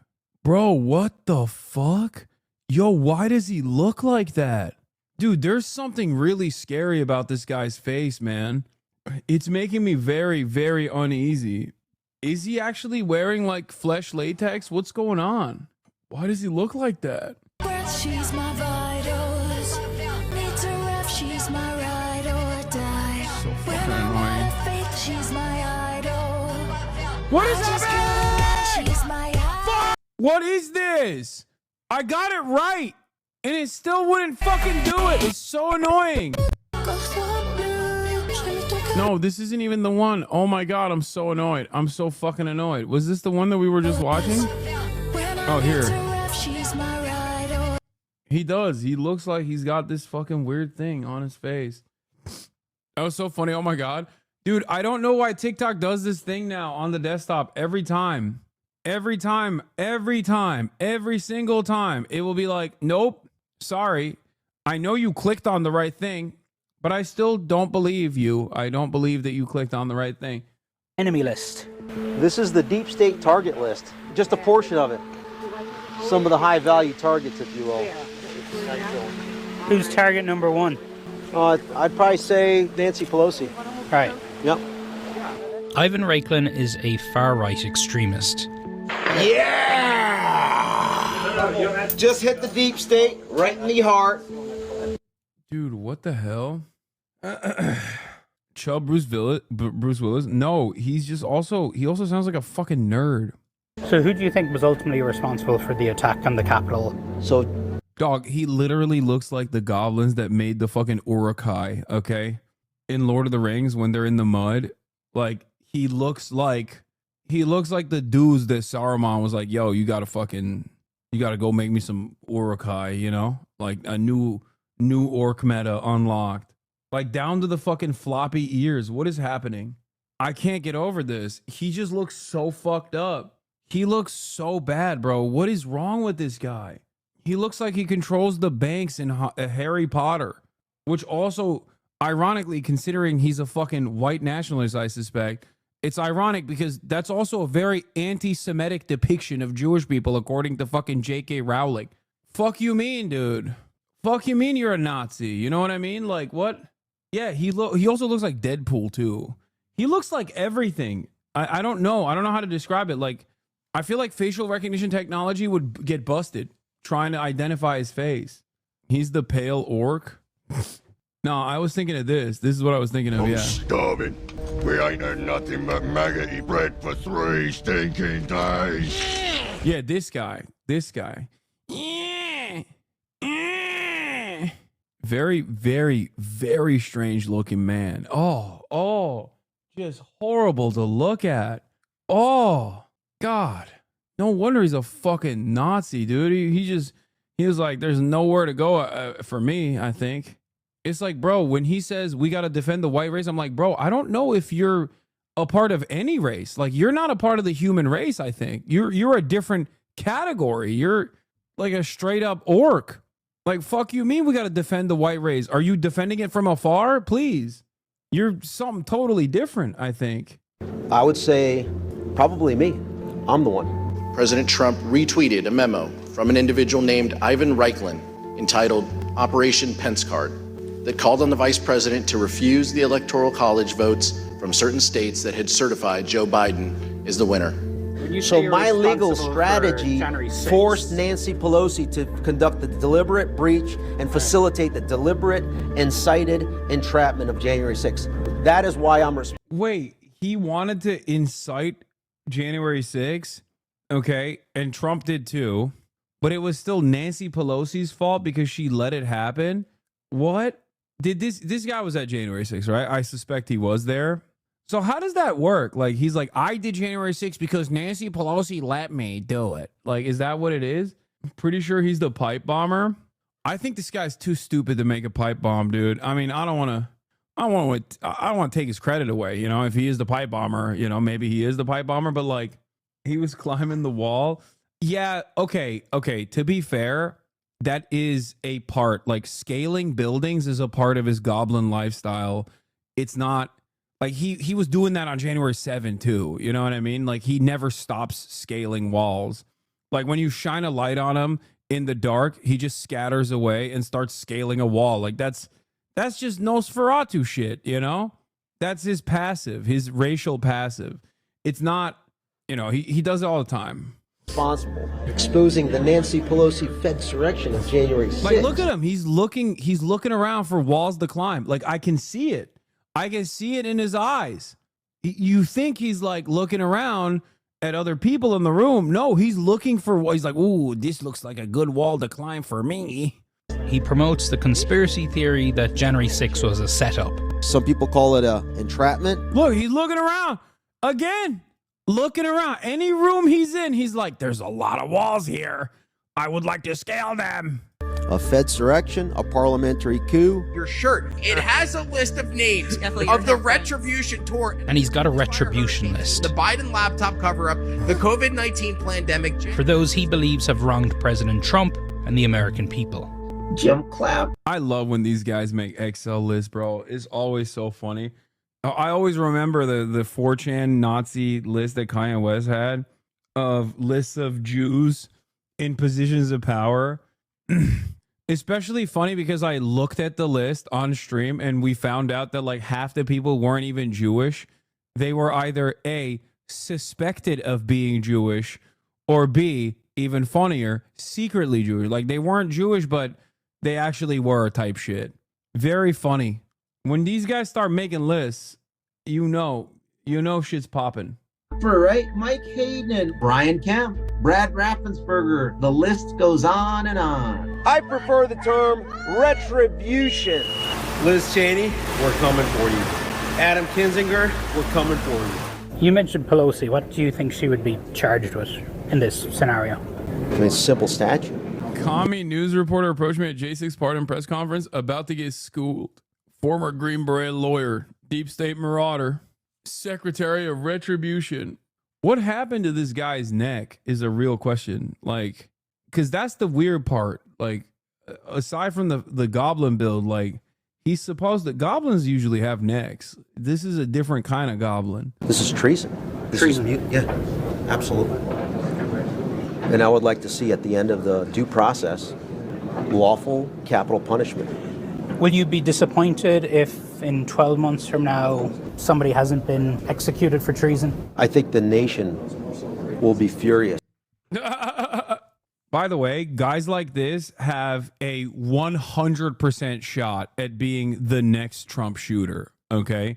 Because they just like live in their own delusion and then they let that fucking fester and that they let that anger and resentment grow inside of them. And inevitably they're like, well, why aren't the deep state pedophiles being executed? And then they're the guys. That's a real, he's next up on the fucking Ryan Ruth list, straight up. He says even I could be a target. I'm not sure yet if you are or are not on the deep state target list because I haven't consumed all of the information that you've put forth to determine what your status should be. But we've been hanging out as we ruin you. Dude, it's crazy because like It's crazy. Back in the day, guys like this would just like yell at a subway station. You know what I mean? And you'd be like, oh man, I wish there were social workers that could just like give this guy the help they need. And now they're in the White House. You know what I mean? Like very cool things have happened for, you know, the soapbox yellers at the subway station. This is their moment. This is their moment in the spotlight. They are popping, dude. It'll never get this good for guys like this ever again. This is their heyday. I love the cop speak too, where he's like, I haven't tactically ascertained the information that you've delved into. But once my tactical ascertainment is over, I will engage in a kinetic situation against you and your family. As you what? Just like you ruined us. An eye for an eye. Look up Leviticus as a Christian man. We have a problem with Jewish supremacy. We have a problem with a Jewish occupation in our government. Technology has transformed extremism in America. Like, this is what I mean. Like, how is that guy? First of all, he said we have a problem with Jewish supremacy and Jewish occupation of the government. And it's like, but Trump's your guy. Like, what? How does this work? I really, really want to know. Yeah, of course that's anti-Semitic chatter. But like, how does that work in his mind? Because that's a guy who's like, you know, Israel's the Jewish state. It's not like he's making a distinction between Israel and Judaism. As a matter of fact, he might like Israel and just hate Judaism in general. A lot of those guys out there. But how does that work in his mind, I wonder? When like he sees Donald Trump put the chair under Benjamin Netanyahu and go like, we got to give another $18 billion to your country, sir. Like, how'd that work for him? It's your body, my choice. A fire hose of hate is served to millions of us every day. They are reviewing a purported manifesto. Mass shooters publish manifestos online. An absolute racist hate crime. This is God's country! Election deniers stream live as they attack the U.S. Capitol. American Nazis also are like, I don't know about the personal like psychology of former Nazi movements or like Nazi movements during Nazi Germany. I'm sure they weren't, you know, I'm sure they weren't all there back then either. But there's something very funny about the fragility of the modern neo-Nazi movement, especially, where they'll just like cry because they can't say Christ is king or some shit. Like, that's a big deal, right? Like, that's what's ripping apart the right-wing movement right now. Candace Owens likes to say Christ is king, and apparently Jordan Peterson's like, you can't say Christ is king. I don't even know what it's supposed to mean when you say Christ is king. I think like maybe Christian supremacy or something. But it's just so funny that they're like that's the point of contention for these guys. You know what I mean? This is what they're angry about, that you can't say like Christianity on top. Okay, man. Cool. All right. Whatever. I don't know. In Christianity, they call Christ the King of Kings. Yeah, I just, like I said, I think it's a very funny point of contention. It's a very funny thing to be upset over. It's like, you have everything, okay? You literally have everything. The government is doing everything you could have ever wanted. You're like, oh, this guy doesn't like me. Deport him, please. And then the government's like, okay, we'll deport that person. This guy, I don't like the way he looks. Deport him. Government's like, sure. They're eroding the First Amendment. No more due process. You get blackbagged and sent to a fucking slave colony. You know, you got it all. You got all your wishes. And they're still sad. They're like, oh, I can't say Christ is king. Oh. We are the revolution! The fringe is going mainstream. And Trump is here to take down those satanic cabals, pedophiles. You know this already. With the cute military army. Some believe we are on the brink of a totalitarian state. Who actually runs the government? Some believe our government is totally controlled by corporations or a cabal. Okay, Donnie, our government is controlled by corporations. I mean, that's literally true, okay? I don't think that's an extremist position to say the American government directly is controlled by corporations. Straight up. Like, that's Anyway, let's continue. And some see themselves as crusaders in a fight for good versus evil. Let's be the American people spreading the word of God. So I've set out on a journey across the country to meet the Americans waging this battle. This is basically the Mangione gun. To find out if we really are getting more extreme. Hey, he's got the right idea. Or is the extreme just getting louder? Why do these guys get to carry shields again? Isn't that illegal? Am I crazy? I guess it's their government, the government that gave them the shields that they can carry, I assume. You go to them, it's like, yeah, probably because they're cops, right? Why should a shield be illegal? I'm pretty, wait, let's look it up. I don't think you can have shields. Maybe in some places. Are shields legal? Yeah, see, okay, let's see. Wait, what? Shield laws? Oh, that's not what I was thinking of. Reporter's privilege. That's not what I was, no. Bro, I can open carry. What the fuck? Couldn't I have a shield? I think that there's like, I guess maybe not. Yeah, they're not considered weapons. Riot shields are not considered weapons. You should learn to use Google, himbo. Shut the fuck up, bitch. If you're wearing body armor while committing a felony, it's another felony. We're not finished yet. We got a long way to go. But we're doing this on the very first day in office, and in just a few moments, I'm not only signing the release of the J6 hostages, I'm signing other things that you're going to love. Oh, you're going to be happy reading newspapers tomorrow, and the next day, and the next day, and the next day. Release those prisoners! Why don't leftists use them in protest? What do you mean? Because they're fucking leftists. You can't do anything. You can't protest as a leftist in general. And it will be officially illegal soon anyway. You can only do it if you're right-wing or if you're directly a federal agent like those fucking Patriot Prayer guys are. DC Gulag, let our people go! You guys can protest and say whatever you'd like from the comfort of the sidewalk and the park. Please do not try and come across the street. It's inauguration night in Washington, D.C., and we're outside the D.C. jail where people have been gathering for almost 3 years to campaign for the release of January 6 convicts.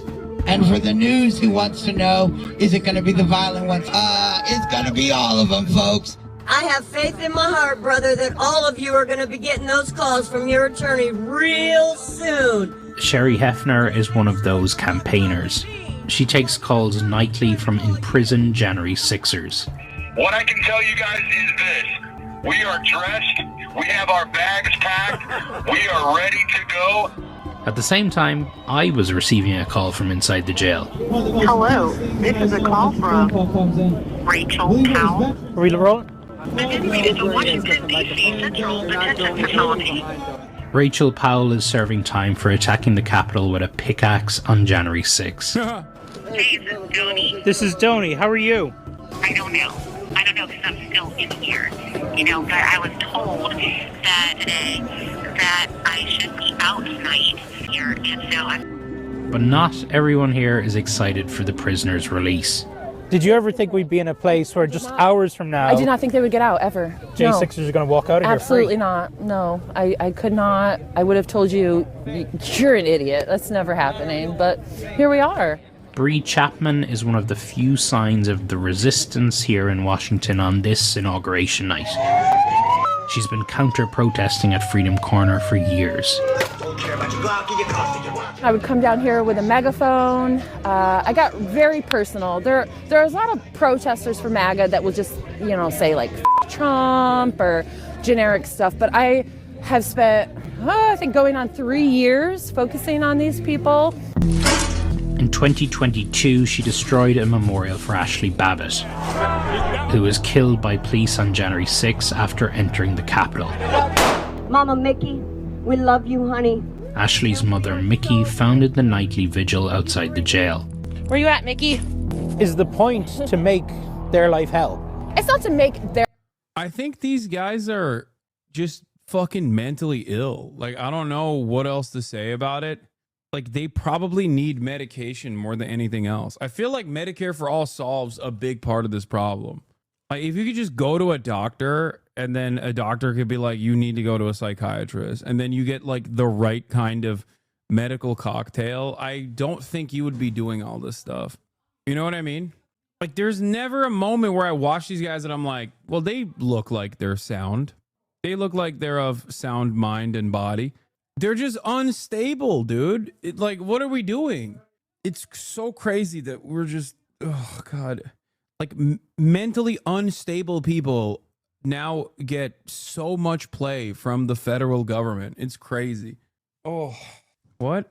Maybe, though politics is a medical category, is fickle.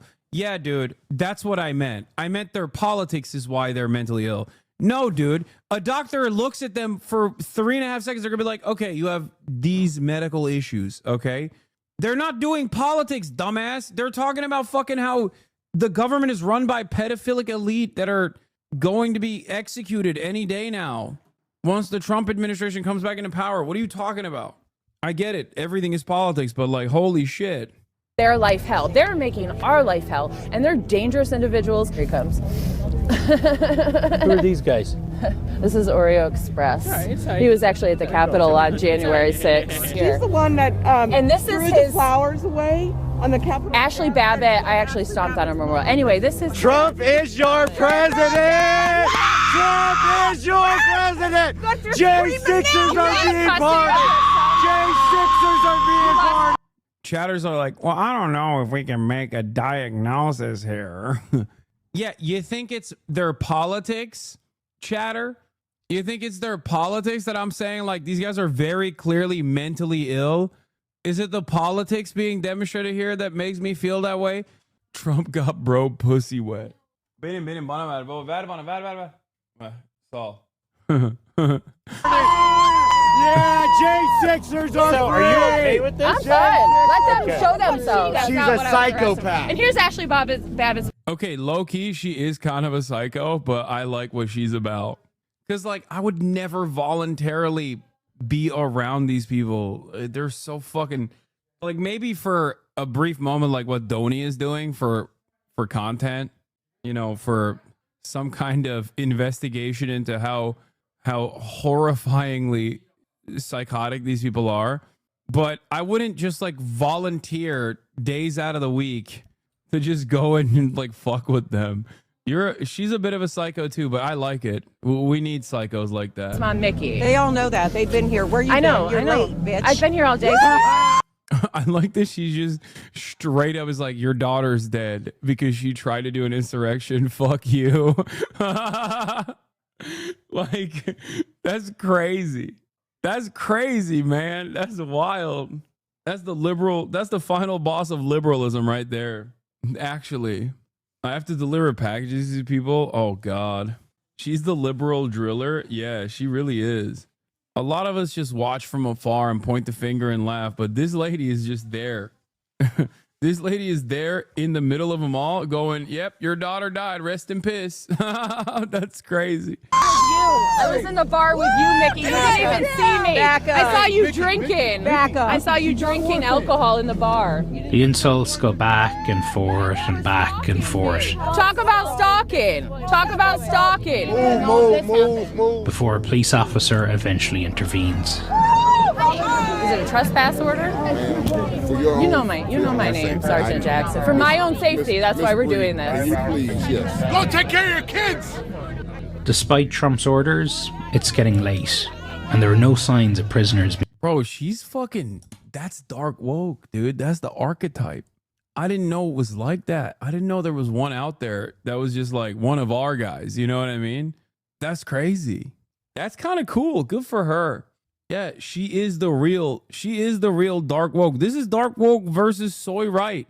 This right here, when she started screeching, like, that's dark woke versus soy right. Away on the Capitol. Ashley Babbitt. I actually stomped on her memorial. Anyway, this is Trump is your president! Trump Like, that's the dark woke soy right. is your president! J6ers are being pardoned! Oh my God. Go take care of your kids! Despite Trump's orders, it's getting late. Why are we adopting the far-right usage of soy? Because it's funny. Because we're homophobic. Get with the program. Oh my God. And there were no signs of prisoners being released. We need to get the marshals. The guards inside are threatening force against our men, and they're messaging out, begging us for help. Tony, I'm right behind you. Tony O'Sullivan, who's outside the detention center where some people may be released. Tony? Hey, Anderson, yeah, in the last few minutes, all these demonstrators all rushed towards the main door of the jail. We're not sure quite what is happening. Some of the people inside this prison are... Oh my God, they're gonna do another January 6th. Everybody stop them. They're doing a January 6th too, to release the January 6th prisoners. They can't help themselves, dude. They're like, we have to keep doing it. Are hoping to make it to the inaugural balls tonight. They have been told that if they're released... Yeah, okay. We're going to move down here, Anderson. Put the press back. Push the press back. Cameras right here. Everybody back up. We're back where we were. The lights, you're an hour and a half until this happens, guys.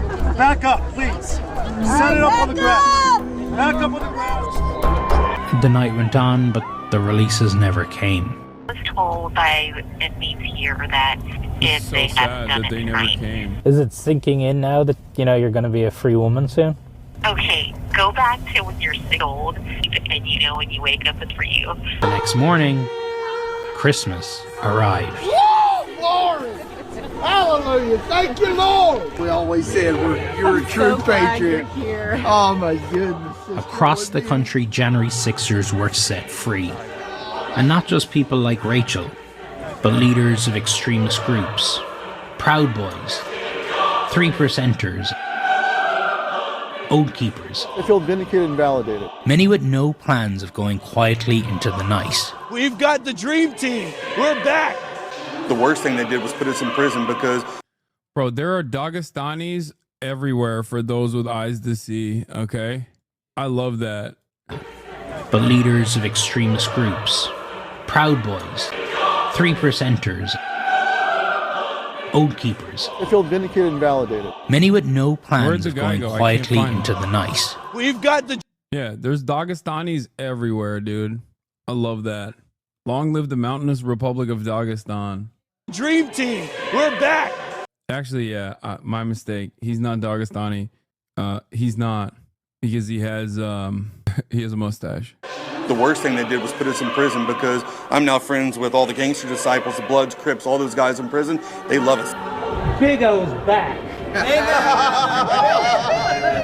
People say you're the guy that put your feet on Nancy Pelosi's desk. It's just not true.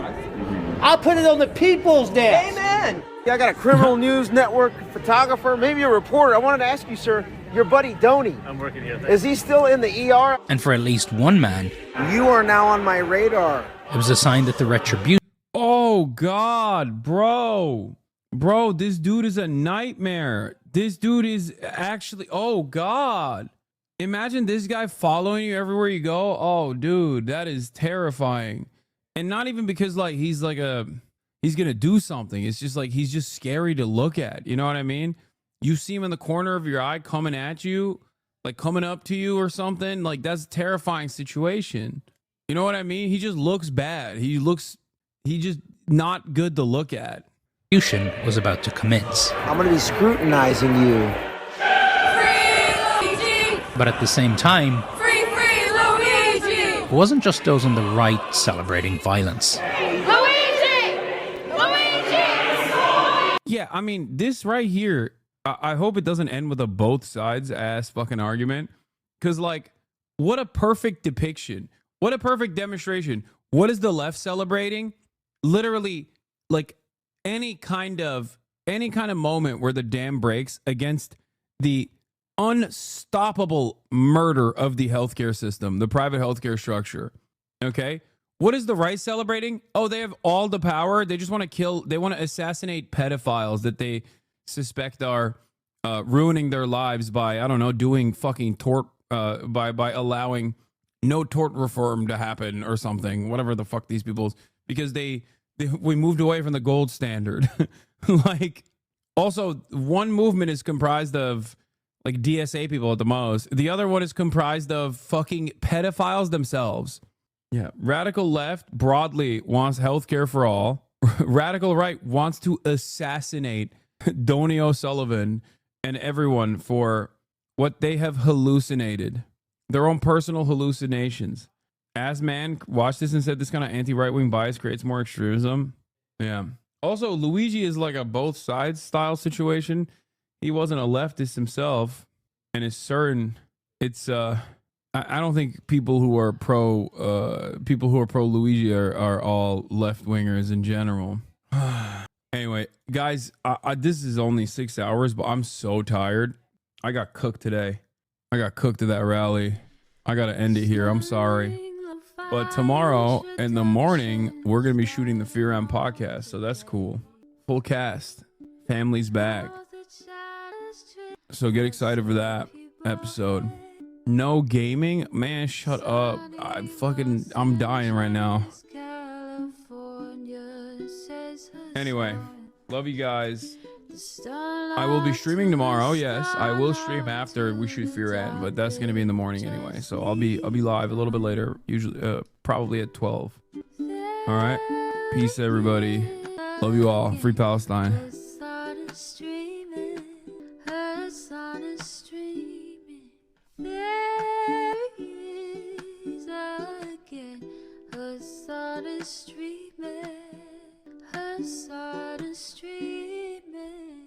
Reviewing the P.O. box, Uncle Uger's face. Sudden discord agitprop, great names take on break. Tiny Bernie Sanders, LGBTQ Air Force. The whole left at your fingertips, Ane at your door. H3 crowded debate, the Young Turks online show. 3 full fucking years of this, plenty more to go. 90-day fiance, talks of champagne bourgeoisie. A Trump rally live reaction, a mass riot at DC. There he is again, her son is streaming, her son is streaming. There he is again, her son is streaming, her son is streaming. Reading live stream fair comments, Austin show chat advice, and all the ways the right-wing pipeline can suck you in online. JCS react, Lord frame gets broken, cover blown. A full-blown mass pandemic, monster streaming.